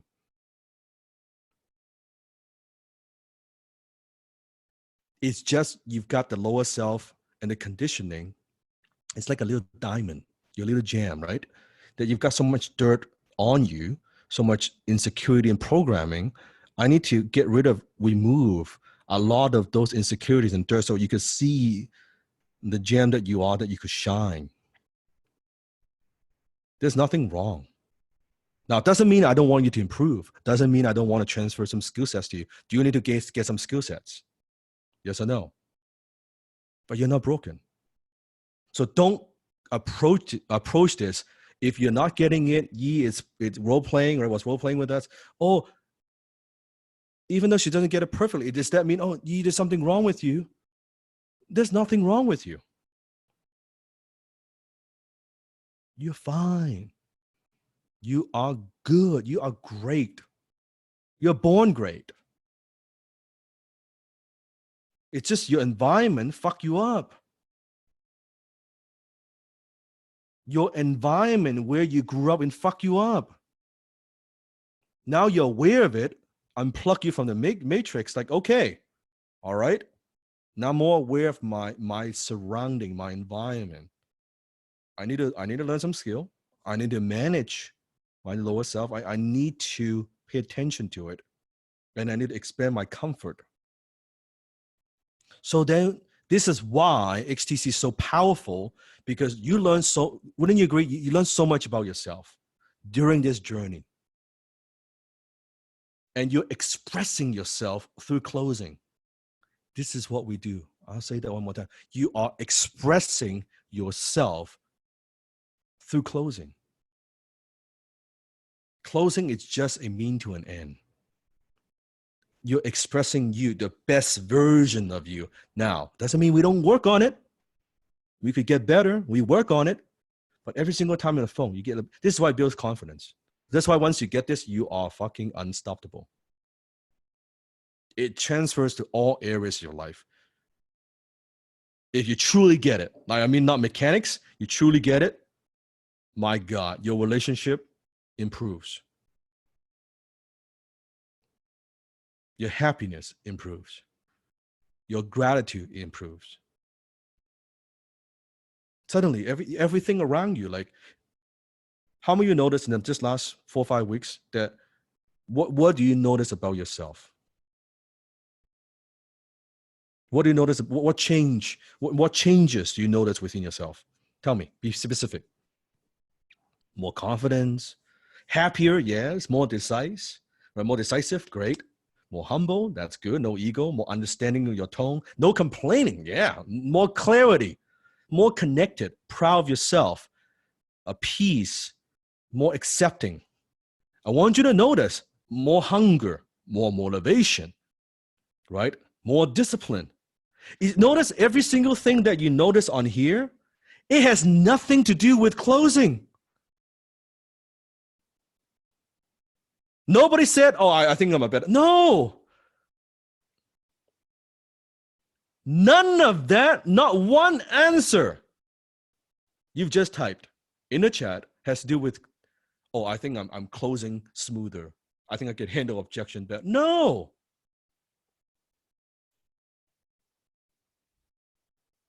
But you are a better closer because you're a better person.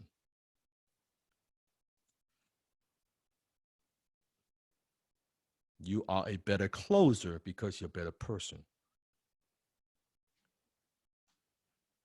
This is what we believe in. Become the best version of yourself. I don't say become the best closer. No, become the best version of yourself. When you become a better version of yourself, you are a better closer. You're a better father. You're a better mother. You're a better son. You're a better daughter. You're a better parent.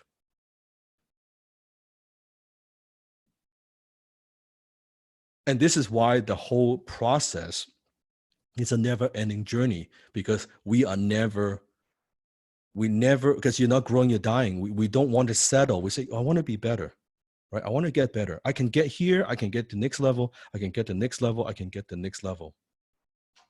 And I love to hear those stories.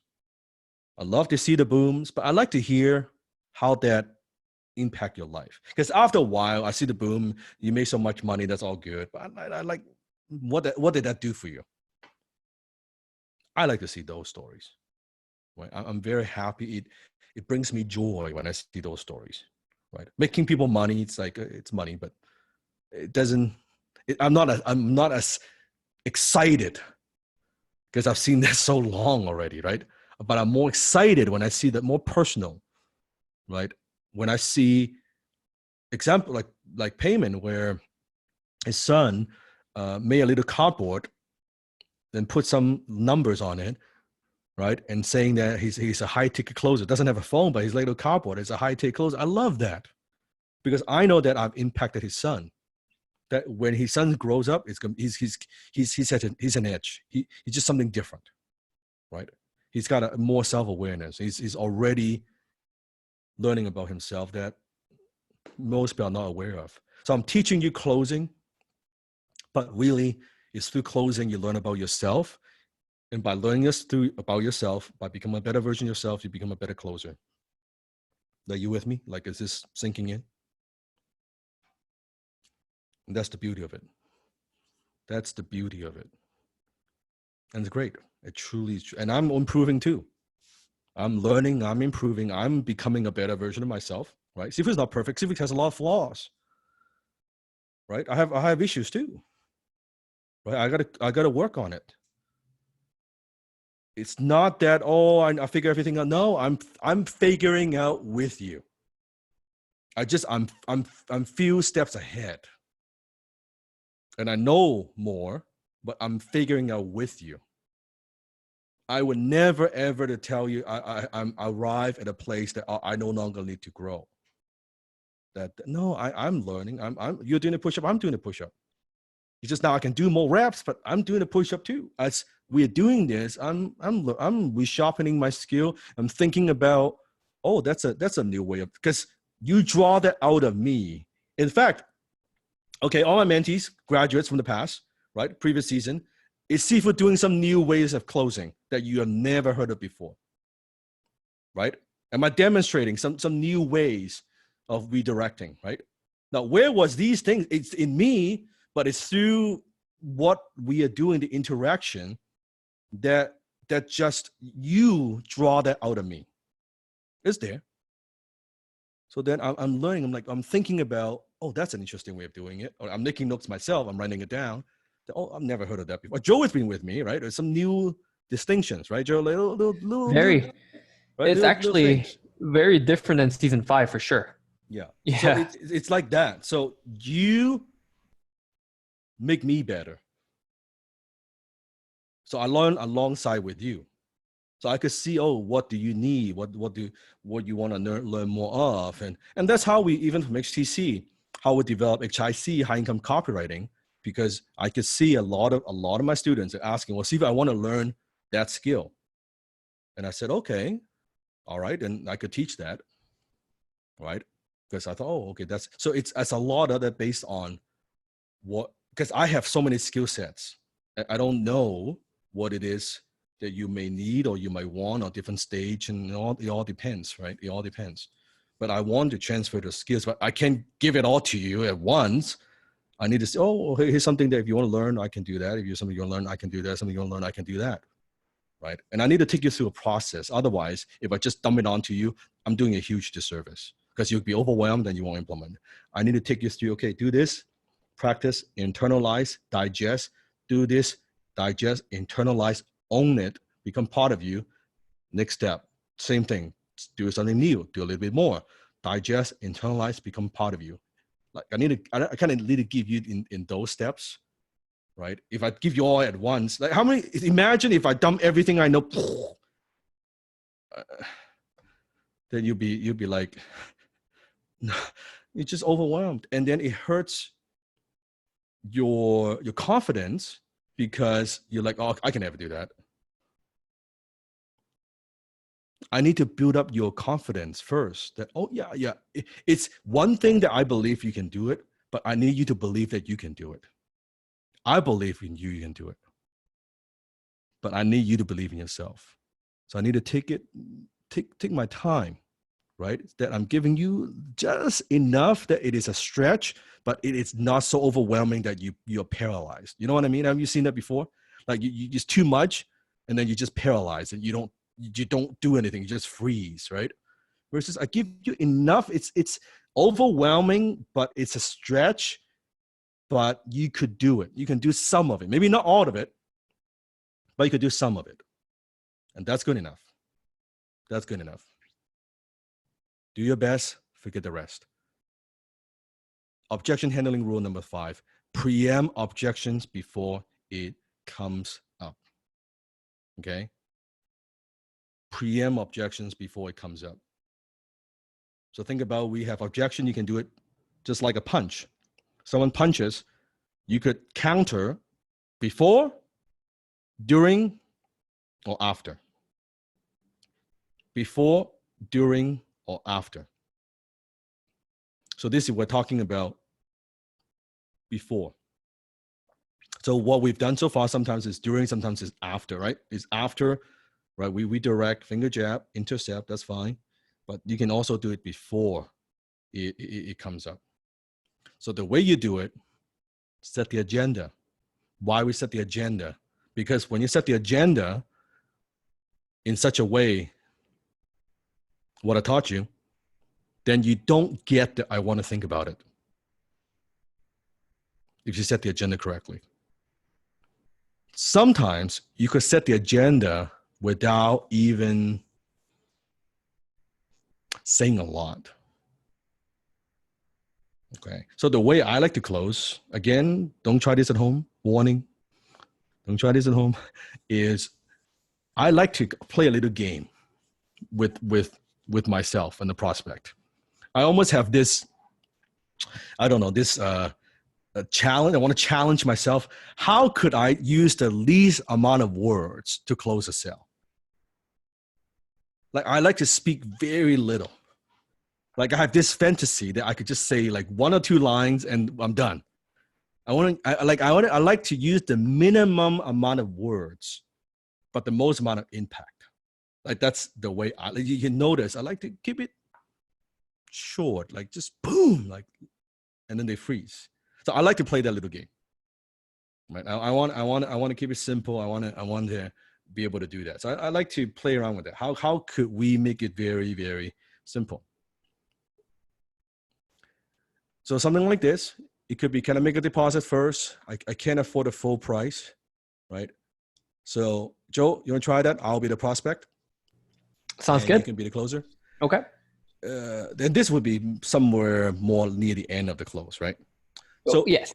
So Joe, can I make a deposit first? I mean, I can't afford the full price. You know, Dan, we typically don't work like that. I mean, well, why exactly are you know, is it really the money? Yeah. I just don't have that much like cash like right now. So you're saying that you would be able to make a deposit today. I mean, like, how much exactly are you saying? I can do like 5K. 5K, but you know, the entire package is 15K, right? That we just talked about. Yeah. So, you know, and I want to look, if I was to help you out, right? Because the main thing here, Dan, is that we want you to get results, correct? And so what you're looking for. You're looking for results. Right. Right. Now, 5K, and is it a stretch for 5K for the deposit? A little bit, yes, a little bit. A little bit? Okay. Because you see, the worst thing that we want to happen, you know, if you're going to get the package from us too, you also keep in mind that does not include ad spend as well for your ads, right? You have to come up with that as well. Oh, right. I didn't think about that. So so here's the thing. you know, Dan, if there's something you're not comfortable with, you can't go ahead with it. We don't want to just take all your income, all your money, because we also want you to have a budget for ad spend. Otherwise, how are you going to be successful? Makes sense. Right? So what should I do? I don't know, Dan. I mean, how important is this for you? How soon do you need your retargeting ads run, and how soon do you need this campaign by? Oh man, I've been waiting. I need to get the sales up. It's been painful. You mean like since yesterday, or? Yeah, I mean, yeah, 2 weeks ago. But I'm confused. And I mean, if you don't have the funds to make an investment, how are you planning to go for this?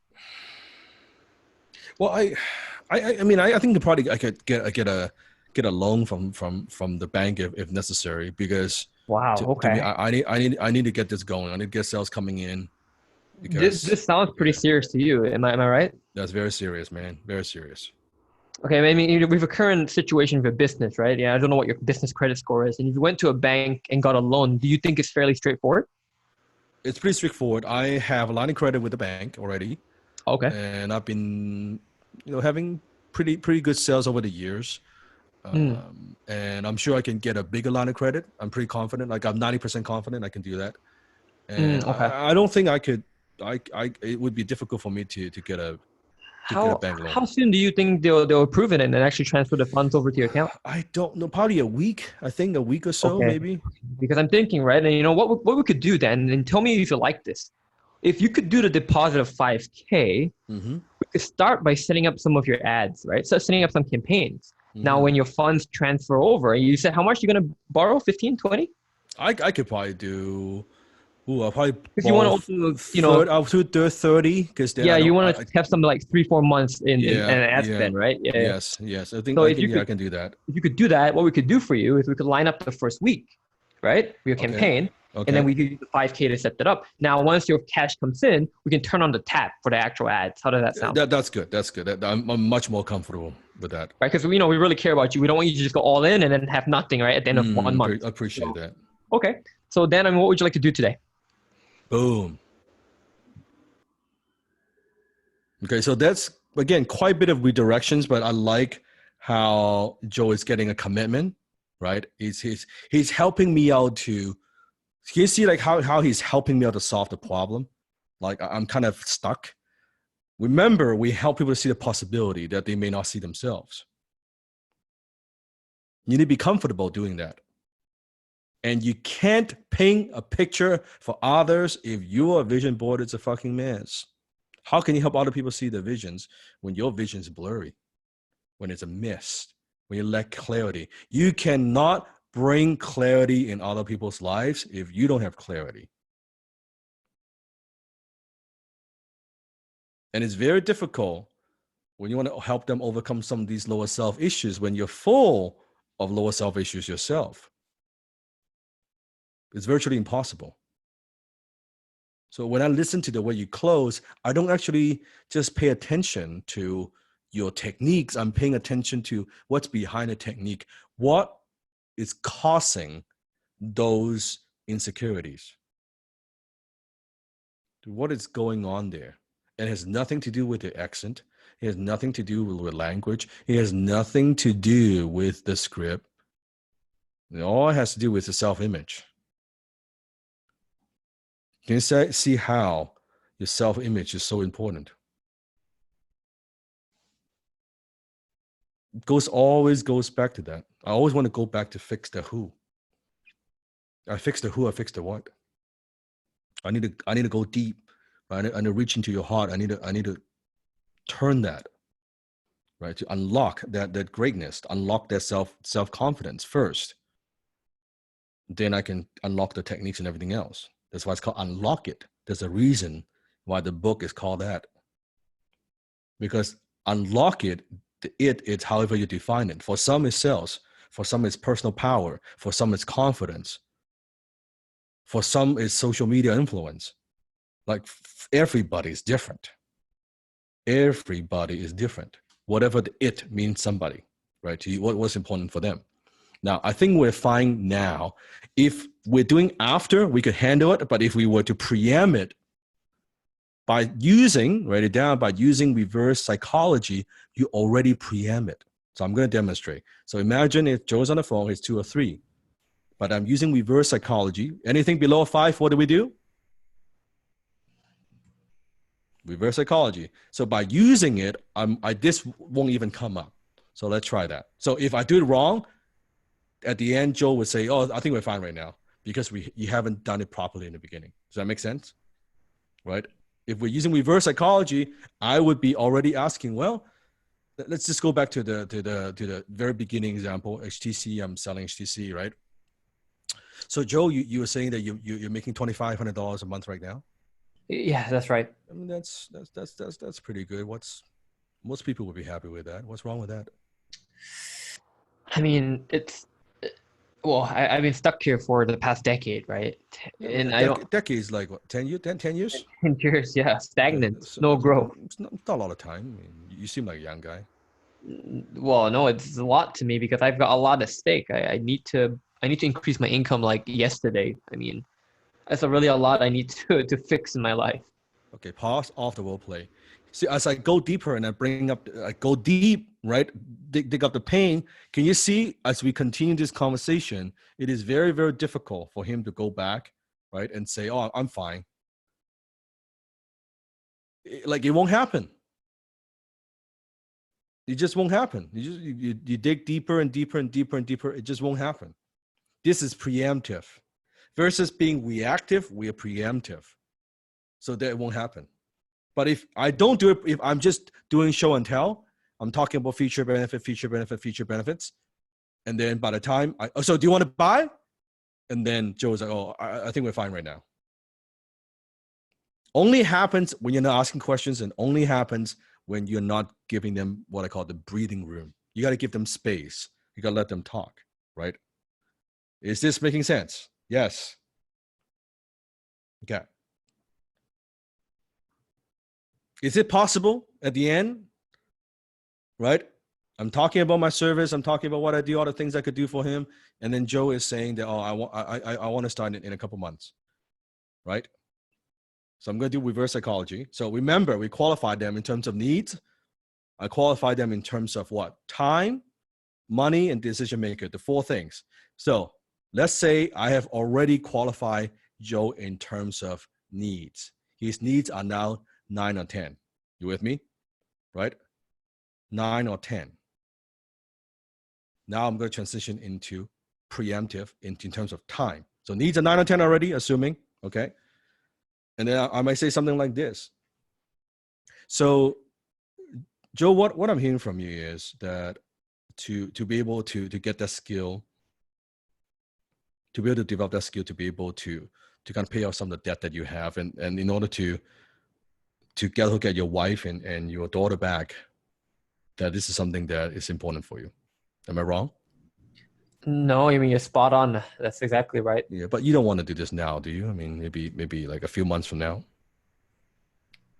Well, I want to start. I want to start now if I can. You know, I just have to figure out how much it costs, right? Yeah, I would love to start. Put aside the finance and the budget. We'll talk about all that. But tell me why this is so urgent for you.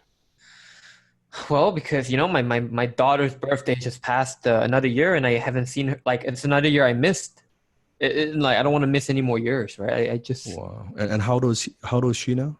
Well, she's 4, so I've already missed 4 years of her life. Well, 3 actually. I spent the first year with her, but you must see her from time to time. You haven't seen her at all? Well, I lost custody, so I don't. Well, actually, not just that. I don't even have permission by the court to actually visit. I don't have visitation rights. I'm sorry to hear that, and it must be tough for a father. Yeah, do you talk to her on the phone at all? Well, my wife won't let me because she thinks I'm a shit dad. I don't blame her. That's why I need to. Like I said, I need to fix this. I have to turn my life around. If we were able to help you do this, what would be the first thing you would do when you see your daughter? Well, I mean, I'll bring plush toys, bears, candy, roses, everything, and then I give her a big hug and a big kiss on her cheek. I mean, I don't know what else I do. I probably cry, seriously. I get emotional just hearing your story as well. And Joe, I want to help you do that. And in order to do that, tell me what would we need in order to help you get there.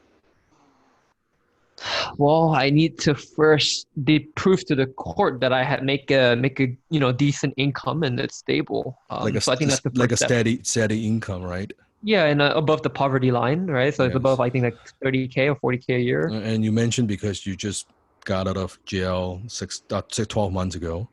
Yeah. And is it difficult to find a job? Yeah, absolutely. That's why I'm stuck with this 2K job a month because the best thing I could find was being like a mechanic that they don't even care about me. They just make me.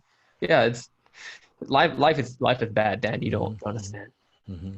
Do you think when you are closing on the phone for what we teach, the HTC way, do you think people would care about your background? Do you think they'll be asking you for your resume?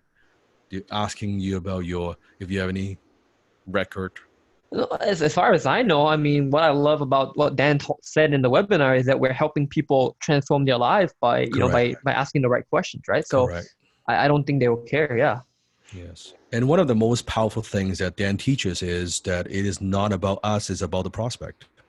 I see. Yeah, It's well, not that makes sense. about us and looking good. It's about being a facilitator and just asking questions to help people to make a decision that they already want to make. I mean, is that something you're comfortable with?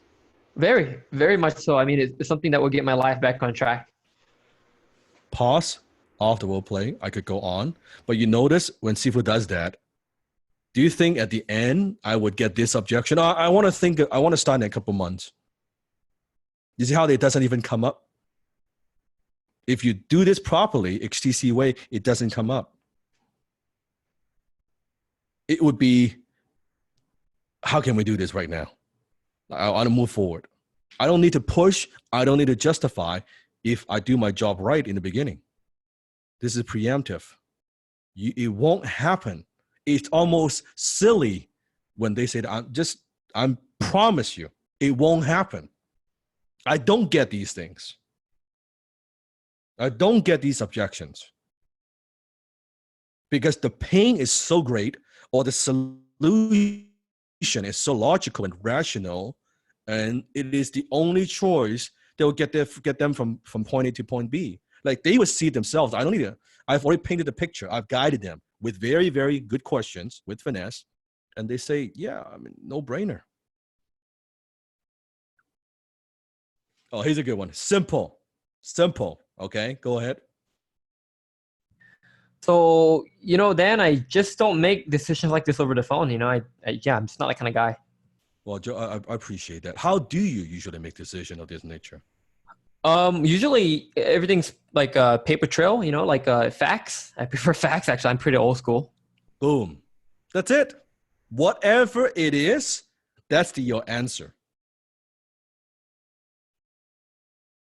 Because he doesn't like to make decisions. Also, how do you usually make decisions like that? Oh, I prefer this. I prefer that. Okay, just give them that. Then all you need to do, I like to use hypothetical. You notice a lot of time, suppose, right? Let's pretend. Write it down. I'm giving you the golden nuggets. Write it down. Write this down. Let's pretend and suppose. I'm not saying I will. I'm saying hypothetically. Let's pretend. Suppose. Those are one of some of my favorite ways of doing it. How do you usually make decisions of this nature? I need A, B, C, and D. Well, let's pretend I could give you A, B, C, and D. Suppose I could give you A, B, C, and D. What's going to happen next? What would you like to do? How do we move forward? Right? Make sense? Is there one more? I want to speak with a coach before investing my money. Oh, it's a good one. Joe, I'll let you handle it. Okay. That's before, let's say someone wants to hire me and you're my filter, right? Sure. And before they would hire me and they want to, so Joe, I want to speak with Dan before investing my money. You want to speak directly with Dan? Yep. It's interesting. I'm curious. Dan, how often do you think I get those? Do you think I get this question actually? Well, I mean, with Dan's social media, I'm sure you get it. I'm bombarded with messages like that. Right, absolutely. And let me ask you this. I mean, if you're a realistic guy, you're a smart guy. Do you think Dan literally talks to every single person who messages him on social media? Well, of course, no, of course not. and I know how expensive his time is. Right. And by the way, if he was that accessible, if he was just talking to everyone, is he really that valuable, that important? Like, think about that. No. All right. And now, when you're not just going to be working with Dan, right? You know that Dan's team, which is us, we basically, Dan picked us to help us with his company, correct? Correct, of course. Right. So like in essence, what I'm saying is, just direct. I just want you to be direct with me. Like, do you trust me? Do you trust my guidance? You trust my advice? Yes, I do. I mean, you're Dan's director of sales, of course. Right. And then also, like, why would Dan have me speak to you? Correct. Does he trust my intuition, right? My decision making. Okay. So if that's the case, then what else we need? Let's say Dan it's not on the table. The option to speak to Dan is not available. What would you need to make a decision today? You know what? You're right. I think I'm just thinking too much. Let's move forward this. All right. What card should we use? Boom. Boom. So it's not that they want to speak with a certain person. It's just he needs a little bit of assurance. You see what I'm talking about? Like what they're asking usually it's not what it is. It's behind that. He just needs a little bit of like a little assurance, a little bit comfort, and then he would move forward. But when you try to explain too much this and that, just you see how Joe is asking question, how does it work? Yeah, like you see how it's very logical. Yeah, I know, I get it. Like then it's almost like, oh, I'm just being silly, right? And sometimes you when you ask questions, the prospect would come to a conclusion. Yeah, you know what? I'm just you know, I forget what I said. Right? They would know they're asking like silly stuff. They're asking silly stuff. All right. We have 2 more row. Otherwise, it's gonna be. Well, fuck. Is it 5 hours already? That's right. My goodness. 5 hours. All right. Let's I think we're get on this track. going. On track for another record. Oh my god. Oh my god. Here we Can't go. believe this. All right, here we go. Row number 6. Walk away from the cell. Walk away from the cell. How many of you are getting tremendous value tonight? Always value capture, right? Write a number. What are you learning? How much is that worth to you? Not worth anything if you don't use it. Priceless if you use it. Worth 0 if you don't use it. Worth a lot if you use it. So walk away from the cell. Remember, we get a yes, we get a no, or we get a lesson. We get a lesson. So walk away from the sale is we sometimes want to pre-frame some of these things. So I'm going to give you some lines. I want you to practice with me. Okay? Say it with me together. First one. Would you do me a favor and tell me no up front if it appears that we're not going to do any business today?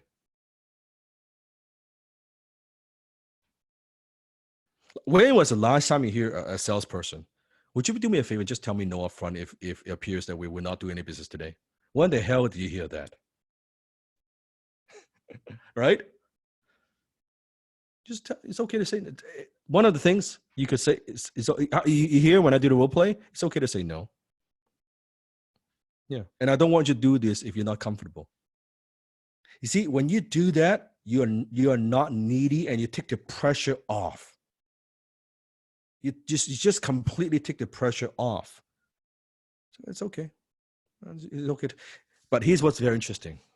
Because the reverse psychology, when you tell people it's okay to say no, guess what? They don't want to say no. When you tell people you gotta say yes, they don't want to say yes.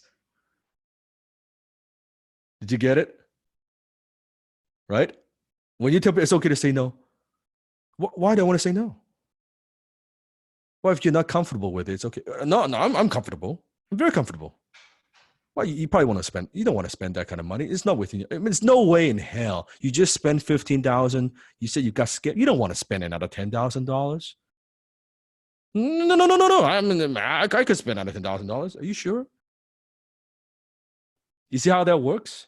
When you give them the permission to say no, they don't want to say no. They want to say yes.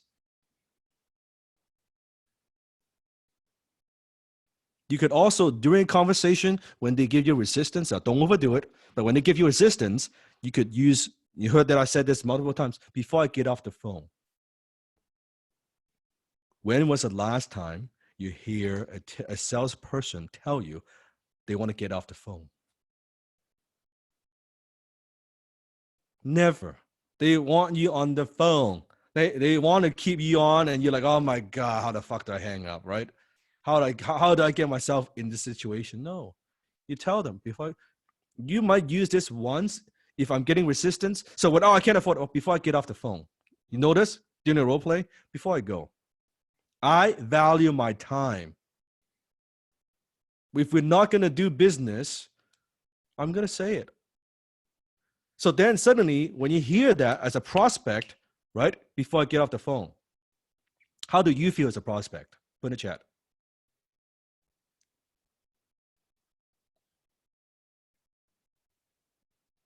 He's like, oh shit, yes. You feel pressure. You feel like, ooh, right? Urgency. Or am I losing something? Am I missing out? Like, don't go. That's right. Don't go. Don't hang up, right?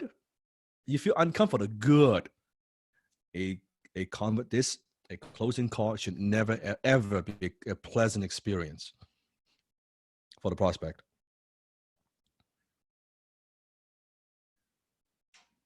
And sometimes you could say it with me, I get the feeling that we're not going to do business today.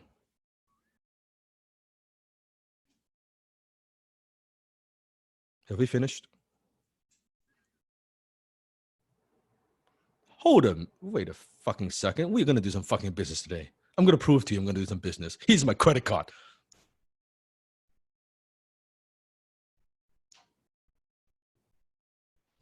Right?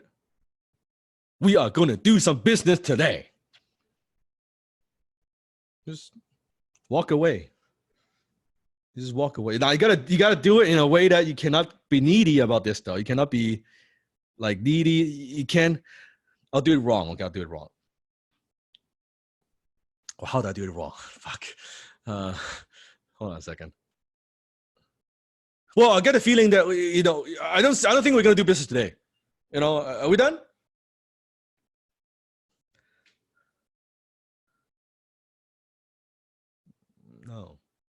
No. John, I just get the feeling that we're not going to do any business today. Am I wrong? Should we get off the phone? You hear the difference? Do that. Right? It's like, not attached. No big deal.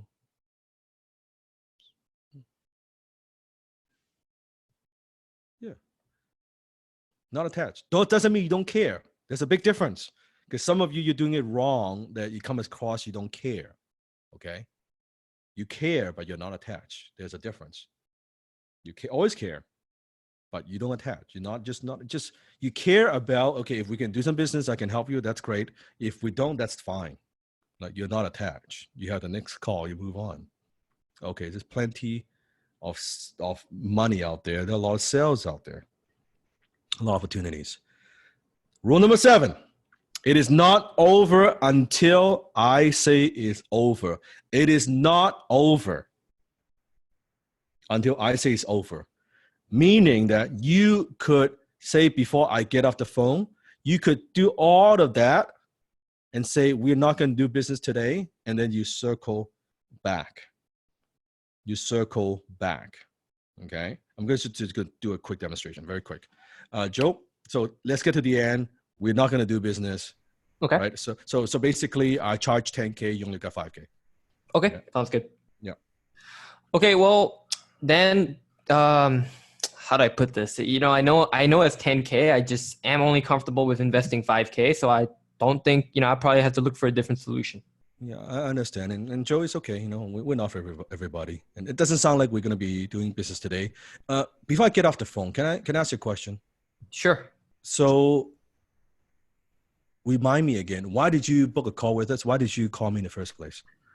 Well, I mean, you came highly recommended, and also I did research and found that you guys were really, you really walk the talk. Mm-hmm. Mm-hmm. And why is it important for you? Well, I mean, it's important because we need results. It's just more than we're willing to invest at this time. Okay. So, I mean, is the money the only thing that's stopping us from doing business? Yeah, and unfortunately it is. And it's actually not just, it's not me. It's actually what's given by the finance department, right? Like, I don't write the budget.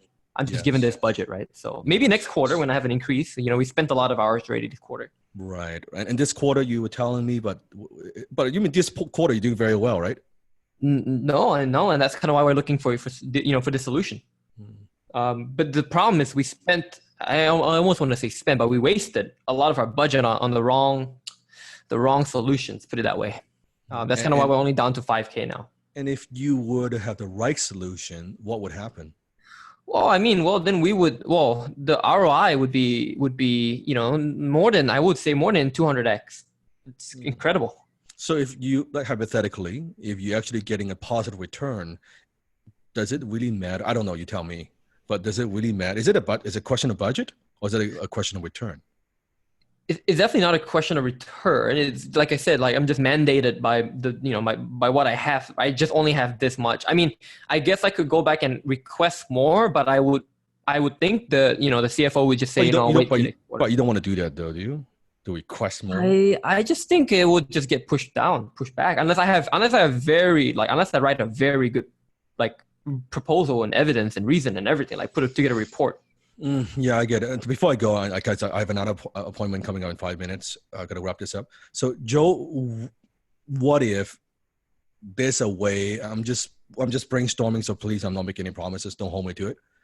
That I could brainstorm where with the 5K, we could get you started, kind of working first, right? Get some results. Okay. And then we are able to, let's say, defer the second payment for, I know, second or third month. Well, that'd be fantastic because it would go into April. That would work really. I mean, I didn't want to ask you guys that because that was, that'd be fantastic. I'm not saying that I could do it. I'm just saying, would that help? Very much so because, first of all, we'll get the return on investment, right? To reinvest, and I can also get more budget next quarter. Oh, man. Give me a moment. Let me think about it. Okay. Well, I mean, it would be great because then it would save me from looking for more solutions again. I might need to talk to my business partner. It's not something that we usually do. It would be great if you could, and you could give me a call and let me know. Would greatly appreciate that. Well, in the meantime, if you could help with that, I would then help, put in like some sort of in writing for my team as well. I can put something together. Now, Joe, if we could do this for you, first of all, can you promise me not to? This is if we are doing this, I'm offering this to you. This is like I cannot do it for anybody else. Please don't tell other people because I don't want my existing clients to find out. Then they'll be upset with me. Oh, you have my word. I don't do that kind of stuff. So you have my word. Can you also promise me one more thing? If we do produce results, that you will give us a great testimonial that we could use, because I always appreciate that. Yes, 100%. Then that will be a given because I mean, you help work with me, I'll work with you. Let me think. I need a moment. Yeah, this does mean a lot if we could pull this through. Yeah, I think, yeah, I could. Let's pretend I was to say yes to your offer. What would you say to me? I'm laughing right now. I that will save my department tremendously. And in fact, I could then, like I said, I'll immediately right after this call, I'll put it in writing and send it over immediately to the team. Pause of the role play. It's not over until I say it's over. It's already over. I circle back to the conversation, go back to his needs, bring it up, bring up the needs. Who says a closer can say, let me think about it? Why is it only the prospect could say, I want to think about it? I want to fucking think about it if I want to take you on. Let me talk to my partner. I don't even know if I want this business. Why is it always the prospect putting us in defense? Let me think about it. I don't know. Let me think about it. This is where the confidence, I don't know, because in my mind, this client could be a pain in the ass. This client is like, this struggling with cash flow. I don't know if I want to take it on. Depends. I probably won't, right? But if I really want a business, well, you better not tell anybody else, and you better give me a good testimonial, man. Otherwise, it's not worth it. And this has nothing to do with I want a business, I don't want a business, it doesn't matter. Here's a good one. I'm going to go through these a little faster because I'll be able to wrap it up, right? Okay, so go ahead, Joe. So yeah, kind of weird, but is there any chance I could get this for free and then just pay you after the work? Well, Joe, let me ask you a question. Okay.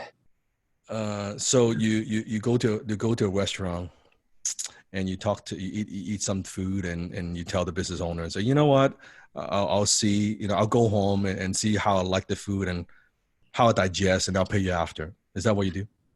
That sounds kind of silly, actually. No, No, yeah. Like, I seriously, mean, what is the true issue here? I think it's more about like a guarantee. Like I don't mind paying for it if we get results. Just in case, it's not that I don't trust you. It's just more like in case something doesn't go to plan, at least I can get some reassurance. Pause off the role play. When he says that, what do you say? Put in the chat. You should know by now. You should know. I've been training you. When Joe says that, what do you say?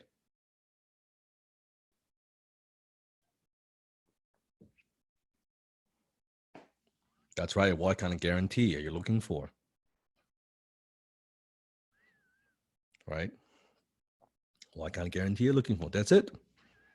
We direct. You got it. You got it. Very good. Very good. This is gonna it's a good one. I love this one. So let's do it. This one's great. Ooh. Dan, this is a weird question, but seriously, like, why are you guys so cheap? You know what, Joe? You're right. That's actually, you're so right. I should charge you more. How much more do you want to pay? Boom. Sifu, this is funny. I gotta share. Like, you can ask the closer for our team. They get this a lot actually for HTC. It's funny. Yeah, why is this? You're right. We should bump up the price. How much more? That's what they say. Yeah. Yeah. How much more you want to pay? We'll just charge you more. No problem. Yeah, no problem. We can do it. You can do it. Right. So those are the 7 rules. Put in the chat. What are some of the big takeaways you have from today's class? What are some of the ahas? Some of the big takeaways that you have? Redirection. Good. Confidence is key. It's okay to walk away. Right? SW formula. Some will, some won't. So what? Someone's waiting. Roll some balls. That's right. Okay, good. It's not over until I say it's over. That's right. That's right. That's right. Yeah, freedom is not free. It's expensive. You bet. Very, very expensive. Gratitude, attitude equals unattached. That's correct. Solve the problem before it comes up. Good. Happily closing. Don't let the sale define who you are. Don't let the sale define who you are. Closing a deal, not closing a deal, it doesn't define who I am. That's right. Good.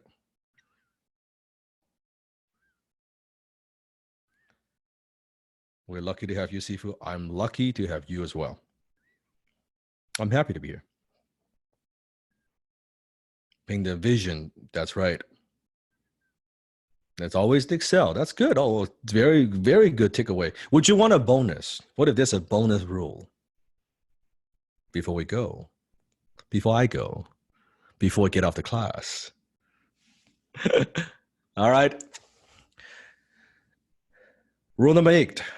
The better you are at closing, the less you have to use a script.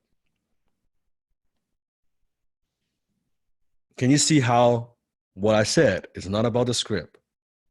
The better you are at closing, the less you have to use a script.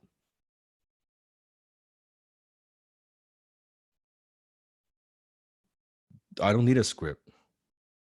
We say very little. You could start out with a script. Eventually, you want to get to a stage. You don't use it. For some, it's 3 months. For some, it's 6 months. It's not the time. It's you want to reduce, right, the amount of scripted like words and stuff that you use in the beginning and put it in front of you. No problem. Put it in front of you. That's fine. I did that. Right. The less you talk, the more you close. Less you talk, the more you close. I don't know how to use a script. That's so unnatural for me. Like, because I felt I cannot be present listening to the tonality, listen to the breathing, listen to his emotions, her emotions. If like I'm reading, like if I'm in my head and looking what I say next, I just can't. I can't connect. Right? I need to pay 100% attention to exactly what he's saying. What is he actually saying? Then I kind of navigate through that and I redirect. I set up the next move, powerful moves. And by the time we're done, it's like, it's finished. It's not difficult. So why do you think I spend so much time on mindset? and continue to spend time on it, because you won't be able to even say the words without a proper mindset. Do you see? You will not be able to say the words the right way, the right tonality, if you don't have the mindset, period. You just won't. But if you have the right mindset, everything falls into place. Everything is all right. I'm floating, right? I'm like water. Bruce Lee again. The highest technique is to have no technique. My technique is a result of your technique. My movement is a result of your movement. I have no technique. I learn it. I master it. I forget it. In Jeet Kune Do, I had the symbol. I'm going to say in Chinese. Can I say in Chinese and then I'll translate for you? Okay, you're going to hear for those, my students who understand Chinese, I'm going to say in Chinese, then I'm going to translate it for you. 以無法為有法，以無限為有限. Meaning, using no way as the way, having no limitation as limitation. I'll say that one more time. Using no way as the way, having no limitation as limitation. Write that down. Chew on it. It's very, very deep. It's very, very deep. So the highest technique is to have no technique. I have no technique when I'm closing. I just flow. My technique is a result of the prospect's technique. My movement is my technique. All that depends on what it gives me. I don't know what the hell it's gonna do. Okay, I'm gonna do one quick demonstration. I'm gonna go right into the assignment. So Joe, very quickly, I want you to call, and I want you to be Ruby, like fucking Ruby, and just rude. Okay. Okay. Just straight up rude, like pretty. Yeah, pretty just Ruby, just like fucking Ruby, just like very Ruby. I'm on the phone, so I'm just gonna be me. I'm selling HTC. Okay. I'll be Yi actually. Yeah. Okay, good. I like that. That's very natural for me to play. Okay, Yeah, sounds good. yeah. Okay, ring. Yeah. Yi speaking. Yi, hey, this is Joel. I'm calling about this HTC thing. So what do you guys have for me? Who's this? I'm sorry. Well, I'm Joel. I mean, who Joel, are you? okay. And we oh yes, I see. We have an appointment at 2 p.m. So Yeah, Joel, yeah. I'm actually I gotta get to another appointment, soon. So I just want to know what this is about, and then if it's good, I'll do it. If not, I'll just get out of my way and I'll leave you alone. So Joe, what can I do for you? Well, what is this HTC thing about? Can you kind of tell me more? It's it's a lot about a lot of different things. It's closing. It's a high income skill. Depends on what you're looking for. But it sounds to me you're kind of in a rush. Well, I am in a rush. I was just planning to learn about it and then just move on. See what. Pause. Too polite. I want like give me rude. Not even rush. I want it to be no problem. Like I don't know. I think this is bullshit. I don't know if this thing would work. Yeah. No, all that stuff. No problem. Yeah. Let's go. Okay. Ring. You speaking? Hey, Yi. So yeah, my name's Joel. Is this like Dan Locke's team or HTC team? Yes, it is. What can I do for you? Hey, look, I don't even know why I booked this call. I just think it's a scam, but really, I just want to know what do you guys do? Like, so curious. Well, Joel, you always this rude? Well, what? I mean, I'm not being rude. I'm just being honest. Like, you guys like a total scam online. Like so many bad reviews. Like, I'm just really calling you to see how you guys treat customers. Yeah, not very nicely for people who say we're scam before we do anything. Should we get off the phone? I mean, why waste each other's time? Well, I mean, I guess we should. Then Hey, by the way, Joe, before we go, it sounds to me that I'm just guessing here, okay? And tell me to F off if that's not true. It sounds to me that you've had some bad experience with some other people. I don't know. I'm just guessing. Well, I mean, I've had bad experiences with different companies. I just don't appreciate those influencers who say they help people make money, right? But they're really just making money themselves, right? Yes. It rubs me the wrong way, right? So Why does it rub you the wrong way? I mean, I just, they're making so much money just selling courses. It's just Is there makes no something wrong? sense. Is there something wrong with that? Do you want to learn from someone who's not making money, or do you want to learn from someone who's making money? Well, everything they do? the course has to produce results, right? Yeah.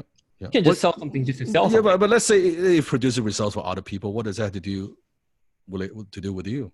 I mean, because you sound like you've been burned. I don't know. You sound like someone who. Do you watch a lot of Dan's videos? Yeah, I watch a lot of Dan. Not just Dan. I watch Ty. I watch Grant. I watch Alex Becker. And I watch everyone. A lot of different people. So yeah. Would it be accurate if I say that you're just at least curious? I really do not believe you call me just to yell at me. I don't know. If that's the case, I mean, it's okay, but I don't really think that's the case. I mean, the other reason is I just want to know how you guys talk to, like, what you guys have to offer. I mean, I guess, I'm here, might as well just listen to you, I suppose. But why would you want that at all if you perceive us as a scam? I mean, you bring up, I don't know, you got some kind of vibe. I respect your vibe. You seem pretty cool. I mean, you seem pretty cool too. I mean, I don't think you're a bad guy. I feel for you because it seems like you've been burned by some other things in the past. I don't know. Again, you tell me. And also, I mean, like I like on social media all the time. I mean, all these influencers just get bigger and richer, and it doesn't seem like people are, survive, like getting by or even improving their lives. I just feel like it's injustice, like it's unfair. Do you think? I mean, how many videos of Dan's you've watched? Maybe like five most. Okay, and you think he's just like you think he's maybe just a typical YouTuber, just another influencer? There's nothing special about him. I mean, I think he's maybe just doing that to get sales, like to make money, right? I mean, I don't blame him. Smart. Okay, you're gonna learn. It sounds like you want to learn sales, correct? I mean, hey, if it's what makes money, sure. Okay. So if you want to learn sales, you want to learn from someone who does sales, or you just want to learn someone who talks about sales? Well, I want to learn someone who does sales, but see, I don't even know whether like Dan really does sales. Nothing, like I can't find any proof of that. Right. Do you know? Are you familiar with like EO and Entrepreneur Organization and YPO Young Person Organization? I've kind of heard. I mean, those are pretty like prestigious groups, right? Like, yeah. You want to be aware that actually Dan is a member of both Young Person Organization and Entrepreneur Organization. Oh, I mean, that I did not know. That's not online. I mean, he doesn't put that kind of information online, I suppose. And do you think other influencers have that kind of credentials? I don't know. I mean, I don't even know how to get in. I'm from Team Dan Lok. I'm not trying to convince you because I don't think anybody can be convinced. Only I think you can convince yourself. But I want to give you exactly. I just want to give you the facts. So, I mean, if this is something you want to agree, if not, that's okay. I mean, we talk and you have a good day and you keep doing what you're doing. That I want to bring you to your awareness that Dan is also the Executive of the Year and Entrepreneur of the Year from Stevie Awards. He also just recently won the Business Elite 40 under 40. So let me ask you a question. Wow. Okay. Do you think a scammer online would get those awards? Well, yeah, you know what? I respect that. That's a very good point. I mean, why not? I want to see some proof of that. Like, show me some awards. Where do I go? Where can I find that? Yeah, but if I show you those awards, I mean, you wouldn't feel comfortable. Like you'll learn anything from it from Dan. I feel maybe. Well, actually, you know what? No, you're wrong. If I see those awards, I would actually be pretty comfortable. What if Dan is legit? Let's just hypothetically. What if he is legit, and he is more than legit? He is more than what meets the eyes, and he's the one that can help you. I would listen. I would, I'm here. I mean, I wouldn't mind. I wouldn't be opposed to it. Would you be at least be open? Yeah, I would be. I mean, I want to, you know what? I think it's fair to say at this time I could give it a shot. Like I don't want to judge before I know the truth, right? Let me find the truth first. And would it be helpful if I provide you with some proof, some credentials? You can look at those at your own time, right? Yeah, like I said, look if I see those awards, I mean, sure. I mean, I'm all in. It's legit. And then afterwards, only if you're comfortable, then you can call us. And if not, you don't have to call us. I mean, that's okay. That's fair. I mean, look, that's fair. I mean, if you guys are real, I'll do it. But if you guys are not real, then yeah, sure, I'm not gonna call you guys What back. would be the ideal email that I could use? And by the way, I will not share your email with anybody else. I will not put you on an email list. You'll get a one-time email from me directly with some of these things, some of these information, and from there you can make these decisions on your own. Okay, I mean, sure. JoeGo123@gmail.com. Okay, got it. Perfect. Joe, go. I got it. So, Joe, I will send these to you within an hour. And I mean, you have a great day. I mean, so no worry. And now I'm glad. In the beginning, you were a little bit, little bit difficult, right? And I apologize for that. I mean, I've had bad experiences. Like you said, like I talked to a bunch of people. They just try to sell me stuff and just try to take my money. They don't even care about people, right? They just, share the sale, I guess. I get it. And so it's no worry. And I think, but I'm glad at the end we come to an understanding. So yeah, I'll send this information to you. And if you need some help, just reach out and let us know. I mean, look, kudos. Like I say, you're a cool person. I respect you. So, hey, thanks for your time. Thank you. Boom. Right. So there's no cell there, but do you see what his handle it? Like he doesn't define who I am. I'm just doing my thing. Right? So even though I have not made a cell, I will not have closed him anyway. He's not ready. Why do I try to convince him? All I need is I want to help him from lower self like -10, where we get to -5. He's not there. So just go from there. Do you think if he sees the proof and credentials, he'll be thinking about it? Is it possible he'll call me back a week later, a month later? That's what I'm talking about. When you're not attached, it's very clear what you need to do. It's very obvious. So even though he was like this and this, you see, cool, calm, and collected. Play with resistance. I was playing with resistance. It was fun. It was not difficult. It's okay. Then I move on. Next call, right? But how many of you, if you got that call, be honest, without what Sifu was showing you, you would be like, oh, fuck. You'd be like, shit, right? You'd be like, that guy would like eating you alive, right? Eating you alive. But it's no big deal.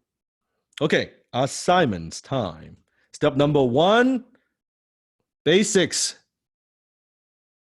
Repetition. Mod of all skill. Continue to immerse into Sifu's teaching. Then flex, watch the videos. How many videos a day? 10 videos a day. That's right. Okay. Some videos you may want to watch more than once. Now I'm going to challenge you. Don't just watch passively. Some of you, I know you're playing in the background. You need to learn to take notes. Take notes when you're writing. You'll get more out of it. Take notes, pay attention, but you learn to take notes. You learn to pay attention. Watch the video. Minimum 10 videos a day. It should take you no more than 1 hour. 1 hour-ish. Okay? Promise? The daily habit. Number 2, every single day. Now, do you see why attitude, gratitude? It ties into sales. How does it tie into closing? Tell me. How does attitude, gratitude tie into closing? Why do we need to program your subconscious mind for success and wealth? Why do we need to read the HTC Creed out loud every day? Why do we need to keep scratching that lower self CD? Right? Why do we need to do that? Very critical. Number 3, I want you to get 100 index cards. If you don't have index cards, you can cut some pieces of paper together. It works a little bit better with index cards. Okay? Get 100 index cards. I want you to put the objection on one side. Okay? Put the objection on one side and the proper response on the other. What you believe is the best response for so far. Okay, so it could be on one side says, this is too expensive. And then you have your how to handle the objection on the other side. Or what's the guarantee? Do you have a guarantee? And then boom, the other side. So this is fun. So here's how it's going to work. So you're going to memorize each response. And then you're going to just facing the objection side facing you. Okay, you're going to shuffle the cards randomly. I want you to be able to pick an objection, any index card, and I want you to handle the objection. And you're going to shove the card. You don't look, and you got to boom, pick up a card. Anything that you could think of. I want to see if you can get it right. So you're training your mind. In the beginning, yes, we are memorizing it. No different than we're learning martial art. You got to memorize, called muscle memory, right? You got to learn a technique first. You got to learn that through first, right? So we're training your mind doing that. Then later on, you shuffle the card, you can pick up any card. No problem, you'll be able to handle objection on the spot. You don't need a script. You're training your mind to do this on the spot. In the beginning, you will not get it right? You'll be like, I don't know. But then you're like, oh, okay, then you're getting 30% right. Sometimes you will forget, like, I forgot I handled this one. It's okay. You look at the back of the card. Okay, you say it out loud, you practice, and then you put it, flip it again, and then you just shuffle it. Very powerful exercise. Very, very, very powerful exercise. Do this one, okay? Can you see you have some fun doing this one? This would take your skill, right, to the next level. When you're getting used to that, same thing, role playing, shuffle the card, role playing, until you don't need the cards anymore. It's gonna take a little bit of time. But you will sound more natural, I promise you. You will sound more natural. This is a very powerful exercise. That little pack of index cards. Right? Simple little pack, costs you a few bucks. Continue to role play. Now, this time, this week, you are going to role play and you're going to play with resistance. I want you to focus on handling objections, right? The different objections, because you're learning objections, practicing handling each objection multiple times. You want to go deep with this. So I want you to handle the objections, just like what she did, multiple times with different tonality, just to see how it feels. So you can handle it once, and you're going to do it again. Then you're going to do it again. I want you to get a feel of different tonality. And then afterwards, after the role play, you're going to tell your closing partner, after each role play, 3 things that worked and 3 things that they could improve on. So I'm now going to teach you how to give each other feedback, right? So as a prospect, if Joe is my closing partner, after we are done, I'm going to tell him 3 things as a prospect that worked and 3 things that he could improve on. You got it?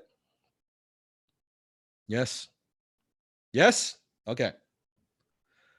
If you're not role playing at least 1 hour a day, you are not a high ticket closer. Get the hell out of here. I'm going to push you now. This is week 5. Don't fuck around. It's not week 1. Week 1, I'm going easy on you. And that's just the minimum, Sifu. I mean, 1 hour is not going to cut it. Man, like, you're not going to be ready. You do the bare minimum. Jesus. Not even ready for the team after 7 weeks. No way. No way. Okay. You gotta do it. So, when in doubt, look at this graph. Should you be role playing now? Are you the student? Yes. Role play. No. Find the most difficult technique. You need to role play. Is there someone better than you? Yes. Keep role playing. No. Find someone better than you. Keep role playing. You just finished role playing. Go to bed. Wake up. Keep role playing. You're role playing right now. Good. Don't stop. Don't stop. So should you be role playing? Follow this. When in doubt, please look at this. Look at this, please. And there are 2 wealth triggers that you could get from Sifu's shop. One is the graph that I just showed you in a canvas. Put it on your wall. When you don't feel like role playing, look at that canvas, please. Should you be role playing now? Are you fucking around? You're wasting your time. Okay. We have the 10 closest commandment, which outlines the 10 most powerful principles within HTC during all 7 weeks. That's a very powerful reminder. We go through all of that. So you can look at it in case you know. So I love the closest commandments. You can see a lot of HTC students, they have that. So there's something that you can get the poster. You also get I would suggest get a frame one. It looks a lot nicer, right? So those are the 2 wealth triggers. Would those be powerful wealth triggers for your office where you're closing to motivate yourself? Your environment. I fear not the man who has practiced 10,000 kicks once, but I fear the man who has practiced one kick 10,000 times. A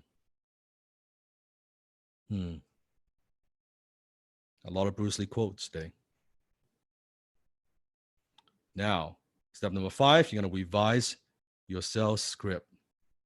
Take what you've learned from this class, what you did, if you've done your homework, to improve your script, especially the objection handling part, that section, right? Civil team, we will send you a completed script that we use as an example. Okay, you'll get to see what a kick-ass elegant script looks like. I'm going to give you that, but I want you to still revise what you have so you learn from it. Okay, I'm going to give it to you. But when I give you the script, does that mean for everything you sell, you're going to read it line by line and using that script that I gave you? No. What is the script designed to do? Just to give you an idea, give you a little bit of guidance, a little bit of clarity. It's not designed for you to read it. No. Just look at it. Get a feel, right? Get some general direction. That's all you need. It's not about, oh, this is Sifu's script. I got to use it word for word. No, please. No. That's not the intention. Okay. That's not the intention. Okay. And the script that you're getting, this script is different from the perfect closing script. And it's different. If you have invested the perfect closing script from the shop, this is strictly HTC script to give you an idea. The perfect closing script is much more thorough. It's much more thorough, right? Which is always, it's not a bad thing to get. I suggest for a couple bucks. I don't know, just $100, whatever it is. The perfect closing script would give you different ideas, right? It's like a basic, much more basic version of XTC. However, because it's basic, that it covers a lot of ground. So that it's a good tool as you're role playing. You can try out, like if you want more techniques to test, to try, that's very powerful. So you could do that as well. Make sense? Okay, I want to give you everything that you need. And then make sure that you submit your correct address for the certificate. Keep an eye on your email box. If you have already done this, don't worry about it. You will get an email, right? You'll get an email about where you want your XTC certificate, where you want that shipped. Okay, Joe, if you can help me read this very quickly. All right. So this is from Christina. Hello, HTC family. I've finally received my long-awaited certificate straight into my post box in Berlin. Vince and I went to our local Ferrari dealer to celebrate it. We got invited for a test drive with the new Portofino in mid-June. So excited. This certificate means more to me than my law degree. The mentorship by Sifu Dan and his wonderful team is priceless. And hopefully, this relationship will last for the rest of my life. My next degree will be 100,000 euros on my bank account. How to get there? Just follow Sifu and apply his teachings. Be a good student. Love, Christina.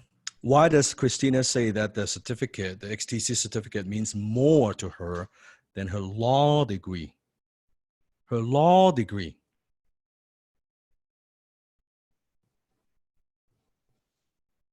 Because it is a skill. The certificate is not a certificate, it's a representation of a skill set that you have developed. And you're developing.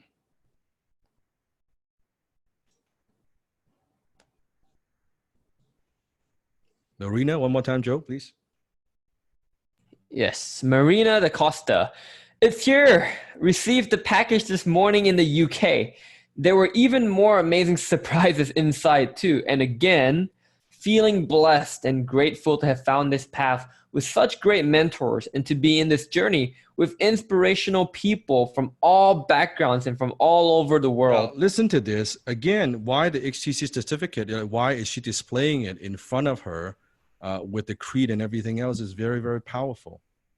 It's very, very powerful. Okay. Step number 7, connect with, of course, HTC family. Post emails, share your aha moments. What are some of the personal breakthroughs that you experience, right? And if you want others to support you, you first have to support others, right? You receive what you give. So support others, role play, support others. And don't forget the XTC rules. No excuse, no opinion, and no victim taking, extreme ownership for everything we do. That's the basics.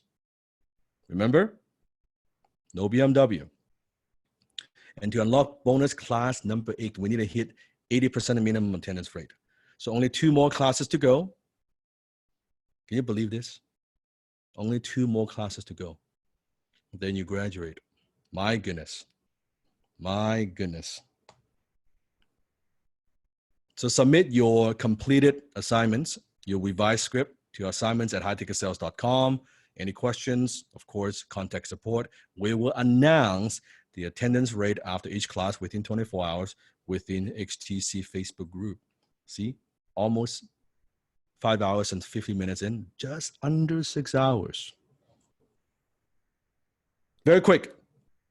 Give me a 1-word phrase, 1-word closing statement. How would you describe tonight's class in 1 single word? What does it mean for you? Put in the chat, please. Powerful, exceptional, boom, powerful, beautiful, overwhelming, marvelous, profound, higher self, life-changing, inspirational, next level, be water, blown away, outstanding, beyond awesome, expanding, valuable, blown away, invaluable, awesome, be like water, exceptional. Keep practicing. Keep going back to the dojo. Just do your best. Don't compare. Don't compete. Just do your best. Forget the rest. And I love you. I appreciate you. I will demonstrate through my actions. And remember, you are closer than you think.